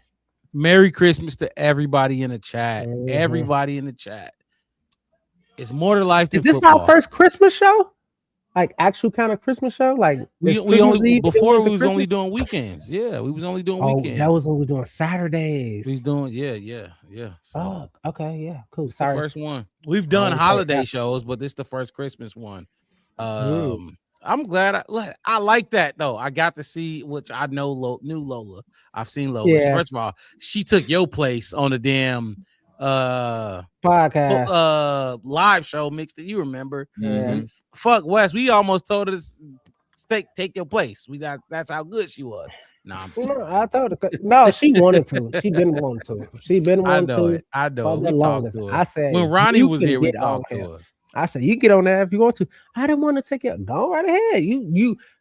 I'm gonna tell y'all this, and I'm gonna give it to y'all like in 15 seconds. She's sick. Yeah, and then give me your watches gift. us. I need to know your she gift. watches us on here, and she listens to everything. She watches. No, everything she stays in the chat. To me. She's listened to the notes I watch. She goes into my folders. She goes into my spirals and read my notes, and she asks me questions. And then she goes out into the world and she talks shit. But she sounds like you. She's saying what yeah. She said what she heard and she know and she go out and she like, you don't know this. What you mean 58%, but he's 23 touchdowns, 7 interceptions. And then y'all talk about the sacks and he ain't even missed. Like, that's her. I love it. That's her out there in the world, right? Trust me. You got a Justin Fields. Hold on. You got a Justin Fields lady. I got a Justin Fields lady. Yeah. But it's Caleb Nation here. It's fine. It's Caleb Nation. I mean, that's why she Wes, go ahead. What's your gift, man? Mixed it gave us all right, cool. Look, hey, that I'm gonna say this. That motherfucker tough. I don't even think who gave you that jacket. I can't even. I'm just talking shit. Go ahead, Wes. My favorite Christmas gift ever. You had more Christmases than ever. Us. And I'm gonna tell you what Christmas means to me. Been through a lot of Christmases, as you said. Is when I came home from Afghanistan with my daughter, and I took her to my shit, mama's I hear house. Lola in the background. Don't be lying. Yeah, she Don't said, be well, lying I on ain't lying. camera, West. Yeah, I Lola. hear Lola. This ain't got nothing to do with Lola. This is my favorite Christmas. Absolutely. I had came home from Afghanistan. I did like 6 weeks of debriefing and all Hit the that like kind of button stuff. for my boy West, man. And we finally got to go on leave, and it was like, all right, it's the holiday coming up. What y'all gonna do? And I had my oldest daughter, and I got to go home for Christmas. How many and I little went to ones? my mama's house. I got 3 daughters and a son. Okay, I remember. I saw your daughters. That's crazy. You know what's crazy was I never saw your son. I've seen all your daughters. He a dude, but I've not ever saw your boy. He a dude though. I'll bring him on the next. I'll bring him on the next one. Okay, keep going. He was into football for a lot, and then he jumped into basketball a lot too. Because he like, you play basketball a lot. I'm like, yeah, but I like football too. But I'll bring him on. I'll get him on before the season over. I'm just saying. I saw all the. I'm like, God, yeah, you saw all the girls because all the girls. I mean, they've been in the comments. My daughters have been in the comments. Yeah. Yeah, all my daughters that came in. But when I came home from my first time going to Afghanistan, yeah, I'm a pie dad. But yeah, when I got to go home with my daughter and just show my mama, like my daughter, like I made this. Show OG. Yep. First time she met it was on Christmas. You know how look at them rubbing it. Look, you see? Hey man, that shit. You missed it. I had to stop because you called it out. But man, I'm telling you, after what happened, like I said, Mark Rock, we talk about it all the time. We talk about my military experience a lot. You know, I appreciate you for supporting us and supporting me. But dude, like that from a dude from Chicago to go do what I did, come back. And bring another life home and just show my mama like, hey, this your grandbaby. And just watch her and see her and all of that. And there was a bunch of gifts. Like, how does she react? Oh, my mama. You seen her. She's the first one that jumped in the damn podcast. In the chat. Yeah, she the first one jumped. Oh, cry like a baby.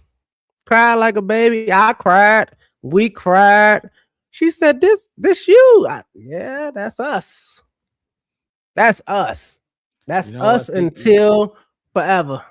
Yeah, as far as we can go. You know, that was the best Christmas. That was the family. That was the best one. And then I couldn't stop adding them. So it's Freaky Boy West. Couldn't stop adding this. Yeah, I'm about to say, are they watching? Is the kids watching that you? No, they're not watching right now. We don't do. I grew up with the midnight gifts, but I didn't want my kids to grow up with that. I mean, I did one gift at midnight. One gift, right? Yeah, the one gift, the one midnight gift. Yeah, he want to open the gift. Hey, tell him that the Black Bear Podcast want to talk to him. Everything else is yeah. Go get him. Tell him come here. Crack of dawn with the sleep crust in your eye. Y'all sitting there looking ugly, opening gifts. But we didn't do that. I didn't do it with my kids. Like I said, I don't do the non-Santa thing until they're kind of old enough for that kind of stuff. It's Santa until you're a certain age. It's all that other kind of stuff. I didn't get the memo when my family stopped doing the midnight gifts. Yeah, we just one day in the middle of Christmas on midnight. I said I didn't get the memo when my family stopped doing the midnight gifts. One day they was just like, "No, we're gonna do them in the morning." What the hell is y'all talking about doing them in the morning? There was a time you did midnight gifts, and then every year until I was like the whole shebang. Y'all was doing the whole little you did. Because the way it would work. Look at Dre. Hey, we hear you. We hear you, man. Hey, Mari. Yep. Yo. So Merry Christmas. Merry Christmas, y'all. Merry Christmas, man. Boy, you look. Hold on. I don't know which one of them you look like, but I don't know who your mom is, who your dad. But you do. I ain't gonna lie. You look like Lola. You look like Lola. You look like Lola to me. Who's Lola?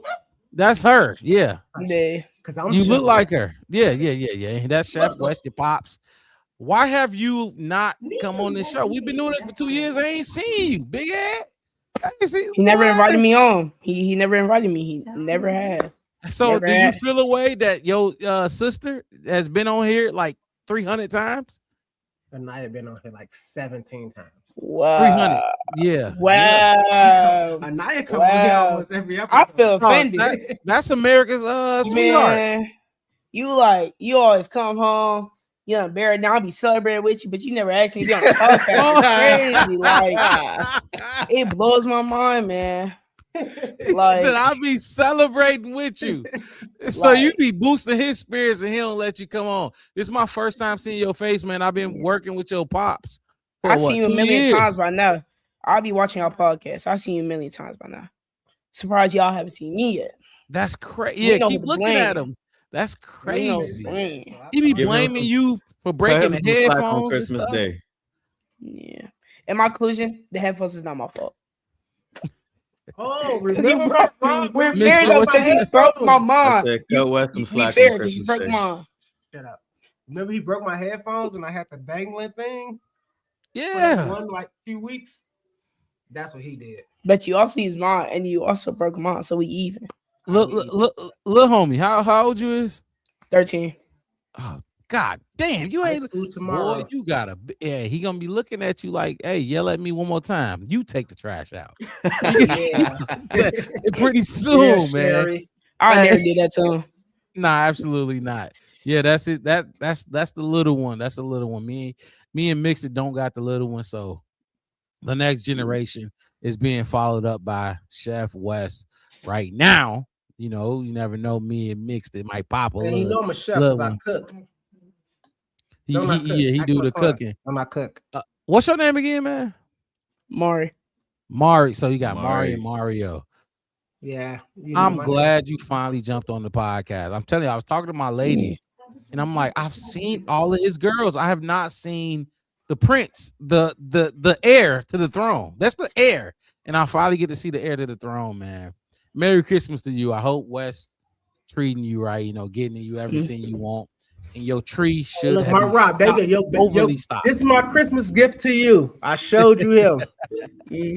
My boy. Nah, I'm proud. I'm happy you did that because I didn't see him. I was literally talking to my lady. I'm like, God damn, I done seen all the girls. Why don't he show his boy? What's going on? Do he, you know? And I see the prince. And you look just like him. Yeah, like that's crazy. Much love. Much like love. No, he does look like Lola to me. Like I swear to God, I don't know. I know y'all got a blended family, but I don't know who is who and how many. He looks like Lola. So appreciate you, young blood, man. Get good grades or West is giving you no Christmas presents. No. Man, who that? It's our fans. They own you. Now you public. Wow. Oh my bad. Now they can see you. They can see you, young king. Mixed it. I don't know if you got something for the 13. I can't even talk to you like you boy. Turn 14 next month. Age, well, all right. He more than half my age. What I'm supposed to say. Hey, Wes, in 22 days. Yep, turn 14 next month, y'all. On the 26th. So you a Bears fan? Let's call it a month. Let's call it 30 days. He turned 14. You a Bears fan? Yeah, but I don't know much knowledge he know though. I mean, 20%. Of what he knows. I'll say 10. I'll say 10. At most 10. You see, I'll be fucking around. But nah, man. It's a great team. Yo, Pops is great at what he does. He got a lot of fans in here. Show him some love. So whenever if he, I got to do the podcast. Hold on, I got to do the podcast. He got a lot of people that's showing up to watch him do this podcast. Not just us. We don't give a fuck. Me and Mixit don't give a fuck about him. But this audience, they love him. They love him. So appreciate you. Hey, Wes, much love. Those the marks right there. So when I say the marks been jumping on me, those the marks I'm talking about. Oh, so them or them? Yeah, them are them. Us is us. Them is them. Don't let him lie to you. He be in here jumping on this stuff. All right. But hey, hold on. He be capping though. Yo, Pops do be capping. He might get off. I'll be hearing about y'all arguments, man. I don't get between that. Y'all got it. Don't get in between it. Is he 17? You don't got an ally. You do not have an ally. Mari, much love. I hope this is not the last time I see you. We got a playoff game. I would love to see you again on the channel. We'll teach you some more football. You very much be watching that playoff game. Very much be watching it. Close you be gaming? You be gaming? Yeah. Xbox, PlayStation? Xbox. They have my PS5 right now. For now. It's for his sister, not for me. If y'all play, text me y'all gamer tags on whatever platform y'all play, what games y'all play. Y'all can link up with them. Or you can come and play on the PS5. It don't matter. Boy, I'm gonna link up with him. I'm gonna tell him. I'm gonna tell him all about Pops. I'm gonna tell him everything. Pops. I'm snitching on you. Appreciate you, Mari, man. Appreciate you. Merry Christmas. I hope everything you asked for is under that tree. Merry Christmas for you too. And what we say? Absolutely. Bear down. Fuck. We beat the 49ers. That's all I know. Okay. Not gonna be close. What's your score prediction? 49-23. Damn. Oh my God. That's my prediction right there. Yeah, hey, you got a future job in podcasting and hosting and all that.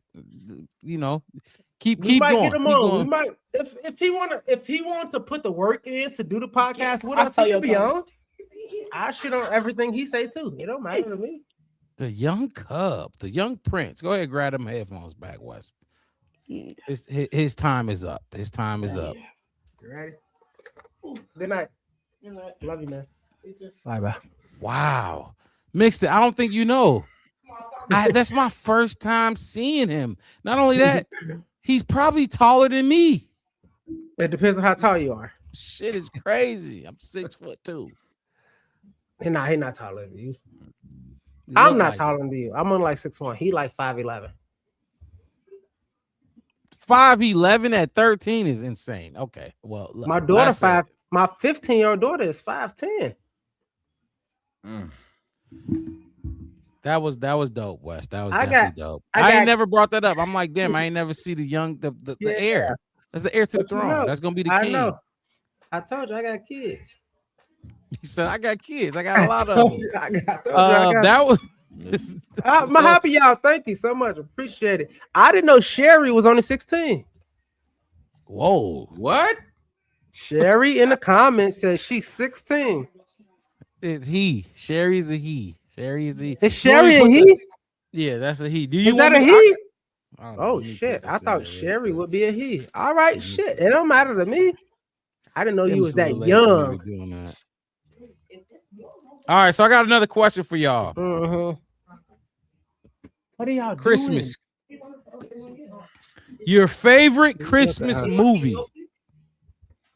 Favorite Christmas movie. Mixed it. It look like you're gonna have to go first. Mix it, go first. Both of y'all go first. No, I'm not a movie Wes, you can't keep going last. Yeah, you're gonna have to go first. Like you, I'm about to say you can't keep going last.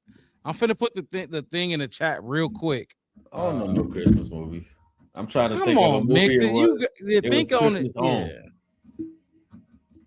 Think on. No, let me interrupt. No, Mixed it. Prince Mari. Let me.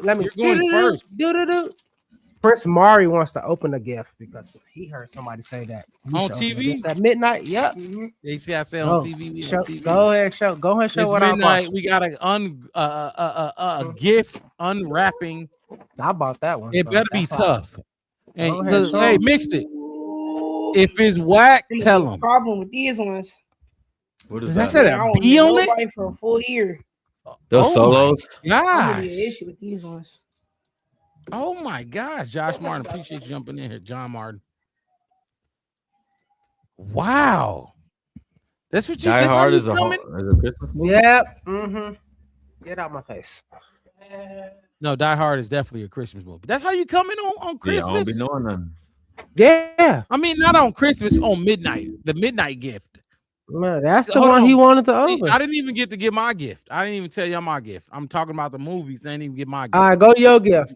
He wanted to do that too before he went to bed. I'm gonna do it real quick. Come on, you want to get on just the show? Like he just did. Yeah. Mine was. It's Lola. Was how oh, excuse me. Wow, that's crazy. That comment is crazy. That is crazy as shit. What happened? If you can't see it, I'm gonna put it up. So put it up because I'm trying to do this real quick. Oh, is that what Sherry? I'm sorry, Sherry. I called you a girl because that's I'm just old. They seen them beats. They said, "How about you throw a little gift their way?" Yeah, you ain't see that part. Super Bowl. We won a Super Bowl. I'll buy you whatever the fuck you want. How about that?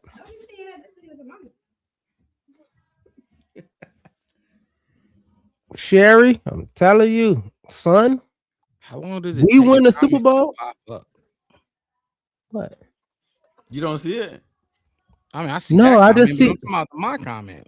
Oh, I don't see. I mean, See, this is why I gotta teach. I gotta teach y'all how to work this so I can have y'all helping me out.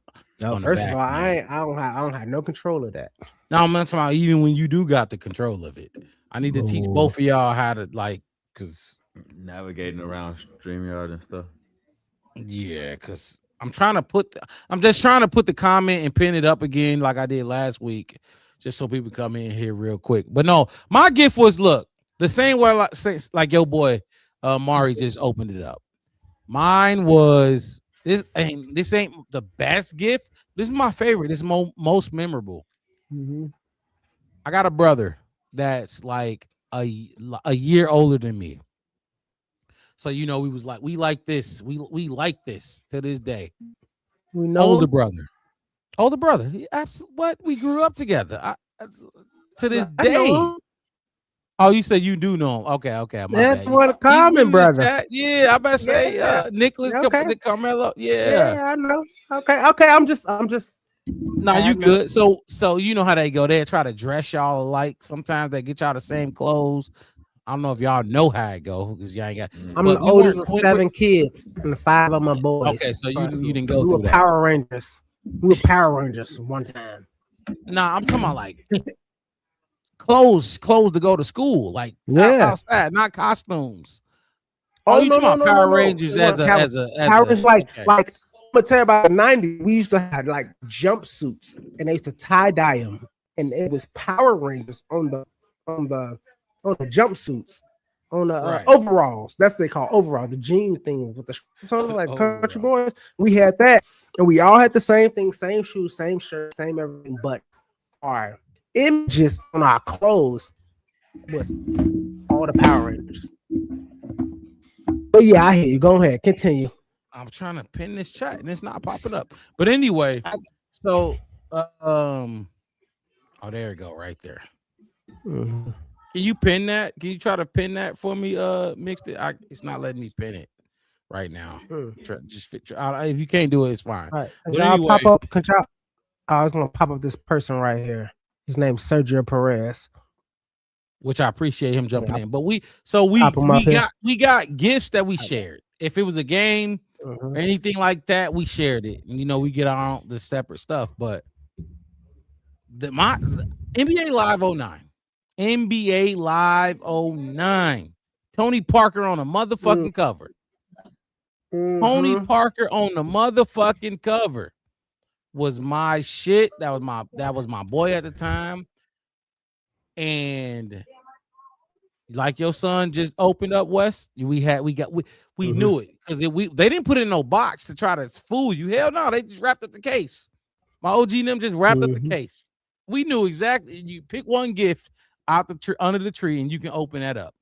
We knew exactly what the fuck that was, and we went right to the case. We opened that up, and we gonna play that all the way until it's time to wake up in the morning with crust in our eyes to open up gifts. And that's exactly what it was. That was way back when you couldn't manipulate your presence. They keep making them different. Yeah, exactly. That was mine. It was the NBA Live 09. NBA Live. Today is 2K. Remember, it's 2K everything. It's 2K. Yeah. NBA Live 09 with Tony Parker on the cover in his motherfucking prime. San Antonio Spurs. I was a LeBron fan. That was my gift that my favorite gift that I remembered like it was yesterday. So I think I played NBA 9 2001. What I had NBA, man, look, the basketball games, that's my thing. I'm a gamer, but I play sports, Madden and 2K. That's my shit. I bust your ass in some Madden, I bust your ass in some 2K. I play some other stuff here and there, So but there I'm you not a can. Call of Duty dude. Oh, I Not can't a- do that too. I want you to put a Yeah. Call of Duty dude up there. See, Sherry said pin it somebody so I can pin. join. I can't pin it. Pin Sergio Oh, Perez up man. there. I know I can't pin it. I'm not even. I can't pin him either. Mix I it, can put him just up only there. put him on the screen. You can't put him up. Put him on the screen. Don't pin him. I mean, put him on the screen. I didn't mean pin. It's the link. That's what she's the link that needs to be pinned. But yeah, I he's pinned trying it to though. pin it to the chat. Yeah. I do want. I just want to put put this so we can guy. come up in here. But I want to put this guy up here, and I want to tell you who this guy is to me. Yeah, This is about this link. Like you see, my mama jumped on here. A bunch of my cousins jumped on here. This Who you trying to dude put up? Sergio Perez. Corporal. Okay, yeah. Put him up there, mixed. Corporal. Elite Corporal. Sergio Perez, United States Marine Corps. We went to Afghanistan together. Me and this guy right here. And I want to thank you, Sergio, for jumping on the podcast, bro. Hit the link. Go to YouTube. You want to hit the thing, or you want me to do it, Mark Rob? I'll do it for you. Sergeant. Oh shit, you made Sergeant? I should have been staff, and you know it. But anyway. Hey, you funny as hell. That's tough. He Hey, said no. Hey, Perez, Sergeant, know me. motherfucker. That's good. That's good. Sergeant Perez. I didn't know you got that far. I should get that at least. Yeah, man, this dude right here, man. I spent a lot of time with this fella right here. Thank you for jumping on the podcast, man. Merry Christmas, brother. Is it pinned now? It should be pinned. Yeah, it's up there. He up there. I almost did it. I know we almost did, man. But man, I was in Afghanistan with this dude right here. We spent a lot of fucking time together, dude. It was a lot with me and him. Like I said, happy that you jumped on, man. What I do want you to do is go over to YouTube to the Black Bear Podcast. One word, no spaces. Absolutely. Subscribe. And let everybody else know at 369, HM like 369, know that, Pettis does a podcast and he need all y'all fucking support. So support y'all Marine brother. Come out here. Get us to 1,000. We barely at 700, but I know 369 can get us to 1,000. That's 369 of y'all. That's not true. That's just the name. But it's like 2,000 of us. No, you good. But go ahead and post that in there, brother. Tell them all get in there. We should be at 1,000. Everybody's a lot of people come in here and tell us like we should be at 1,000. It's okay. It's organic. We do it organic. But we play the 49ers next week. Sergeant Perez. That's what we do. I forget. I don't know I think you're a Raiders fan though. If I'm not mistaken, can you put it in the chat and let me know? I'm pretty sure if I remember you was a Raiders fan. Shout out to all the servicemen and women that's been in the chat too. Absolutely. Yes, every single one for sure. I tried to hold off on. I did it a lot last year. Mark Rao, I did that shit like every episode I tried. I boasted my military service and I felt like it was too much. But still,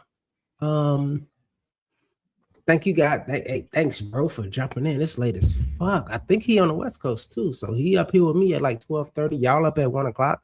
But yeah, hey, look, you don't need no thanks. Just keep doing you. Keep doing you. Keep doing you. Keep working you. No creed, no race, no blood, no job. We just want y'all to just be you. Do your podcast. Fix tires. Go replace brakes. I don't care what you do.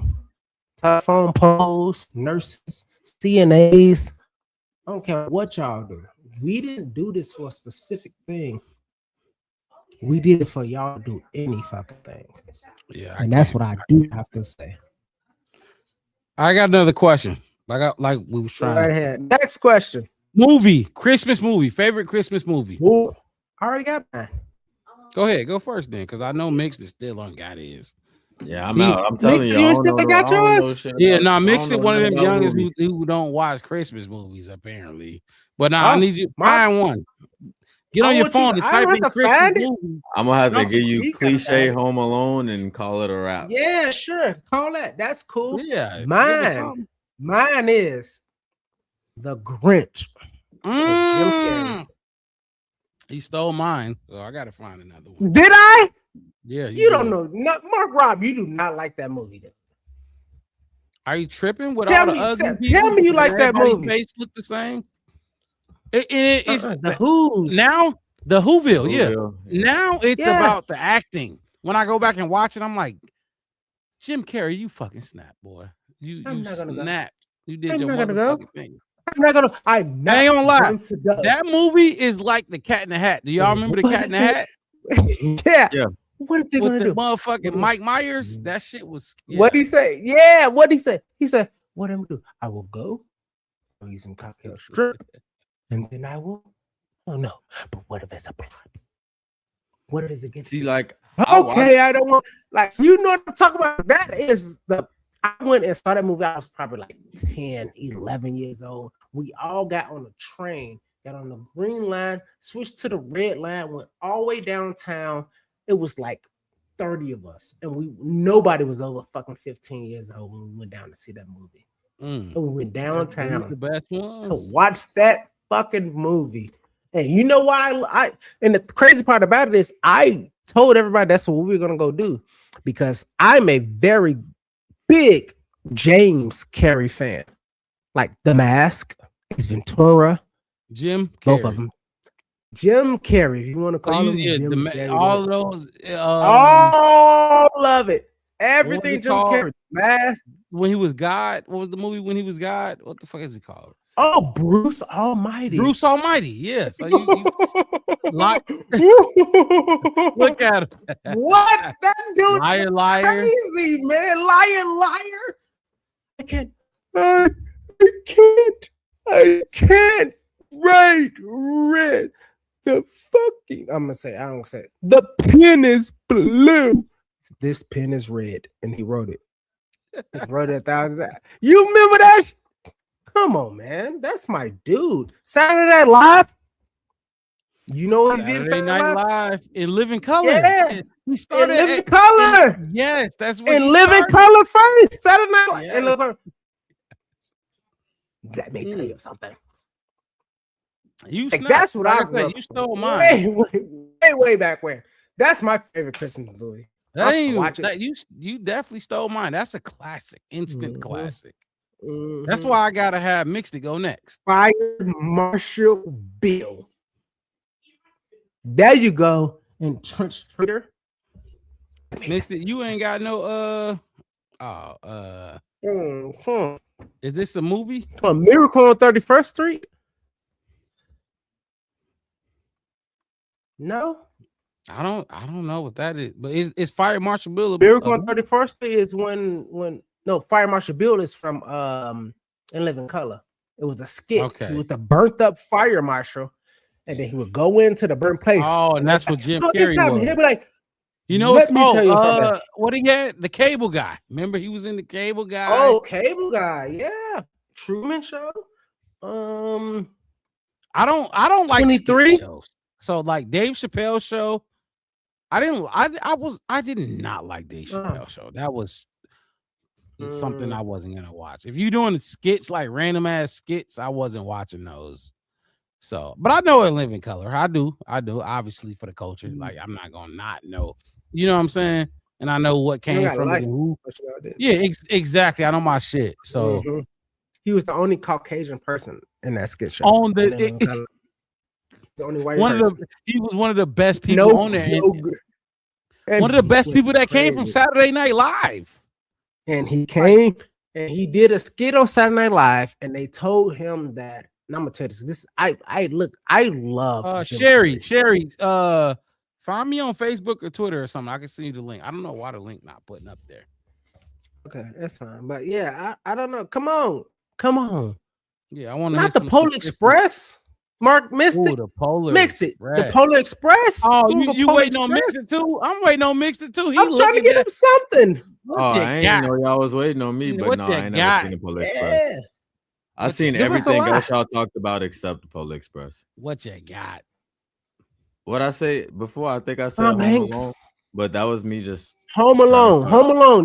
That's what we got. Home Alone. First one. Got you. Kevin. Yeah, I've seen all of them though.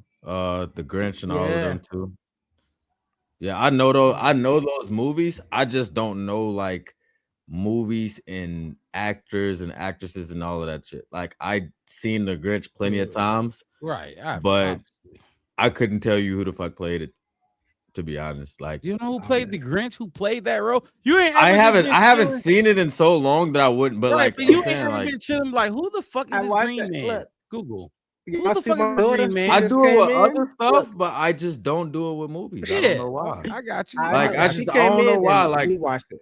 People get on my case about that so much because they'll like be showing me like stuff on their phone, like people in like actresses or people in the media and stuff like that, and I just be like, I couldn't tell this person from this person if you ain't tell me who they was. Who played Iron Man? Tom Cruise is overrated to me. Who played Thor? He is overrated. Okay, now you're getting into I bet.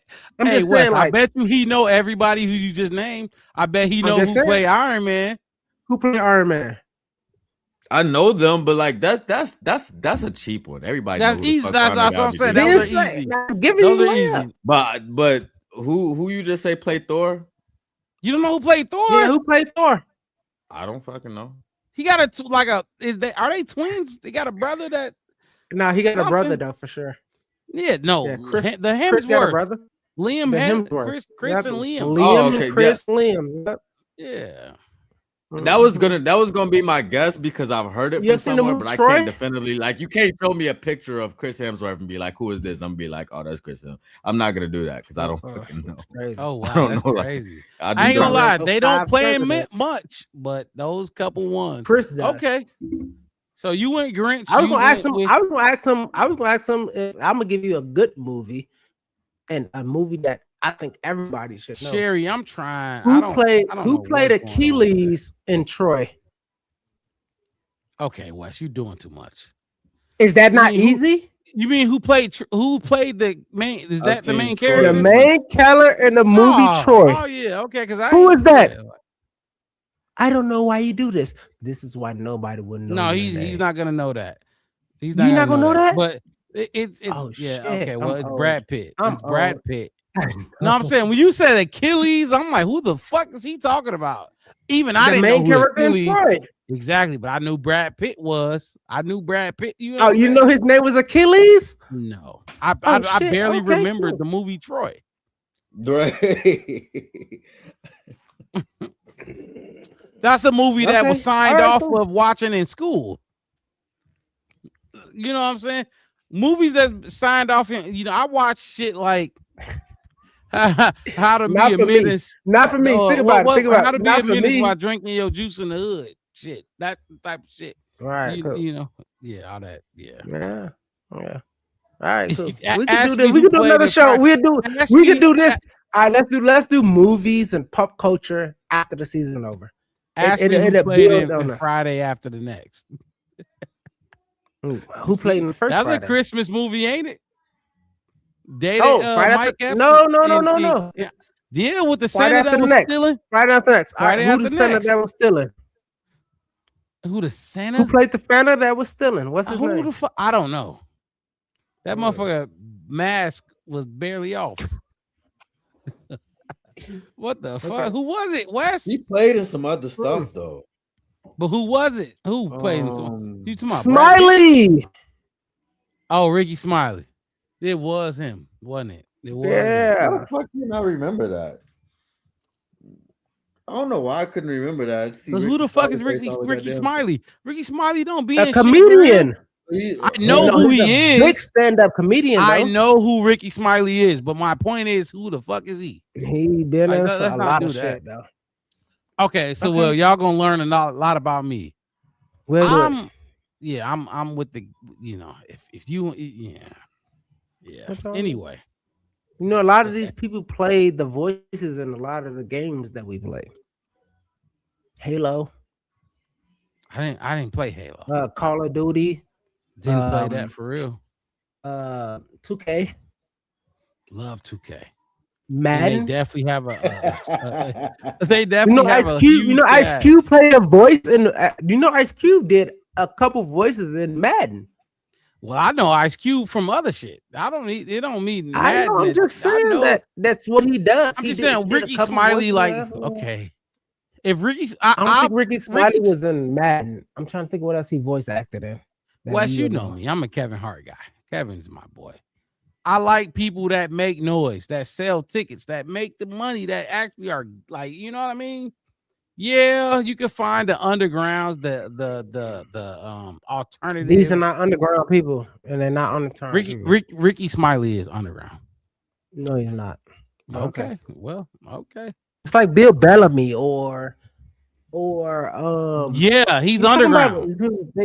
No, they're not. Like, I know who you're talking about, but they're not mainstream. That's all I'm saying. They're not mainstream. Okay. Some people use that as a bad thing, and it's like, oh well. You think Mike Epps wouldn't want to be Kevin Hart's mainstream? I mean, crazy. He is. Are you serious? You don't think Mike Epps is? No. I mean, Kevin Hart is mainstream. He ain't Mike Epps. Oh my gosh, Mike Epps is more mainstream than Kevin Hart. Mike, are you serious? Like, this is what I'm talking about, Wes. You be saying stuff. All right, cool. All right. Oh, okay. I hear what you're saying. I now get what you're saying. Yeah. What movie you got? Got it. No, without the Rock, Kevin. If you take everything, Dwayne the Rock Johnson is mainstream, but he sucks. But his right. Hit. Kevin Hart don't suck. So does Kevin Hart. Oh, okay. I seen Kevin Hart in person, and I went to sleep. I don't care where you saw him in person. You keep saying that. I don't care about it. I'd like people seen Caleb in person. That's fine. People seen Caleb in person. They gonna come and tell me he sucks, and I'm gonna tell them the same thing. I don't get. What did you think I would say when you brought up Kevin Hart? He's not funny to me. He's okay. You just haven't watched enough of him. You watch certain things, and you was like, "Oh, a lot of them, ton of them. Seen them in person 4 times." What is okay? So give me your Christmas movie. Oh, you went Grinch, and you went okay. So you went. Yep. What was yours? You took my Grinch.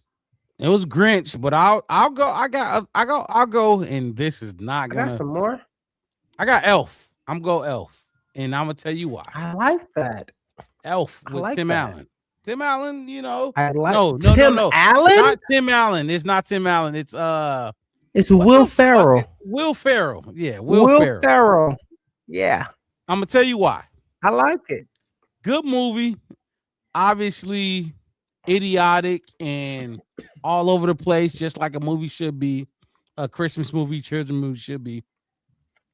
But the TV I had, right? The movie I had, the disc I had, or whatever the fuck I had the bootleg.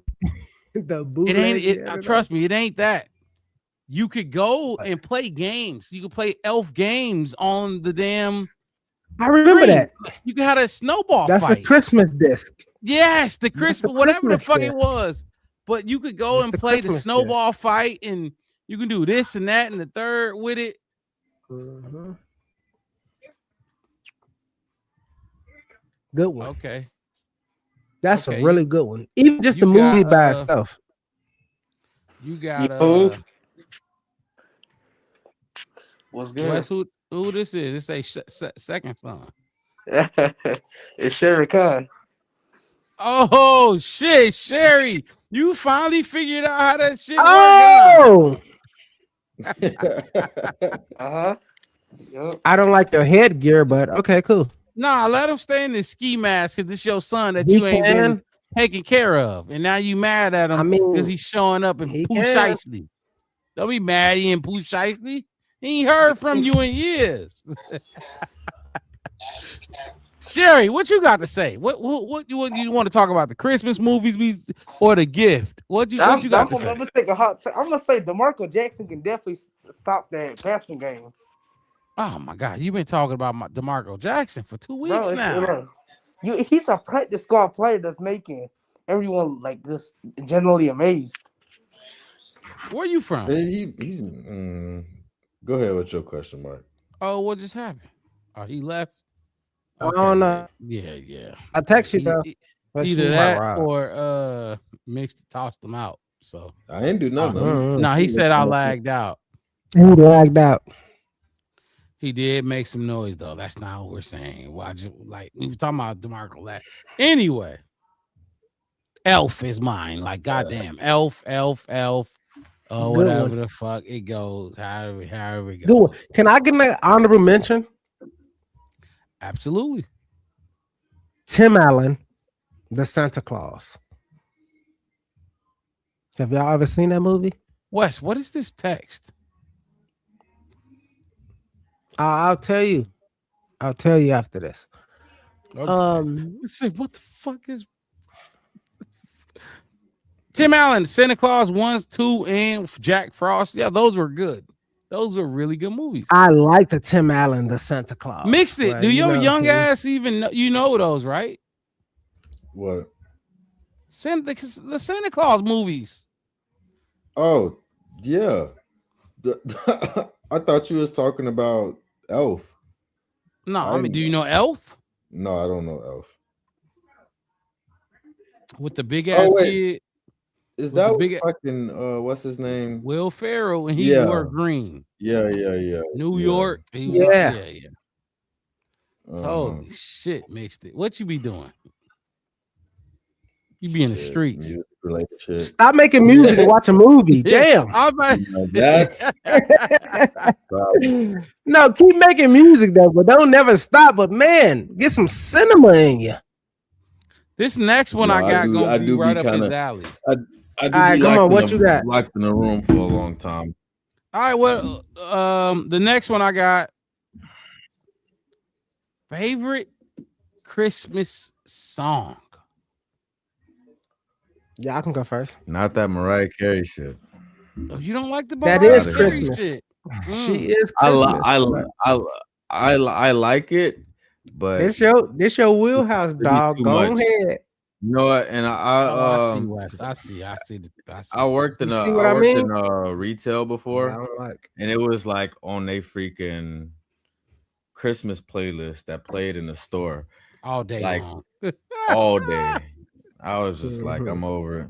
I don't like it either. Hey, mixed it. I ain't gonna lie to you. I've been there too. Like Mariah Carey ass. I don't. That bitch can sing. Y'all tripping. She can't sing. Don't get me wrong. She can fucking. That scream thing. Sing. How do you scream sing? She can sing. She can sing. I'll go first then. I'm not saying she can't. Go first. Let me go first. This Christmas.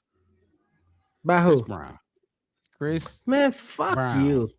This Christmas, you. Fireside is blazing. All right, that was my easy one. It's crazy though. It's crazy good. Yeah, I don't care what people think about Chris Brown. That shit is good. You just he did his motherfucking blackest thing ever. Good for you though. Black. That was us. That's us. Again. He took that shit. He took that shit out the dough. Because before he did that with Mariah Carey, before that Mariah Carey left, damn near. Yeah, after that, right? That mix it. Ain't he on the Mariah Carey after that? But I let me go. That's what I be saying. Go first, and you can take the easy one. Now we got a grid. Now I get a chance to sit back and listen to what Chef West. I'm gonna let y'all go because I got a song. I win already. Mixed it. I know. Mixed it. You want to go? Mixed it. You want to search? Since we talked about movies. If it's not that, it's probably, it's probably. I would probably say "All I Want for Christmas" is probably my second favorite song. Mariah Carey, right? There's a couple of people sing it. So who are you picking? How about it? Wait, are you who? Hold on, I can't even remember. Is that you saying it was by Mariah Carey threw me off a little bit. I might be wrong. Sang it? No, she sang it though. No, she does sing it. I thought so. But which one is your favorite one? Well, shit, he did take my favorite one. Yeah, she's the best. She's the best one that's both my favorite one. You should just win with her. Yeah, he did. He took our best song. That's Black people for sure. I mean, I guess, but I wouldn't call it the best, but I got a better one. Sherry is funny. This is why Mariah Carey be killing Sherry talking about "Hear Me Out." It's not a Christmas song, but "Love" by Keisha. Oh, What you got going on, Sherry? Not, bro. Fuck is that's You need to grow up. You said you were having a weird 16. night. Don't grow up. All right, cool. Nah, Wes, don't do him like Mix- that. That's your son. Don't do That's that. my son. You I'ma gotta stand teach by him. Sherry no matter what his I'm gonna take teach is. him. I'm gonna stand by all his take, and I'm gonna teach him. Somebody sometimes need a whooping, or sometimes need a reprimand. You know what I mean? That's not a Christmas song, but I'm gonna give y'all a Christmas song that is one of the greatest Christmas songs, and I'm going to get cultural, the greatest Black Christmas song ever. I Saw Mommy Kissing Santa Claus by Michael Jackson. That's a good one too. I saw Mommy kissing Santa Claus underneath the mistletoe last night, and I hate to do this on. Isn't that another one? What? That was remade. Yeah. Yeah, it was. Yeah, it was probably remade. I mean, I don't think it's. I mean, if you have to go Is to that the original Jackson Christmas 5? song, Mm-hmm. I think it was just technically Michael Jackson, but it could have been tagged as the Jackson 5. It was all of them. Yeah, no, I didn't say I wasn't saying, but the person that I heard sing the whole entire song was like 12-year-old, 11-year-old Michael Jackson. That's one of my favorite ones. My grandmama put me on that one. That was our Christmas song. Yeah, I heard. Ask Lola. I heard that Christmas song the other day when I was cleaning up, and I dropped it to tears. She said, "Why you cry?" I said, "My grandma ain't here no more. This her song." You picked Michael Jackson. Yes, or the Jackson 5, as y'all say. Michael Jackson was different when he was young. That motherfucker. Hey, what you want me to do? Bro, throughout his career, but I'm saying as a youngin, that's a perfect pick. I was gonna say you pick Chris Brown. All right, cool. You pick Chris Brown. I pick that was kind of cheap. You got Chris Brown that all y'all was gonna pick. If No. I hear you. I hear what you're saying. You're like, damn. You're like, Wes, you pick Michael Jackson. I'm like, well, damn, you pick Chris Brown. Now Mix It has Usher. Mix it. Yeah, he gonna have to pick R. Kelly. Oh, I know an R. Kelly Christmas song too. Well, hey, Kels, Usher and Kels, them my boys. Them my guys. But go ahead, Mix It. You pick your own shit, but that's mine. No. We talked about it already. Who? Or what? No, he just said go. I went already. Who you go to? Who was just last? You. I went first. And I went second. No, you went last, Wes. Who did you pick What was then? yours, Mixed It? Oh, the Mariah Carey song. Oh, you went. What was the song name? It was All I Want for Christmas. Yeah, All I Want. All I Want for Christmas. That's what you did. Oh, okay, cool. That's fine. I thought you was trying to lead me into something. That's why I'm hesitating. No. I didn't know that's what you actually picked. My whole thing is I didn't know it was actually. I didn't know that either. I didn't know you actually picked that either. That's what I'm saying. Am I wrong, Mark? Rob? Did I say I didn't know that's what you actually Holy picked? shit. All right, cool. We might need to expand our horizon. It might be some people that come to movies. That you say what? I just feel especially like when it comes to movies. Yeah, Mixed It. I was just shit mixed it. I am very. What was your movie? Shit, I don't even remember no more. I don't even look. The movie wasn't that bad. Home Alone. You pick Home Alone, and then you pick Mariah Carey. I thought your music one would be way better. Yeah, Home Alone was. Yeah, that's what I'm saying. When he talking about, I get it, Kevin. I get it. Yeah, cool. I thought love it. Home Alone was like me picking Chris Brown. Yeah, that was cheap. That's what I'm saying. Home Alone was cheep. We left it for you. I went Elf. That was. I didn't go Home Alone. Home Alone was good, but I mean, there was a lot of them. And some of them sucked. So, but it's Christmas, fellas. What do y'all want the Bears to give y'all? Score predictions? And don't say a Super Bowl. Fuck. Well, then why can't I say that? All right, fine. What you mean by what I want the Bears to give me? What do you because want every Chicago season to I want a give Super you? Bowl. They giving you what? No, because if we weren't in the playoffs right now, they would have given us everything we have asked for. Yes. Leading up to this season. I can speak to you, Wes, because you know what I'm talking about. We talk about this offseason. And I heard what you said. That's why you cut me off on the top. But all right, cool. Now I got to go mid bottom. Now we got to up the ante. Like you know what I mean? You got to up the expectations. I got you. Your parents just came into $100 million. I don't want that. You got to do something a little more now. You know what I'm saying? What you want from them? I'll start. Damn, if you face Green Bay, I need a 2-score victory. That's what I want from y'all. That shit that we put out in that West, I know you gonna go fan on me, and we all fans, but you're like a super fan. You like a fan that just fan. Anything you give me, I'll take. That's not me. You face them again, that shit cannot happen. I don't want to see that. That now, if you pull it out, fine. I'll be talking to you, after. But no, show me, give me it. Like, show me we're dominant over this team. We're dominant over this team, and especially if you have a backup in. Especially if Micah Parsons ain't on the field.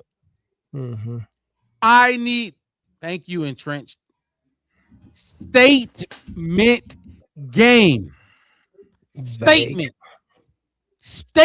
Like, that's what I want for Christmas from this team. And look, if it happens against the 49ers, give it to me.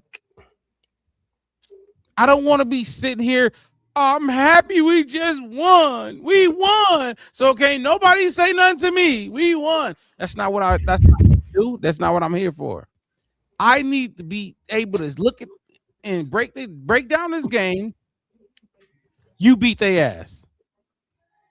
That's what I want from this Bears team. Statement win. Thank you, entrenched trader. Statement win. What do y'all want from this Bears team for Christmas? I'm gonna tell entrenched trader the same thing. I'm gonna tell fucking Mark Rob. Don't statement win. Y'all ass don't fall into that media bullshit of that you need to do something great to win. 1 point win, 1 point win, 1 point win, 1 point win, championship, go back in, come back the next season and give me 17 straight 1 point fucking wins and then the championship. What do you want again. from this team on Christmas? On Christmas? Win for again. Christmas. Win 1 point. Beat San Fran. Just beat them. I'm with you. Just beat them. Just beat them. Because I don't know about you. I don't know about Mixed It. I don't know about anybody in the chat. When I had to come up on here and I had to go live on here with you, with a couple other people and all this kind of stuff, and we went through 10 straight games of losing, where we went there and tried to meticulously say why we lost and why we only needed one thing to happen to win. No, we needed better coaching. We needed a timeout here. We needed this there. We needed that there. We need that so we can just get this 1 point win so we can win. That's what us last year for 10 straight games. So I'm going to take my team on this season right now. Just go and do what y'all fucking been doing. Just go win a fucking game. Caleb win a game. Bayard win a game. Nashawn win a game. I don't care if Ben Johnson go out there and block a punt and win a game. Win a fucking game so I can sit here and say my team won a fucking again. That's how Chef West feels. We know. Now, y'all want and I get people. I want you don't want to hold nobody accountable. No. It's not that I don't want to hold nobody accountable. That's why I get on this podcast. I get on this podcast and I say, hey, guess what? I feel so good that the Bears won this week. Now, let's talk about who didn't do what they were supposed to do. And that's what we do. And that's why this podcast exists. That's why podcasts exist. That's what sports reporting exists, because it's not just we can have some pretty lady stand up there and say, here's the sports update. Bears beat the Vikings 21-25. The Cowboys beat the Green Bay. You know what I mean? You know what I'm saying? They can do that. But why wouldn't I be happy that we won? You want to be happy that we lost? No, you can be happy but you just be happy. You just be happy. I'm happy with the win. Anything other than that is extra. Nah. You want to win by 20? Fine. That's extra. You should. I need that. That's what you need. I don't need extra. Right, because you need win by W's. one, you expect to win by one to everybody. I don't expect to win by one by everybody. It seems I expect like us to win. I hope you don't expect it. It ain't gonna happen. You're just gonna keep winning by one. I expect to win. Period. I don't care if it's 2 scores, 1 scores late in the game, early in the game. I don't care none of that. Saying nothing. We all expect us to win. So it's like when you say I just expect us to win, that I lets didn't me say know that. You don't care about anything in between. We all expect us to win, right? I didn't say what you just said, but all right, keep going. You said you expect us to win. If you I expect want us to win, and if it's by one, fine. Say something different. That's what I'm saying. Say something different. All right, I will say something different. Then the 9-year-old Bears fan that's been raised from this all right, team. cool. They want us to win. I don't want us to go into the game and it's finna go win, and we have a bad play call or something that we're on 4th and something, and our coach don't call timeouts when he has 3 timeouts sitting there.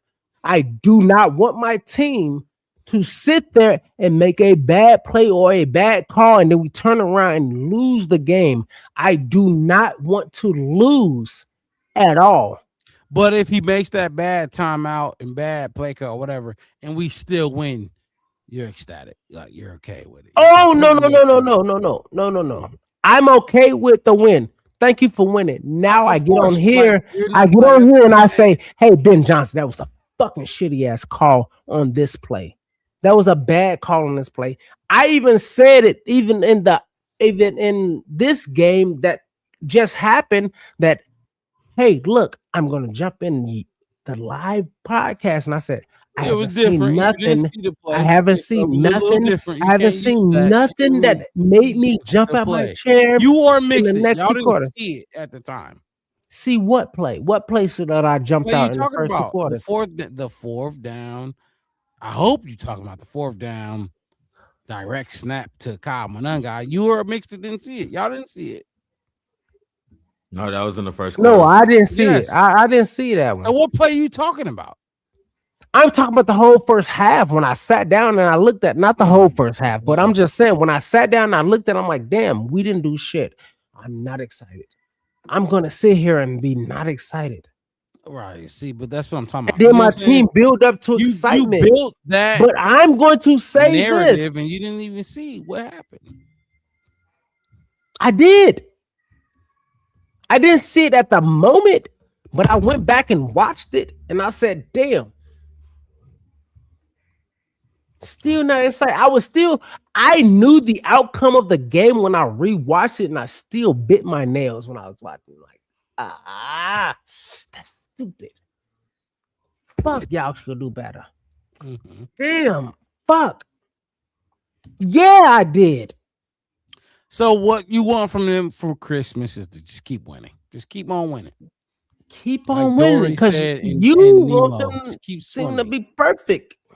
And I don't expect them to be. You're not gonna be perfect. That's crazy. It's too late in the season to get what you asking them.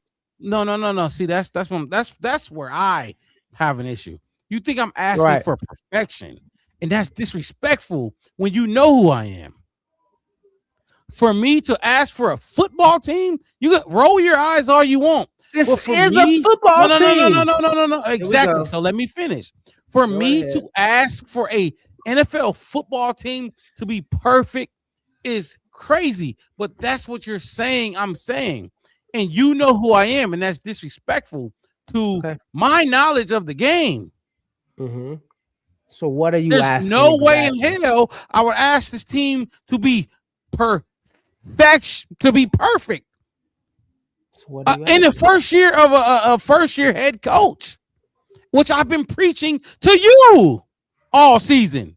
This is going to take time. So when you say that line you said, that's a cop-out.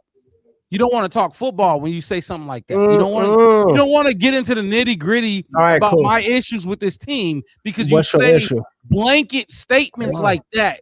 He wants them to be perfect. But no, I never said I want them to be perfect. Okay. Then what you want? You were excited. What you loved, like you loved that shit. You loved it. Every bit of it. You loved that shit against Green Bay. That shit was poor. That shit was abysmal, and it was embarrassing. And see, that's why you fucking wrong. No, that shit was. Come on. All right, go ahead. Tell me what was it? I said that shit poor, abysmal, and embarrassing. So what you said it was? They started off poor. I can give you that. Abysmal, not ever. Embarrassing, not ever. That was a team who was a football team who stood on principle, 10 toes down at home and went in and took a game away from their fucking century rivals. Exactly. See, that's what I'm talking about. That's exactly what I'm talking about. Come on, man. There's never. You want them? Yes. Never a point of yes. If Jordan Love was in the game and Michael Parsons, and that's how it ended, I would be. We would have did the same fucking thing. But they lost their two best players, and is that not my fault? We didn't have. We how many? Our wide receivers wasn't there. You're talking like a fan, like only a fan. Oh my! You're not looking at the game objectively. You're talking like a Packers fan because you're worried about their people. Okay. What about our people? That's one Our word. guys just came back. The ones who got two they gave of our 190 top wide receivers.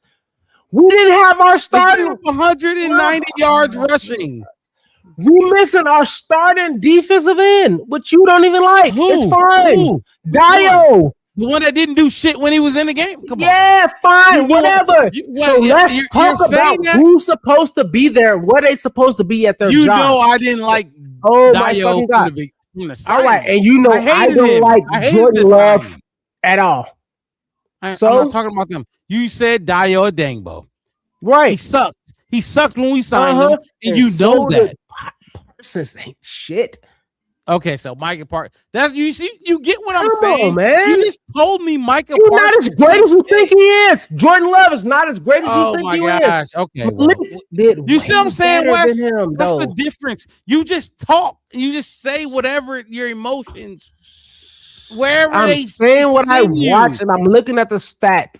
You cannot. I swear to God, there's no way you're watching Micah. They should have had. They should have had Tyler Huntley. I watched Marcus Parsley run around for no reason.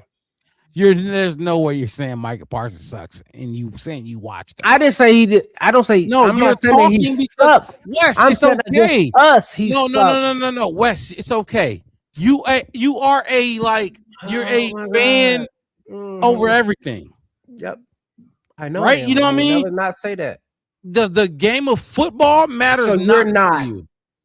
I love this. Football team. is not. But because then you would criticize the game Caleb dude, motherfucker. Dude, listen, I'm gonna tell you right now. If Green Bay was out there playing football, which I'm trying to tell you, playing football better. You told me Matt LaFleur wasn't doing a thing, and he was pitching a master class with a backup. I didn't say he wasn't doing a thing. Yes, you did. You fucking did. Wes, I wouldn't lie on your name. I don't have a reason to. You told me Matt LaFleur wasn't doing anything special. The man wasn't doing anything special. Exactly. You said it again. Okay, so you said it again. Basic shit. Exactly. And he pitched being basic again. He was being basic again. He got bailed out the last time on a short throw from Caleb. You said it already, but I'm telling you right now, which he could have did better on. You know that a master class. Okay, with a backup quarterback. All right, cool. He did. Yeah. And that's football. I'm gonna tell you right now. That's football. 13 yards. Whether I like the Bears, Packers, Lions, Vikings, Hawks. 11 for 13. That is football. On 121 yards, rush for 13 yards for 44 yards. That's what the backup quarterback did. But this is what you do. Take your role. You don't want to take the role. I don't know why, but you live the role. Why you want to give them credit? You want to keep giving people credit for playing football, and they're not even playing football. About your football analysis. Fuck them. They're not playing football because it's not just they miss coverages. Okay, what about the Browns or any other fucking team? All of them. That's why we came back because they wasn't playing football. You think the Bears? You think the Bears are the fucking 2000 Ravens? That's what you think they are. And for some reason, I know that's the. Oh, okay. Well, I'm lying, but I'm just saying. You're not lying. I do know what you're not lying. You're not lying. And this is what I'm talking about. Ed Reed and you Ray know Lewis, I let shit slide. them. But when you start manipulating the game of football, I can't let it slide. I can't. I'm gonna have to call you out every time, Wes, and you know this. So we haven't played the game of football all season. Our team. Yes, in every game you come out here and act like they just were like they were just dominant. That's how you talk about this team. I say they were confident and they was aggressive. Okay, well, we don't know how, and we never gave up on it. That's exactly what I said. And that's fine. That look, this is what this podcast do. You have me, my personality, and how I think about it. You have the fan and you. And whatever the fuck they give you, yes, whatever that fan and you. If they win, you're okay with it, no matter what the fuck happened. They were ecstatic. You're gonna give everybody A's. You're gonna give everybody A's. And then Mixed It. I never did Mixed that. It is still trying to find his way on how. But Mixed It knows. Mixed It knows too. But the chat knows as well. Mm-hmm. They special teams are better than us. That was unacceptable. Fuck the special teams. Right. That was unacceptable, Wes. Because we don't need special teams on football. Okay. Right. Look, it's fine. It's fine. You don't know how to stay objective sometimes, Wes. It's fine. It's fine. I can get off my objectiveness, but what I can say is this: you're not gonna tell me that we didn't play football. Now we had lows in the game, just like every other fucking team has. Okay, nine out of 10. You had 9 lows and 1 high, and you won the game. It works out sometimes like that. And I'm happy that we won. So I can sit here and I can trash their lows. I don't care about that. You don't do that though. When we Why not? Yes, I do. No. When we talk about the lows, you start coming in here and saying, well, they won. Well, what the fuck? He threw 2 yards passing and won a football game, and you're happy with it. That's not. I'm never gonna sit here and be able to listen to it, and that's. But fine. That didn't happen. Stop making shit up. Pick a game. Pick a scenario game. What didn't happen? The 2 yards. I said that. Who did that? The exact 2 yards, or are you talking about the scenario I'm talking about? The scenario, the exact 2 yards, you can have. You do every game, every single game. Then tell me exactly who. I've been telling you. It? Last who game. Who did it? Last game. What happened? Who did what on what play? You get 5 fucking plays. West. Come on, bro. Before I even started the 5 games. Like, what are we talking about? Before I didn't say nothing about none of this. You're and I can't, like I said, you have your opinion. Said on the live. And what you say, I'm not saying it's wrong. I'm not saying what you say is wrong, Wes. That's the thing. I agree with it. But there's no fucking way in hell the football player in me, like the real football player that football player. Like, come on, there's no way. Fuck football. Okay, fuck football player. Let's throw it out the window. The football guy in me that we all do, like, and when you look at Zoe and all the podcasters and content, there's no fucking way in hell I'm going to allow anybody, even if mixed it. This could be mixed it. This could be TP. You saw what I said to TP. Yeah, during the game. There's no way in hell I'm going to allow any of y'all to say you just happy with the win. And that was atrocious. I'm going to call it out. And that's just who I am. And Wes, if you just happy to escape, are you not happy at the win? I don't give a fuck what you talking about. Don't ask me happy at the win? Don't ask me no stupid ass. Are you not happy that we won? Don't ask me no stupid ass question like that. Because I don't give a fuck what angle you trying to play. I'm talking football with you. Got you. Yeah. Keep doing what you keep doing. But you mad at me for being happy at the win? Be happy. Can I not be happy at the win and still criticize the team? Dare argue. Oh my God! And you form them. You're good at that. I ain't gonna lie. You're shit, dude. Stop that shit.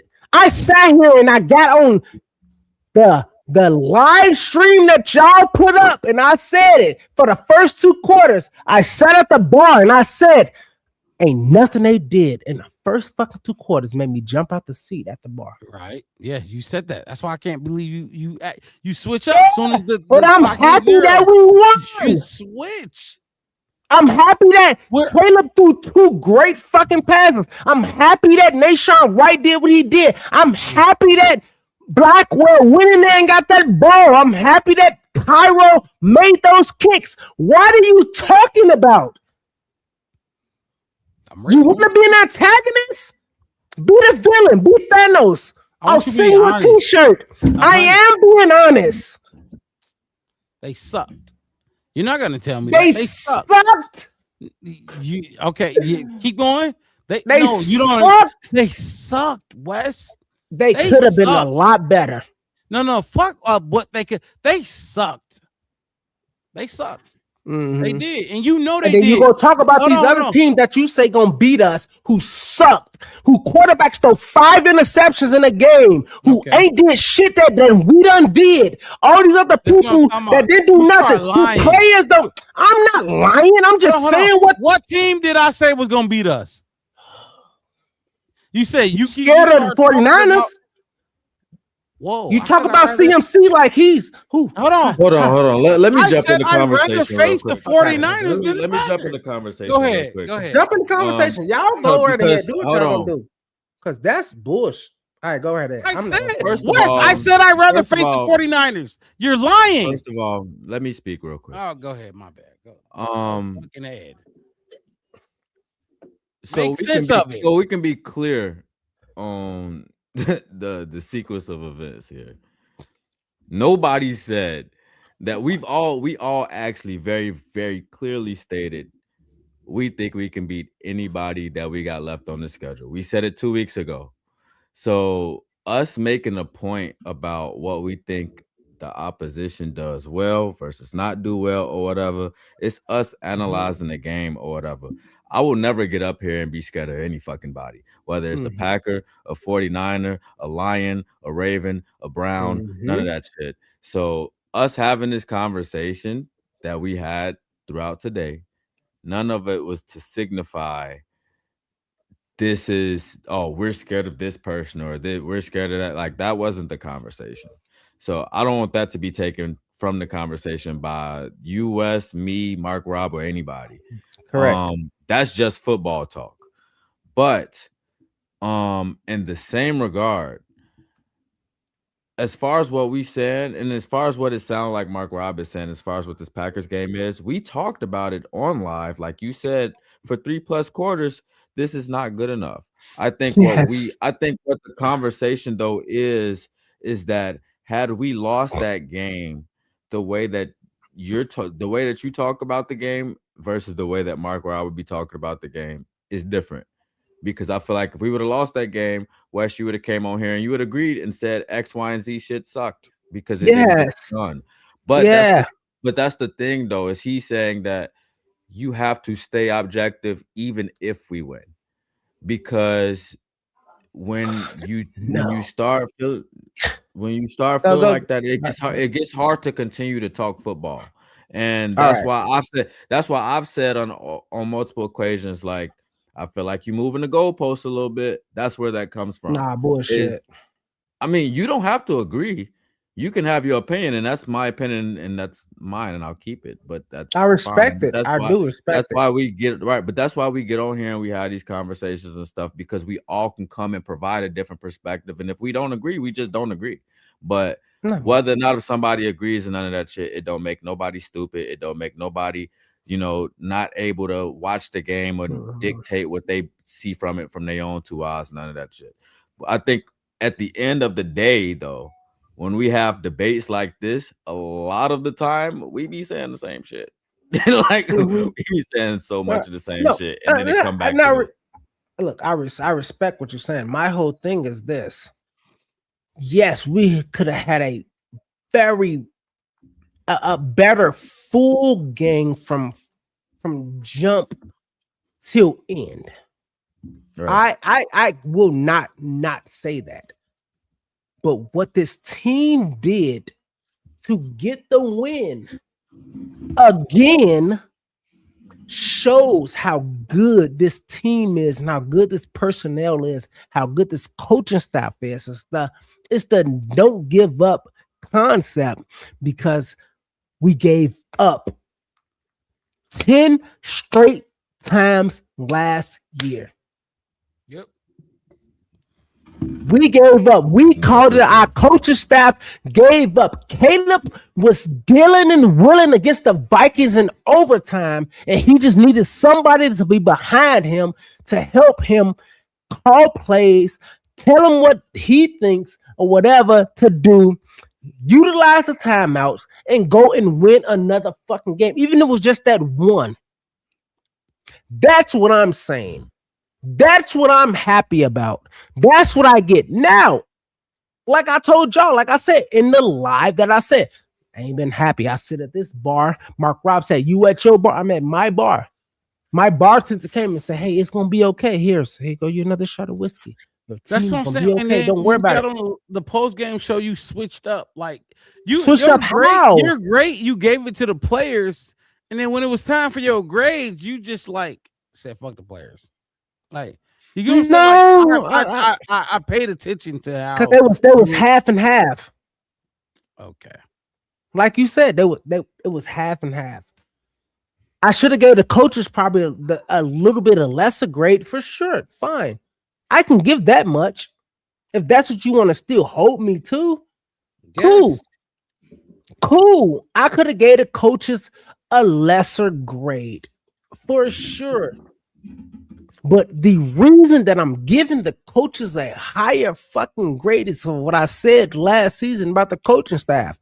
When I said, hey, look, even if we can go 12 and fucking 4, 5, whatever the fucking record's supposed to be, and I'm gonna still fire him and every single person. I said that in the offseason last year. That energy I'm not seeing this year. I'm not seeing that from you. Because I have more faith in this one. Here. I'm just happy to be here. Wes, I saw a whole season of your That's how you feel. That's how you feel. And it's cool. I know on a 10-game losing I get what you feel. And this year with winning, I'm like, all right, cool. It's like coaching is different. You just happy we winning because of the trauma. No, it's not because of the trauma. That's you had last year. Your perceptive of it. I'm happy because I see what the coaching is doing, because that's what I said before the last season started. My standard is what? It was tougher. Coaching. Because I knew those coaches wasn't going to be tough. Coaching too. And these coaches is tough. I told you about Let me ask you a question about that, Dan. Why don't you said that your standards was tougher last year because the coaching wasn't tough. Why didn't your standards raise? because we got a why would I be tough on somebody named Dan Rochar who been running offensive line since I told you if you want to go back and look at the retired, Wes. You didn't know nothing about him. Well, you heard about Hope. That's what I'm saying. There was nothing about Dan Rochar. You were hoping Dan Rochar was going to be there. Stop saying wasn't hoping. You were saying I was retired, bro. I never said that. Okay, so you just he wasn't retired at all. Go ahead. Go. Let me hop in here. He was in college. He was retired, Wes. Not in college. Not in college. Oh my God. He coached in college, but he was. Go ahead, Mix. Wes be just saying anything. So go look at this. Go. Dan Rochard. Go look at what Dan Rochard little stream is. Boom, boom, boom, boom, boom. Because I questioned him too. And I looked at it.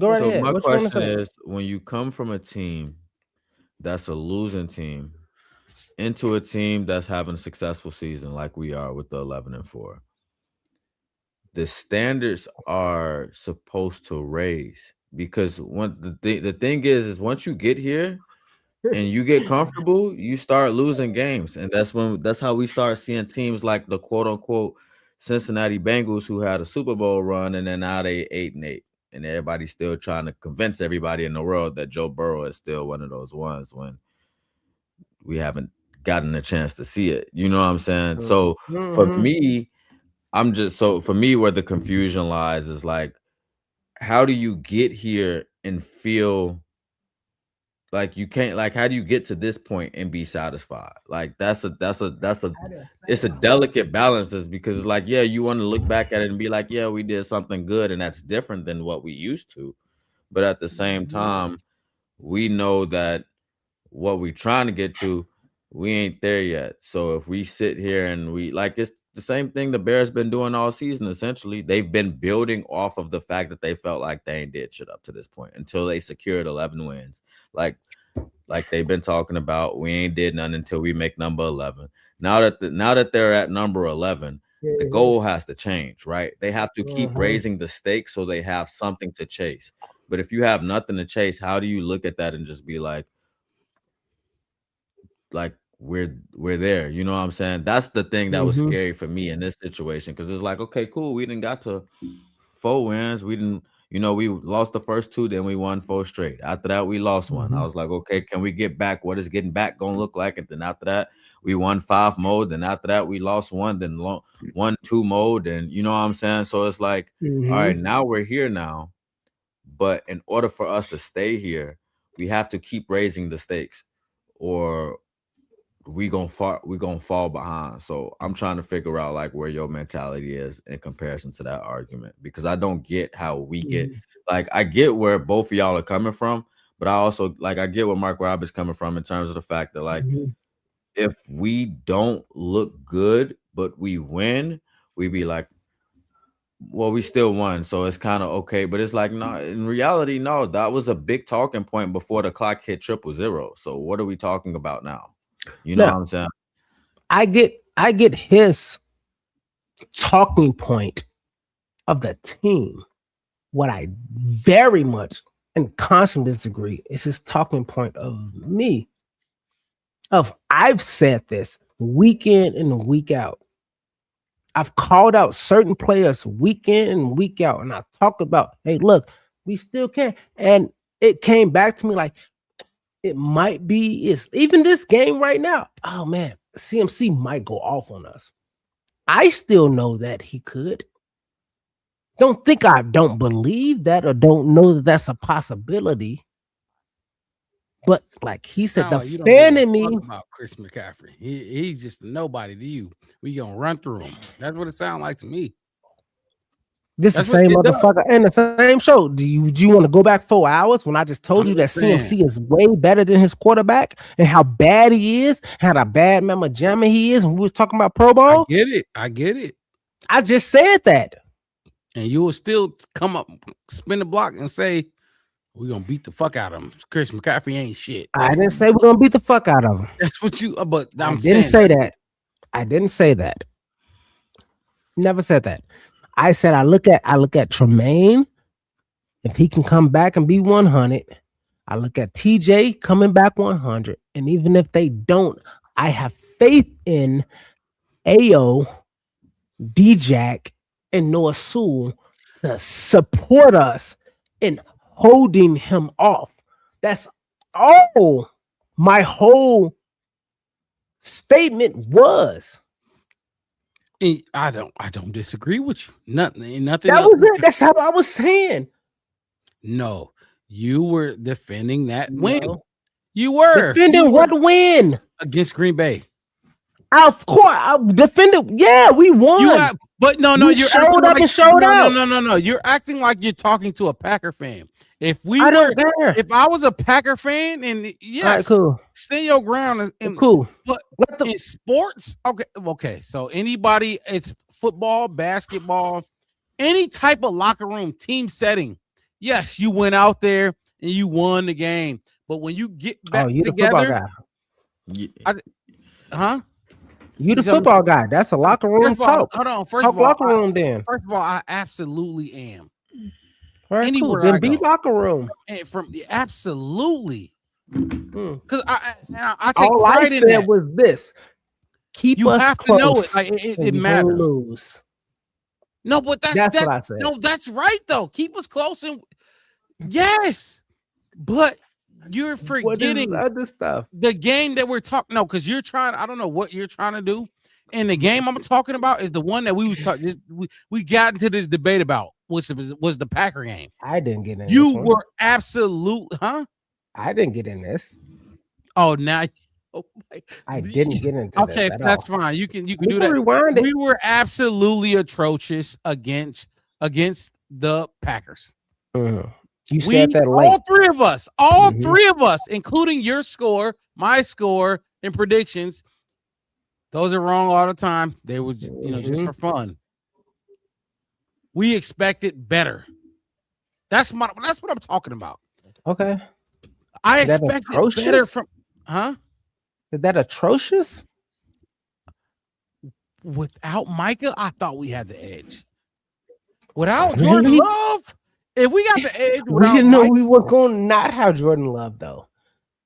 We made those predictions. So what are you talking about? Without Micah, I didn't even care because I didn't think Micah did you anything just like the first Bears time. drunk. You all right, cool. Bears can do whatever. All right. Mark Rock. Listen to this. Listen to this. Go ahead. Mixed it. What did I say about Micah Parsons? I didn't think he did that much. What about Jordan Love? What about Jordan Love? I didn't say nothing about Jordan Love. You couldn't because we was live. I said, what are you talking about? I didn't think Micah Parsons did nothing before we went against. What about Jordan Love? What about the starting quarterback? Stop talking about Micah Parsons to make your point. What about the starting quarterback that happened live mid-game? Don't keep talking about a nigga that we talked about. I didn't think Micah Parsons. I didn't think Jordan Love was that great. We don't think he's that great. He's good as fuck. Sure, he's good. He can make some stuff happen. But you know who else can? Mac Jones, Brock Purdy, go get golf. Go get all of those guys, dude. Malik Willis, go get your basic quarterback that's going to do some systematic shit against my team. And you know what we're going to do? At the end of the day, we're going to make it work. You see what I'm saying? He don't care. My point. He don't care. It's going to be any backup quarterback can go out there and make money on his defense. Any quarterback. Yeah, sure. You can make some money. You can do something nice. You're going to earn themselves. And you're gonna keep talking shit about the quarterback. You just made such a great point, and then you turned it back. No. My whole thing is this. Hold on, listen. The point that you just made, I can't believe you was said the he made a good perfect point. No, but it was though. I need you. Because y'all act like backup quarterbacks is like high school quarterbacks, and they're against NFL us. Quarterbacks. Against us, they are, but against everybody else, they not. Okay, go ahead, mixed it. What you gotta say? Game. Yeah, my God, I can't. I wish we could go back to the Baltimore game, Wes, and how you felt about Tyler Huntley. Yeah. Oh, that was a guaranteed win for you against Tyler Huntley. Hey, if and Huntley now plays, every quarterback is. Oh, it was a guaranteed win. I didn't say that because Lamar was supposed to play. The NFL was going to find them for lying about Lamar playing, and then he didn't play, and I was like, damn, we should definitely win this. And I watched him. I'm like, put up damn. 28. Go ahead. Okay. Mason, what you like? Draw the knife between us two. Keep anytime. Don't wait. And, keep drawing. They're all NFL fucking quarterbacks, dude. Go ahead, mixed it. We win. So the thing is, I'm not telling you to shut up. The Wes. point that you made about Malik Willis being good in a system and all of this other stuff, and then you turned that into the comparison to Mac Jones and Brock Purdy and stuff. I didn't say that he was good in a system. That's my whole thing is right, no. That's not what I said. Let me say what I said. Let me finish. Y'all been talking for like an hour, so let him go real quick. Real quick, Wes. Go. You just literally said he literally less than 5 minutes ago. What did I say? When Mark Robb brought up Malik Willis, you said he's good in their system, all this other stuff. No, I didn't. That's literally what you just said. Nope, but I'm going to continue because you're going to keep interrupting me, but I'm going to continue. Lie. But all right, cool. I'm not going to continue anymore because I'm not going to be made to call a lie. No. Oh, no, I'm going to tell you because I never said he was. Can I say this? I never said no backup was good in their system. I said there are quarterbacks in the NFL. Be the knife, the wedge between. Go right ahead. You can say what you got to say. Go say what you got to say. However you want to explain it. We got chats. We got commenters that's still tuning in right now. First of all, what I'm trying to say is I'm giving you props for making a good comparison between the challenges that we're going to see as a defense. The defense as a whole, they're going to have a challenge with Brock Purdy. And what did we highlight about Brock Purdy when we talked about the 49ers earlier? That he works well within the Kyle Shanahan system. That he understands what to do. He understands how to operate this system and be a good quarterback for their offense. So to compare it to what we just seen in Malik Willis and all this other stuff, I thought was a good comparison. But it starts to escape us as football talk when we start saying like, oh, I don't care. We just going to do what we need to do. We need to talk about what we feel like is success, what we feel like is going to be what makes us successful as a team against some of these challenges that we talked about. Like Mark Robb is talking like him using the word atrocious. We talked about for until 4 minutes and left into the game. We just said this game ain't good enough. I said you couldn't get a word in because I was screaming. I said multiple times on the live show that no matter whether or not if we win this game, I'm going to be disappointed. I'm going to be disappointed in how we perform in this game. You know what I'm saying? And we talked about it post game. I said no matter no matter what happens in this game, I'm going to be disappointed in the way we came out here and looked in the Packers, and not Packers 1, but Packers 2. You know what I'm saying? So, oh my gosh. That's what I mean is like when we can't stop it at where we stopped it at. We need to continue the conversation and discover, like we need to nitpick at it.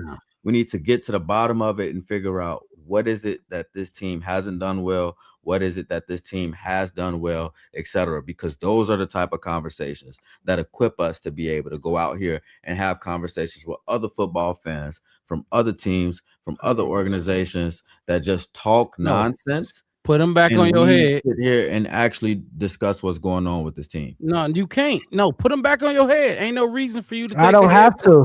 But you had them on all show. Why are you taking them off now?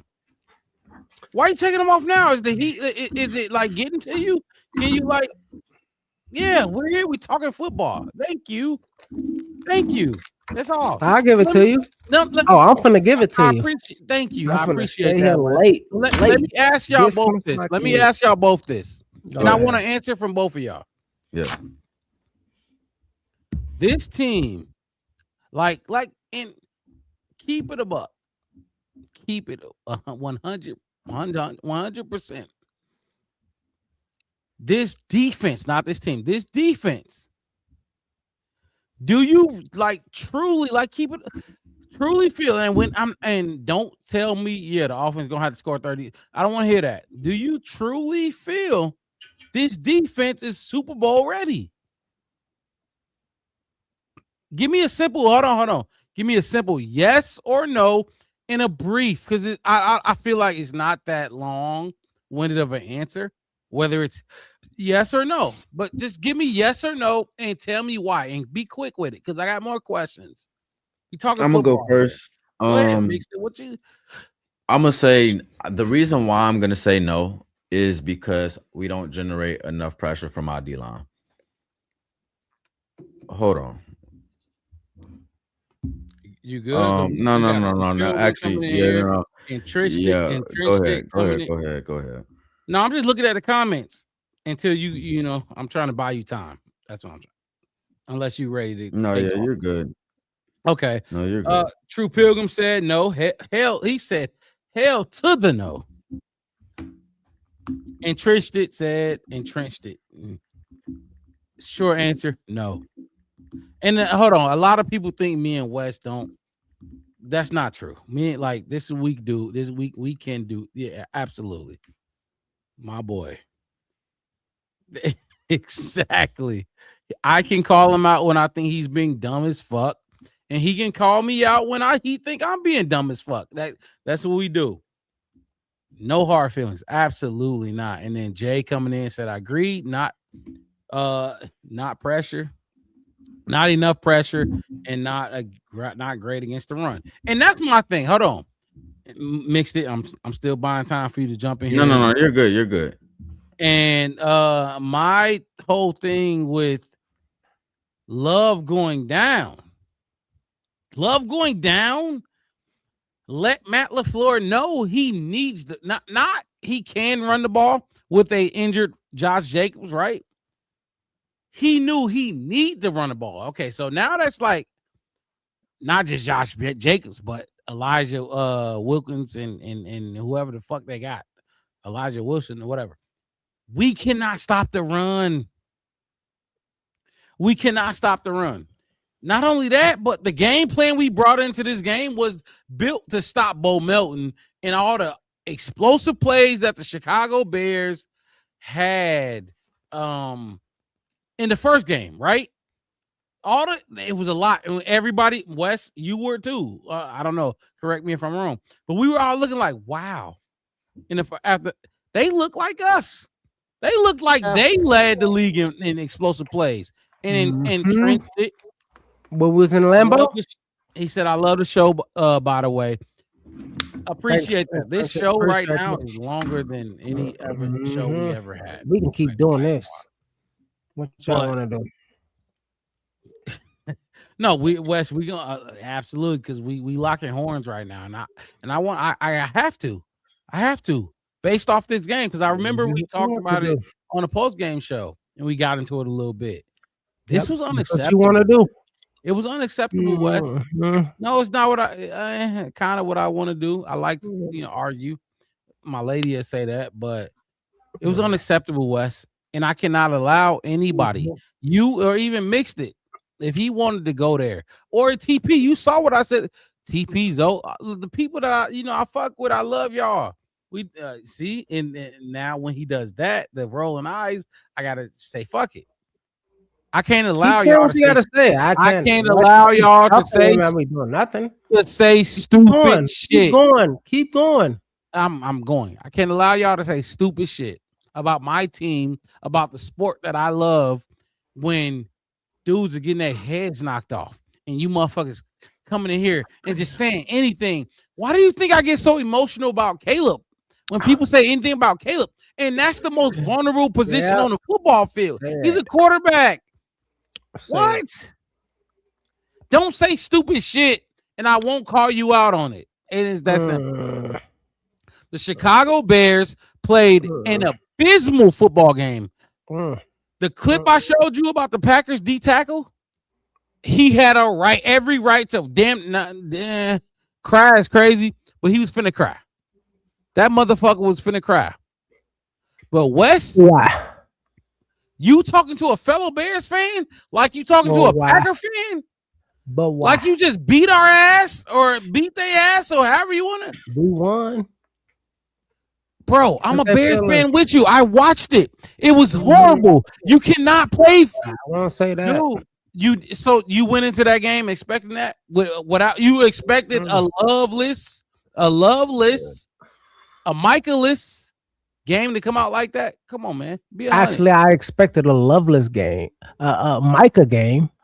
I definitely expected a Micah game, and I didn't care. I didn't think it mattered. I said that to y'all. But it did, though, didn't y'all keep bringing that to me like it matters to me in my argument. Stop saying it. Didn't think it would be that good. Now, when Love went down, I felt like, a little edge. And then we fell down. I think that we were really, really bad. We were bad. No. It was worse than bad. No. Shut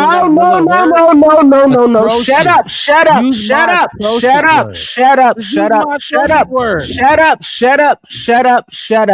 Let me use my word. Bad. Let me use my word. Shame on you. Bad. You just were so okay, cool. I let you do yours. All right, fine. I won't. Okay, go ahead. I won't. No, I won't. Come on. Can I do it? Can I do it? Go ahead. You know I'm not. I just want you to fall back and let me say what I gotta say. You don't have to mute either. I want you to chime in a little bit too. It was just so bad the first half. I live in Arizona. I'm maybe at the same spot I am, and I'm watching this team. I'm like, this shit is bad. This shit is bad. Atrocious would have been like 30 points at the half. It's like, damn, that's atrocious. That's atrocious. But to come out the half where y'all was at, like 16, is like, that's fucking bad at Soldier Field. That is bad. Well, we need to get back. That's bad. But we were at what, 6 points? All right, cool. 2 scores back. All right, fine. Because just like anybody will tell you, like, this is our first year. This is Caleb Williams' rookie year. This is our entire team's season. Bro, okay. I have to. I tried. Go ahead and jump in. Jump in, because I know you would. You're talking about this team as if this was week 5, 6, 7. Okay, what? So what we saw in that game? Come on, bro.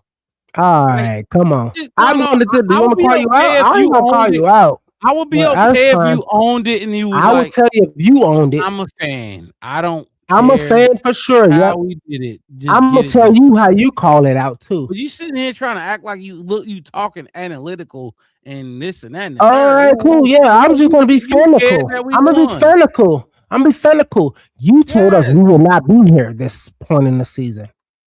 Go back and watch every episode if you want to be a Black Bear Podcast fan. Go watch. Names. Oh my God, go watch. You want me to get that, Mark Rob? Come on, let me pull it up. We can go back. They can go back and listen to you talk in week 5, week 6. No. Well, before that. Get up out of here. And I was a fan then. Wes, you are all right. Can I get my turn? Am I? No, because you lying. No, you speaking on me, and I'm gonna tell you exactly what you talking about. What I'm talking about. Before the bye week. After the bye week. I'm talking about 6 and 7. But go right ahead. Okay, even 6 and 7, whatever, however you want to put it. I told you, I don't know how far this team can go. And I said what? Oh, no, without a pass rush. I don't know if this team can really achieve a Super Bowl without a pass rush. And I said at least what? No, you said anything. Give me anything. No, you was. I said playoffs. I said I still give this team a playoff. You said that last year. Cool, you would have said that with. No, I didn't. Not during our losing streak. I didn't. No, I didn't. You wanted Justin. Oh my God. Oh, now I wanted Justin here. Of course I did. It was my first show. Y'all can go back and find that too. I'm like, yeah, let's keep Justin. Gives a fuck. Justin sucked. Right, cool. Caleb was the guy. But my point is, bullshit. you're gonna say anything. Bullshit. No, I'm not. My point is, you're not gonna stand on yours. Hell but yeah, I'm standing on it. I've been telling y'all. Oh my god. All right, cool. You ain't been telling us shit. People who've been watching this show know I've been trenches. You don't have those? I'm gonna absolutely still. And we had them. When did we have the best? Not the best. But we had them. Hey, he just told on himself we had them. We had they have them. They've been there. They've been doing some things. Wes, they want them to be the number one in the league. Get you? No, they need to be. They need to be top 15. They're the last in the league.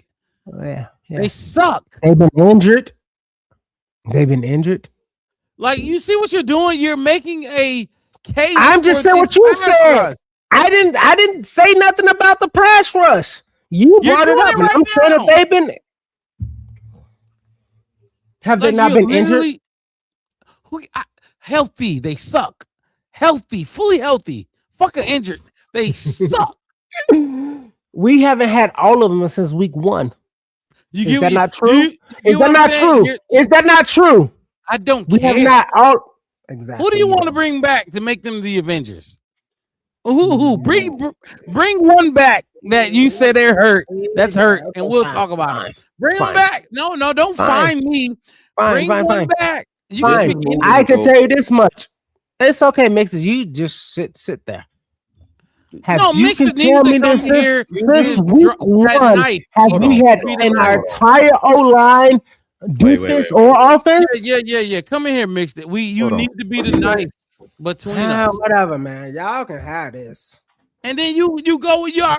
You was you jumped in. It was my turn to say what I had to say. I sat back and forth. Let him talk. No, we haven't been going back and forth, and I'm not gonna let him talk because we haven't given me my chance to talk. You're lying. Mixed it. All right, I'm a liar. Come on, Wes. What the fuck with come on with that crybaby shit. Don't you can hang up your headphones, but I know you can. You've been a crybaby right now. Your ass been talking. I've been talking. We both been talking. Let them talk. Y'all both been liars. Not y'all. You ain't even say shit. How about this? My bad, Messi. Didn't mean to put you on that. Mark Rob, you've been a liar this season. Thank you. And it sucks. Go.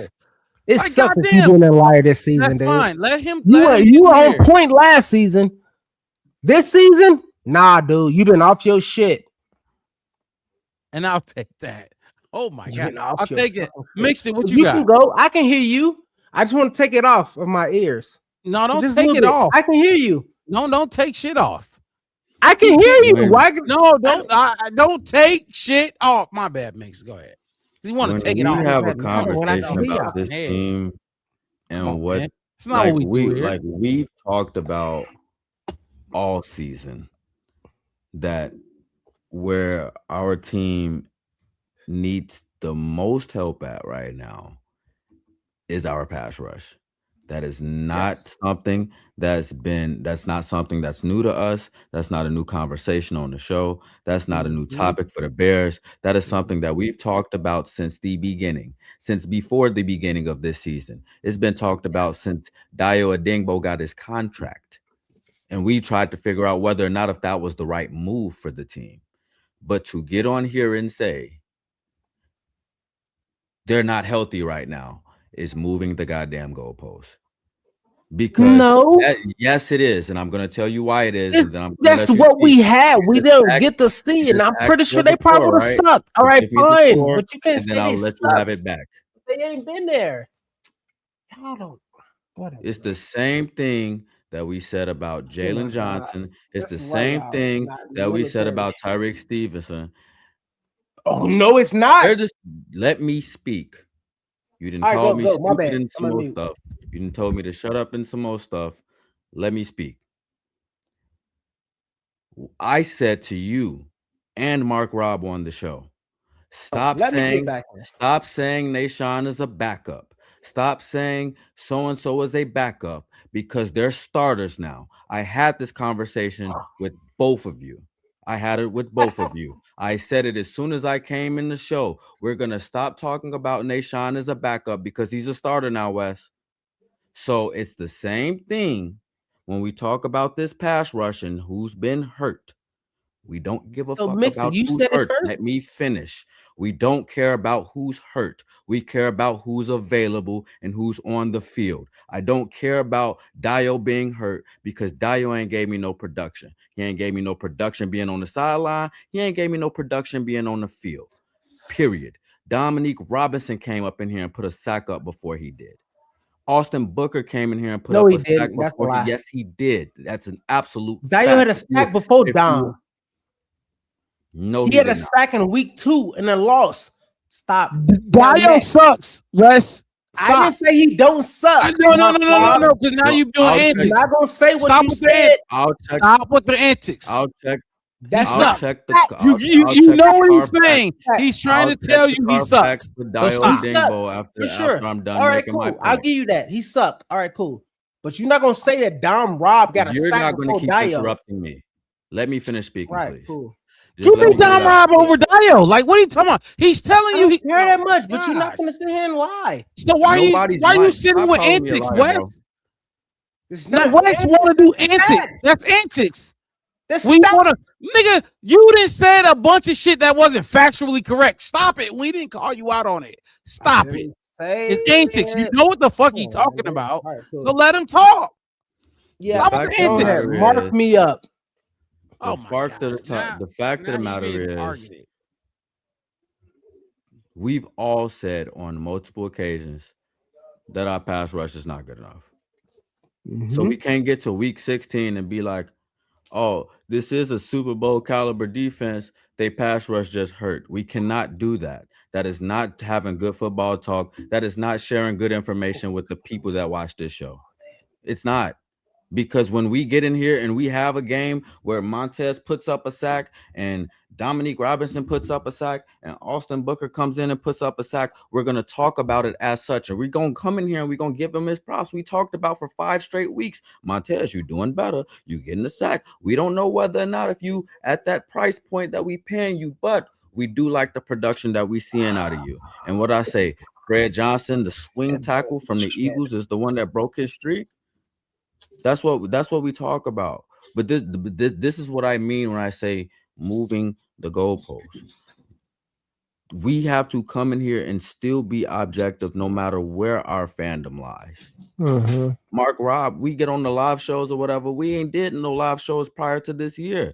Now the whole fucking world gets to see Mark Rob call Caleb a bitch when he don't like a play. He called Ben Johnson a bitch when he don't like a play. And some more stuff. Like, we watch this team differently. But no, we that's have not to get true. on here and be objective. It's not true. I have to because mixed it. That holy shit. Like, I don't just talk. So Mark Rob, you never called Caleb a bitch, or you never said Ben Johnson was a bitch before the live. The whole world gets to see it. I said he does it in front of people for the whole world to see. We've never done a live show until Packers week 1. Nobody knows how we watched this game until we put it on display for the people to see. But whether or not if they can see how we watched this game or whatever, like we just talked about how he has all this stuff to say, and then we come back on here and we be objective. It's been certain plays that I was just like, man, I feel like we ain't do this. And y'all was just like, no, y'all tripping. That's one of the best plays we've had all season. In the same game, we watched Mark Rob call somebody a bitch about. Oh my god! Like I don't cap. I don't need to lie. Like, I'm not talking to Caleb directly. I'm not talking to DJ Moore. I'm not talking to these. Who am I lying for? The people in the chat. I love them, but I don't need to lie. I really don't. If Caleb and Wes, you doing that, but he's right. I usually just say it in the sure. If that's what y'all want to say on this, hold on, and I'll let you go after this. I usually just say it in the chat to y'all. You know what I mean? I usually Caleb a bitch for that. Such and such a bitch for that. Everybody know, the people that watch the show, they know. It's only a few people. DJ Moore, Braxton Jones, Jervon Dexter. Those are the three. But there's you got some bad guys. Yeah. There's some more that y'all get to see in the group chat. And now they get to see it when I come back. I ain't gonna lie, mixed it. You let me know. I come in this bitch often during the show. I say I can't do it, and I'll let you do it because that's not my thing. But I'll be pissed the fuck off. Yeah, definitely. My lady was saying it's a different mashup between me and Mixed It. When I come in that bitch, it's different, and I'm not even. That's not on purpose. Caleb sucked. DJ sucked. Trapillo sucked. Ben Johnson called a stupid ass play. And it's football though. You know what I mean? And as the halftime comes, I talk about it. Okay, yes, like I was heated as fuck, but we're down 6-3. You know what I mean? It's football. It's how I played every sport. And you like, but you know, my people, you know, they not on here right now, but that's who I am. That's who they know me as. There's no chance in hell, Wes. I would watch a game that we put on against the rivals after everybody was saying, "Oh wow, okay," you know, not West, but Caleb just threw that interception. We was good until he threw that interception. All we had to do was keep him from throwing that interception. This and that and the third, but the interception. What happened on the interception? And then you come out here and you don't do shit. And I got you coming on here too, Wes, poking a stick. Do something, Bears. Do something. When y'all gonna do something? And all we was just talking about was the interception. Like we had the code figured out. Besides the interception, clearly we fucking didn't. Then I got my co-hosts on here who I respect saying stupid shit that I cannot get with. Especially after you was one of the ones talking about, because the interception. And then your offense don't put up points in the first half without Micah Parsons.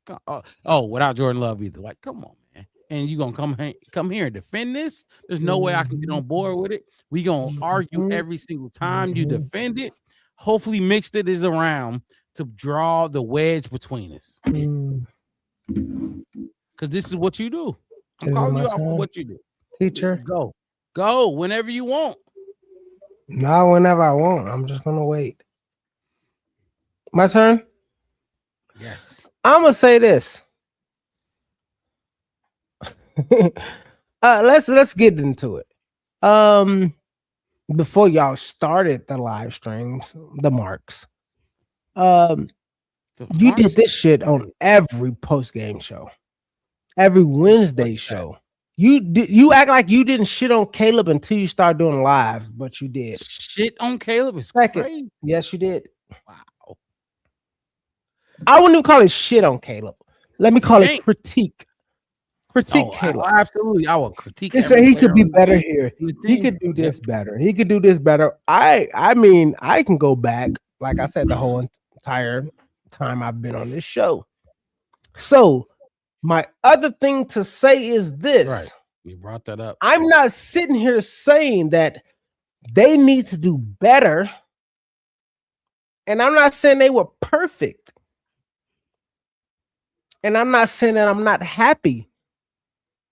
What I'm saying is a bunch of people did their job when they supposed to.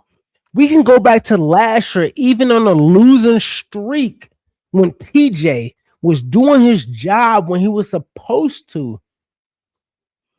When a lot of them was doing their jobs when they were supposed to. When we sit here and we cut the pie out and we gave 50 plus of that failure pie every single game to coaching.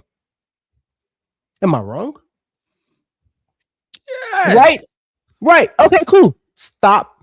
Now, my whole thing is this. And then every single game after that, we gave it more, a little more, not a lot, just a little more. And we said, damn, Caleb, you could have been more smarter in that one. DJ, you could have been better in that one. Rome, you should have caught that ball. Komet, you should have caught that ball. DJ, you could have ran harder. This offense. DJ and Komet. Can I? I'm just saying they sucked. Disgusting. Last season. Last season. That's what I'm talking about. That's what. All right. Yeah.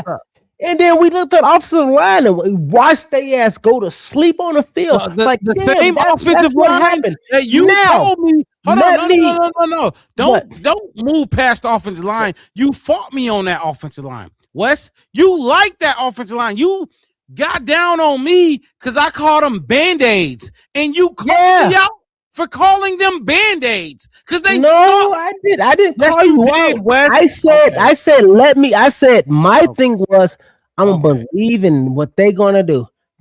For what? I just got done telling you that's what Vikings fans do. That's what those Giants fans do. That we was on the same, and you're hoping why, just like you did with Ozzy Trapillo. Why the fuck do y'all hope? Y'all just hope. That's not what I do. I'm not that. You're not gonna just hope. Not what I do. Coleman Shelton, sure. Fuck I said. Here. Oh, let me see what they're gonna do. Davis, if they can stay up and night. Nobody said. I just told you for the fucking you gave it's going away. You gave Dio or Dang Boy a signing, bro. And I told you that was Wes. I told you there's nothing. I didn't give him an A signing. What'd you give him, bro? I didn't give him an A signing. There was nothing on tape. I gave him that he was good. I gave him a B-. Still sucks. Still was a terrible sign. Still sucks. Still terrible. All right, fine, cool, fine. You get what I'm saying, though? No, I hear what you're saying now. Okay, are you done? I don't remember a move that was made, a play that was made where you actually for real was like, "Oh, that sucked." Outside of Devin Duvernay or Velus Jones. I didn't say that. I said Velus Jones re-signing sucked. I'm just saying. I never said Devin Duvernay sucked. I don't remember you actually looking at, and I'm telling you, these are the same shit that like same shows where me and Wes are on, and I'm telling them like, well, such and such ain't good. I don't like this signing. This is, and Wes is like, well, fuck what you talking about. I don't like the money is what I said. I can understand. You said we're paying him too much money, and I said, yeah, that's probably too much money. But what I like about the player is this is what I said. Okay, Wes, but you know what I'm talking about. You can. I know what you're talking about. But I agree with you on like maybe that's too much money. No, fuck the money signing. Fuck the money. You can keep trying to like wiggle. All right, fine. I'm telling you what I said. Okay, cool. I know what you said. They sucked. I said, damn, the money. You was like, but the money, and then I said, look at what he can do. Move you across told the me line. the offensive line, not the entire. You like Braxton Jones. I like Braxton Jones. Stop. Wes, you got on my ass about Braxton and Javon. No, I said just stop being so mean about a Bears player. That's all I said. The nigga that got pulled off the field. I said no. Mean about the nigga that got pulled off the field. Now y'all seeing why. All I said was stop being mean about him. That was all I said. I said stop being so upset when we say his name. You said the same shit about Javon Dexter. He sucks. Who's still on the thing? All right, fine. I said just stop being mean about him. He's still here. Y'all gonna come around, and eventually his place is gonna be on, like, not on this team. And I didn't say you was wrong about it. You did. You did. You keep saying I'm wrong. That's what you thought. That's what you thought. That's what you perceived. It's okay. It's okay to understand and psychology. You and Deb got on my ass about Tory Taylor. Y'all got on my ass about Tory Taylor. No. This is insane, bro. We said Tory Taylor was a good punter. You said well in the fourth. I said, well, I mean, I get it. No, you like. I get it, but we needed a punter, so they took on the fourth. That's what I said. Go back if anybody want to go back, and you want to take your time and dig into the Blackbird podcast. I never said like, oh yeah, we needed to take him in the fourth because that's all we needed. Never said that. I said we needed a punter. I said Torrey Taylor is a good You also punter. said Austin Booker was going to be a bookend defensive. Yeah. Now, he's growing, but the hype you gave him, come on, man, like the hype I gave him. You went back into. Oh my God, we came back in the draft to get him. You also he was in the said, extra, and I said, yeah, and you said he needs to get bigger. I said, yeah, he do. He needs to be better. I said, yeah, he do. I said he get to the quarterback. I said, yeah, he do. We said he don't tackle and bring the quarterback down. Yeah, he don't. And then this last game, when he brought the quarterback down, he got 2 penalties. You know what I ain't mad at about him? Because I told your ass, AB, put him down. What about I'll Zay? take the fucking penalty. What about what? Zay? I told you he wasn't gonna play. It's not that. I told you Zay wasn't gonna play, and what you tell me he was gonna start, right? There's another one. You just talking.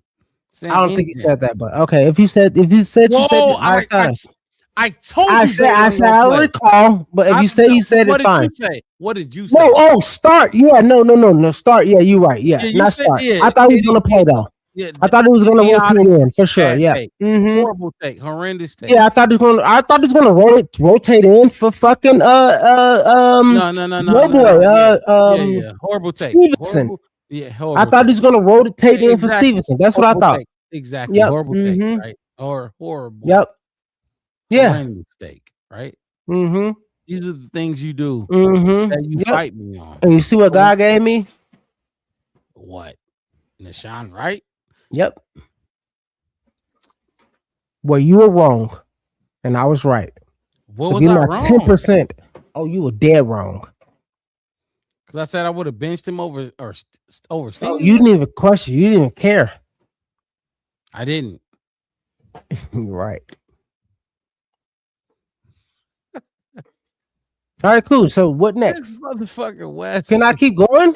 This motherfucker West is something. What do you want me to say?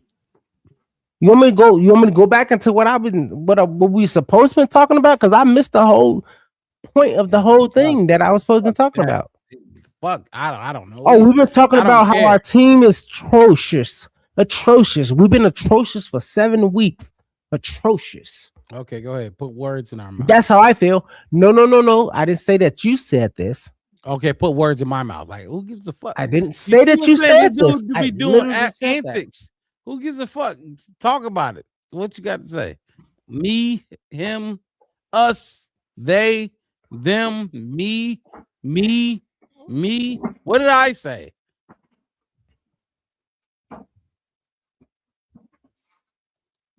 They sucked against Green Bay. All right, fine. I'm not gonna do this. But what I am gonna say is I want anybody and everybody listening to the Black Bear podcast at this point in time, go to the thesaurus. 1. 2. Just understand that if you ever go watch every Super Bowl for the last 50 years and see who wins. Because I can pick my favorite Super Bowl. One of my favorite Super Bowls to watch is that the Falcons versus the Patriots. Oh. Did you see what happened the first 2 quarters of that game? The Patriots down like 23-3. This is disgusting. What you're doing right now is disgusting. I'm just talking about football. This is disgusting. I'm talking about what you're calling atrocious. This is a fucking bad half. A bad play. Disgusting. It's just bad.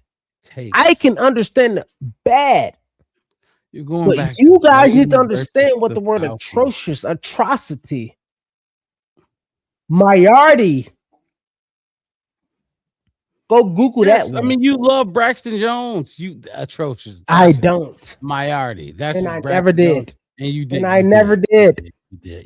I didn't. And you keep saying that I did. Who did I want to start? How about this, Marco? Who did I want to start the season at left tackle? A dude that was benched. What's his name? What's his name? Ozzy Trapillo. Yep. So why would I love who you just said I love when I wanted him to start?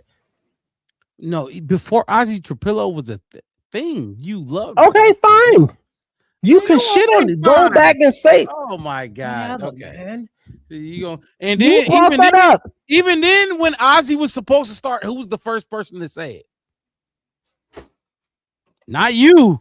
Okay, fine. We didn't you can say that Ozzy wasn't ready first week one. That's fine, but you stood here and said I wanted Braxton Jones and I didn't want him. You should have been fine, brother, pushing the Ozzy Trapillo horn, but you didn't. Because I was. I constantly did. I always said it. I said it.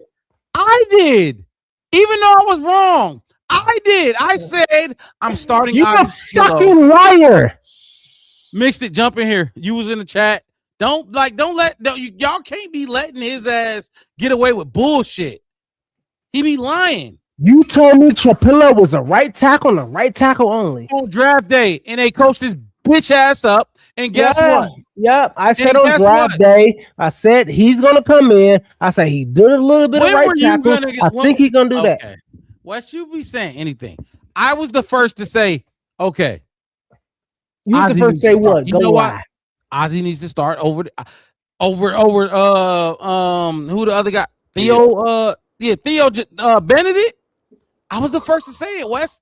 Wow, you gonna fall the fuck out? No, I got messages. I got the this dude's a put it up. Find the footage and tell me you said that shit. Because you know we had this conversation on live already. Exactly. Tell me you said that shit. Be lying over Theo. Over Theo. Is that what you said? You wanted Ozzy to play over Theo?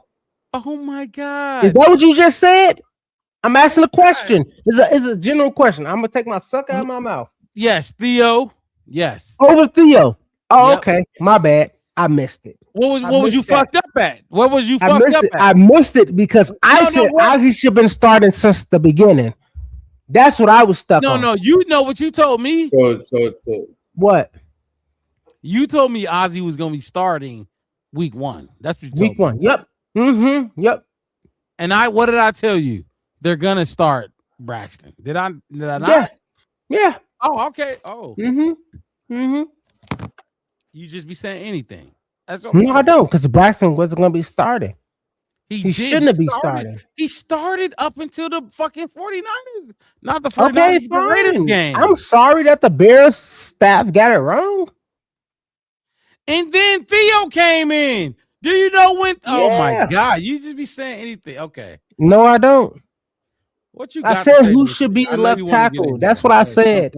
What you want me to say? I told you we should draft him at left tackle. What do you want me to say? You want me to be mad that I thought that he should be our left tackle? I want you to admit that you are you're a fan. Like we're all fans, but you don't give a fuck about everything else. You know what I mean? No, I will not admit that because I do give a fuck about everything else. That would be stupid. I don't do that. I can't tell you that I'm right. I'm glad I have been able to do this with you for 2 years now because I have data. I don't have to just talk. Go right ahead. Go find it out. He got there. I know where you're. I've seen you in the offseason twice. Yep. I know where you're. You know your morals. And I fucking called you, and I said, you know what we need to do? You text me. You said, Wes, what we gonna do? I said, you see this dude from Boston College, this monster of a man, left tackle. That's who we need. I would never and lie. You said he needs to do this and that, and I said, I hear you. What did I say? I said, I hear you. He said he spent most of the time on right tackle. How can you say that and then lie on me? I didn't say it was a lie on you. No, not this specific situation, but you've lied on me about other situations, and it's like, like what? What's one you love to bring? You love to lie about Valus Jones. Valus Jones. No, that's not a your lie. favorite. Like That's not a fucking lie. Me and Lola went over this shit and we watched every video and we told you talk about him. Yeah. Just like and I know, and I get it, and I get it, and I watched it. Now, Mark Rob, listen. I told you Braxton was going to start. Do I love Braxton? Do I love Braxton? That's what you said. But I told you he was going to start. Yes, you did. You're mad because I know shit. And I said, I even asked you, I said he shouldn't start at all. I don't give a fuck what you said. Ryan Poles was going to start him, and that's what he did. Ryan Poles started him, and I told you he was going to start him. I also told you Ryan Poles was going to keep Valus Jones on the roster. You were so upset that you said that's not exactly what you said. Man, get your ass on, Wes. You be lying. Cool. And for some reason, you should embrace me for being on this show. And I said, and I asked you a question. I'm gonna find it again because I seen it. I'm gonna find it again. I said, would you keep Valus Jones on the team? And you said, who was his explosive, fastest, and most dynamic? I'll tell you right now, over who? Anybody. No, ain't no any fucking body. Give me one player. Anybody. I said, give me somebody. I'm telling you what I said. I'll fucking tell you right now. Over who? Everybody. You see what I'm saying? I asked you. I said outside of that. I said, would you? Because you said that they're going to take it. I said, all right, cool. I said, would you put him on your 53-man roster at all? And you looked at me and you said, he's the fastest, most explosive. He has the height. He has the traits. He has this. And I said, but he can't hold on to the ball. You said that doesn't matter. I'll find it. I will fucking find it, bro. So I didn't lie on you. I just questioned your judgment. That's it. And I'm not saying you right, wrong, or indifferent. I'm just saying what you said. You're muted. We can't hear you because I can't. You're not going to find it. Don't tell us you're going to find it, and you know damn well you're not going to find it. You're not going to find it. All right. There's no chance. You're not going to find it. And you know you're not going to find it. You're not going to find it. So stop just talking. That's what you do. You just be saying shit to people, and it takes people to know you for these, like, come on, you're not going to find shit. So, even if I did lie, you're not going to find it. Don't be just saying I'm going to find it and never come up with it. You're not going to fucking find it. Okay. What are we talking about? Just saying shit. Just be saying shit. Okay. Holy shit. This is by far. Honestly, that was one of my favorite takes that you said that made me want to stay on the show and be on the show. It's like, oh yeah, we can talk. We can talk. Find it. Talk. Bro, you're not gonna find it. I know. All right, brother. I'm willing to bet any kind of money or whatever the fuck. You're not gonna find it, Wes. You just talking. Okay. It's not happening. Okay. So stop just talking. That's why I said. That's why I always say, even when TP come on, Zoe come on, whoever come not on, them. What do I leave with? You're never not. Been them. You're not. You're on a Black Bear podcast. But what do I leave? That's with? why I'm still here. I pride myself on being right. Not I know just you do. Bears in life, but I don't just say shit. I can't do it. Gaps. Okay, everybody has gaps, but not me. Not with this little ass shit. I have gaps because I said I was gonna fuel up the motherfucking car on Wednesday. That's nothing to do with the Black Bear podcast. That's what I'm asking you. But I'm telling you who Tell me your gaps in the Black Bear podcast. Because I'm not saying I'm perfect in it at all. Mix it, hit me with shit. You hit me with shit, and you know I take it. I'm not just gonna say comments shit. Hit me with shit. A lot of people that just say shit, and you one of them, Wes. You be just saying shit. First of all, I can speak for myself. I ain't never. No, I'm just saying. No, I'm talking about for me personally. No. What I do is I challenge both of y'all to just think a little bit differently about y'all. Like I just give my takes and give y'all. I mean, y'all give y'all takes. I ask y'all questions and try to make y'all think about it a little bit differently. That's it. As far as what everybody's takes are and just what everybody's opinions are and shit like that, I let everybody kind of stay pretty much status quo. I never really try to be on either side of the coin with either of y'all or this team for that matter. I really just be on here trying to teach how I look at the game, and I be on here trying to pick up on how y'all look at the game. But this is a y'all interaction. You see what's going on here? It's because West, I don't know why, I just like golly, but it's okay. It's okay. West ain't the first person. Don't be mad, Mark Rob. I love you, Me? brother. Mad? Oh my gosh. I'm not no mad chance. at all.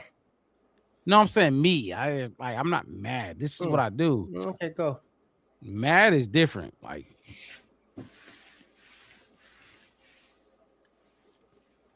but if you still tuned in to the Black Bear podcast after all of that, thank you.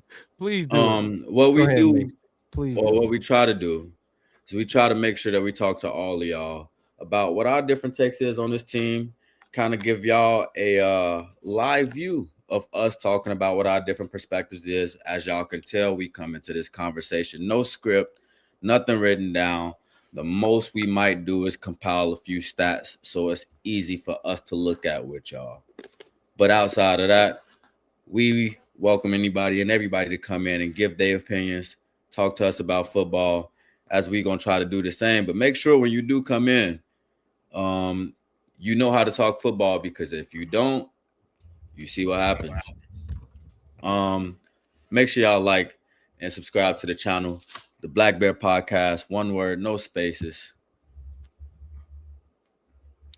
In all honesty, I'm at a loss for words now. I feel like we didn't talked about as much football as you're gonna get. There's a lot of football to talk about. Go ahead, Wes. Keep signing off. I'm gonna take my fucking Rubik sucker out. Aha. Hey, look, thank y'all for tuning in to us. I want to say Merry Christmas. Merry freaking Christmas to anybody who's watching, still alone here. If you're on my page, on my nigga my Rob page. I love y'all. I think my mama's still on the page. She just texted me. I think she's still there. My brother's still watching too. I got family in Chicago. They still watching us on here. They opening gifts and stuff too. But hey, look, I just want people to understand, like, hey, look, this is what we fucking do. I'm sorry, mama, for using profanity, baby. But Mark Rob, he my friend, because she's gonna ask me. Trust me, she's gonna be like, you need to not talk to him. I'm pretty sure she is. And this is what we do. We talk sports. We do this. We talk sports. We go do this kind of stuff. We still love this team at the end of the day. And we want W's every single time, every single week, always. But with those W's, we're going to find and kind of get into those kind of things. And my mama know, like, you know, her baby the scientist, you know, she know that I wanted a petri dish when I was like 8 and she never got it, but it's okay. That's why I don't have that. I'm just playing. I love y'all guys. I love y'all so much. Don't get me wrong. And I mean that at the bottom of my heart. Mark Rob, you already know. You already know. We done did this for a minute. Mixed it. Let you know. Did this for a minute. Mixed it. Don't be knowing what to do sometimes. I know, and I want to tell y'all, Mark Rob, we talked about this last year. I think about this time, how hard it is for holidays for me to be at home with my mama and my family. Y'all see my cousins, my cousin Quill Scott, my Mike Morris, like all my Midwest family. jumping in, and I'm stuck down here. I got a bunch of my Marine Sergeant Pergio coming in. It's tough for veterans, and I want to put this out here. And if you get in here, just share this, at least this portion out to all y'all veterans. I know how hard it is for us to be away from home. I don't care what country you in, where you at. If you getting this, it's bad. It sucks. Trust me, it's not easy. I've been through it 1,000 times. I spent 2 Christmases. I spent one in Iraq and another one in Afghanistan. So Christmas feels amazing to me. That's why I told y'all my favorite Christmas was when I finally got to come home right before Christmas and to show my mama Tisha Hance, her granddaughter, was the best fucking feeling in the whole world. Where I can die tomorrow knowing that happened for me. But like I said, at the end of the day, great show, fellas. Tommy jumping in here, shouting you out. He said, "Thank you for your service, sir." No, it's fine. And I will tell you, I'm gonna give y'all a quick secret. Stop telling veterans thank you for your service. Well, y'all need something because the government don't give y'all shit. So give us basic shit. Basic shit. Yeah. I needed medical attention about 2 weeks ago, and it took me 4 days to get it. My whole thing is this: what I want to tell y'all to say. What I want y'all to tell y'all is to say not thank you for your service, is thank you for doing it. That would be the best thing, is because service means I owe you something. But thank you for doing it means that you did it, and I want to thank you for doing it. I don't know. Me and a bunch of my military homies, we've been shopping that. But yeah, that's what it is. I can tell you this much. Not my favorite holiday. Christmas. Not my favorite time of the year. Yeah, not my favorite time of year at all. Sherry said, "Thank you for doing it." Oh, thank you, son. Pops love you. Yeah. But yeah, it just sucks. It sucks being down here, man.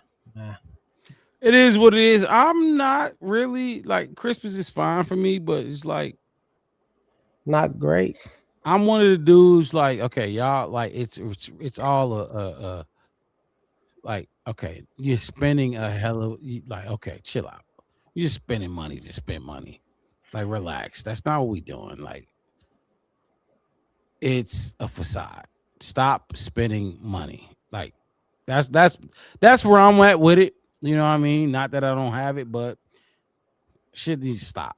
Y'all just spending money, just spend money. Let the kids have it. Give them a gift. Give one gift per kid or whatever the fuck. However the fuck. Give them gifts throughout the year. But this whole one day shit is insane to me. But guess what? Merry motherfucking Christmas. Even though Chef West is wrong or Marcus Mixed It is wrong. Look what I got for y'all for Christmas. That's what a wrong. No, you're stop. Not. No, you're not. That's what a no, wrong you're not. Stop. No do y'all research on it. There's no way. The only thing I'm wrong about is bold predictions and score predictions. That's the only thing I'm wrong about. Enjoy y'all holiday. Merry Christmas, Marks. Open up the Mark Rob. Mark missed it. Merry Christmas, brothers. Love y'all. Family. All love, all love, all love. I can't express that enough. All love. It's been a long season, fellas, and we got 2 more games. The Bears are playing meaningful football in January. We have a playoff game to cover, fellas. Hey, what Ben Johnson say? We're gonna be playing our best football in December. Been telling us, even though people was coming at the offense and coming at Caleb, December is here, and we December gone. December gone in 4 days. December is out of here. We don't play no more games in December. The Bears will be playing meaningful football in January. January. Will we have a show before New Year's? No. Is that when is New Year's? Is that When is No, New we Year's? got a game on the 2nd. On the 2nd. The So 2nd it'll is be a what? New Year's game. So It'll be a New Year's game. What is Sunday? hold on. Sunday is what date? Just Sunday is the 30. Sunday is the 29th. Yeah, the 29th? the first is Thursday. The first is a Thursday. So we got I'll be off 1, 2, work 3, 4. that Yeah. day. So we'll maybe have a show Wednesday. We'll come like just like kind We're of gonna have a show Wednesday if it's not a game. Which we're not gonna have a game Wednesday. So yeah, show Wednesday is gonna be January 31st. So what would the game be? 31st. December 31st. Would it be 31st? Oh yeah, The it's game? 31st. So Yep, on the 31st. We will have a New Year's Eve. We had a New Year's Eve into Christmas Oh no, it's not show. the 2nd, it's the 4th. My bad. What you mean? Sunday the 4th is when we play the Lions. Yeah, but we're gonna have a Wednesday show on the 31st. What's that Wednesday? Is it The 31st. It's the 31st. We're gonna have a yeah. New Year's There's gonna be Eve another show. New Year's Eve. Y'all want to do 1, 2, 3, 4? Are we gonna count it down on the Black Bear podcast? Y'all want to do that? Holy shit. I don't know. Y'all talk to y'all ladies. Y'all talk to y'all peoples. I'm like 75% in it. We'll figure it out. But if we do mixed it, I need the cut water back. And what the fuck is up with y'all and cut? What the fuck is No, cut I'm talking about water? him. I ain't drinking That first. cut Of all, I water ain't- did me in. Yeah, it did. That's a drink, yeah. right? That's a drink, but right? I ain't drinking no cut water. I'm just saying for the show. You drink what you drink. He drink what I just say. You like, heard- hey, mixed it. You drink cut water? You got the cut water? Yeah, I had one last All time. right, cool. Then if we do the New Year's thing at 12 o'clock, if we do the show, we can do the show a little bit later if y'all want to. We all get a cut water and we take a cut water. How about that for the Black Bet Podcast family? I'm with it. I'm not drinking no cut water, but no, I'm not gonna do it. I'm not even like that. Pinot Grigio. Yeah, I'm not drinking no hard liquor I like know. you either. So It's not hard liquor, it's water. Motherfucker, you be drinking Jim Beam. I'm not drinking no whiskey. Yeah, I drink hard shit. Yeah, that No shit ain't cut happening. water, not whiskey. No, I'm talking about I'm not drinking his shit or your shit, is what I'm saying. His shit not whiskey either. It's just water. Oh, it's the shit that I'm not drinking. Wes, God damn. Just take the cup and sip.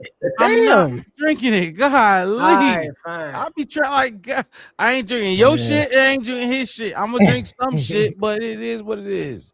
That's just where I'm at right now. That's just where I'm at right now, fellas. I hear you. I'll be in the text message with y'all. I'm gonna Please, antagonize we'll- you for we'll until keep- the we'll- new year we'll hit. Keep in touch. This is by far the longest show we've ever done, Wes. Longest show Ever. we ever done. I'm getting my Ever. ass toe off after this. Oh yeah. Oh yeah. This is not gonna go over easy. Yeah, Lola had to come and tell us about ourselves in the chat because y'all had an hour and a half long debate. What did she say? She told all us to go to bed. Yep. Oh, wow. Fuck them. I bet. Hey, guess what? Look, go. I gotta do this before we get out of here. Hold on, wait. Bring them out, bring them out, bring them out, bring them out. It's hard to yell when the barrel's in your mouth. Come on.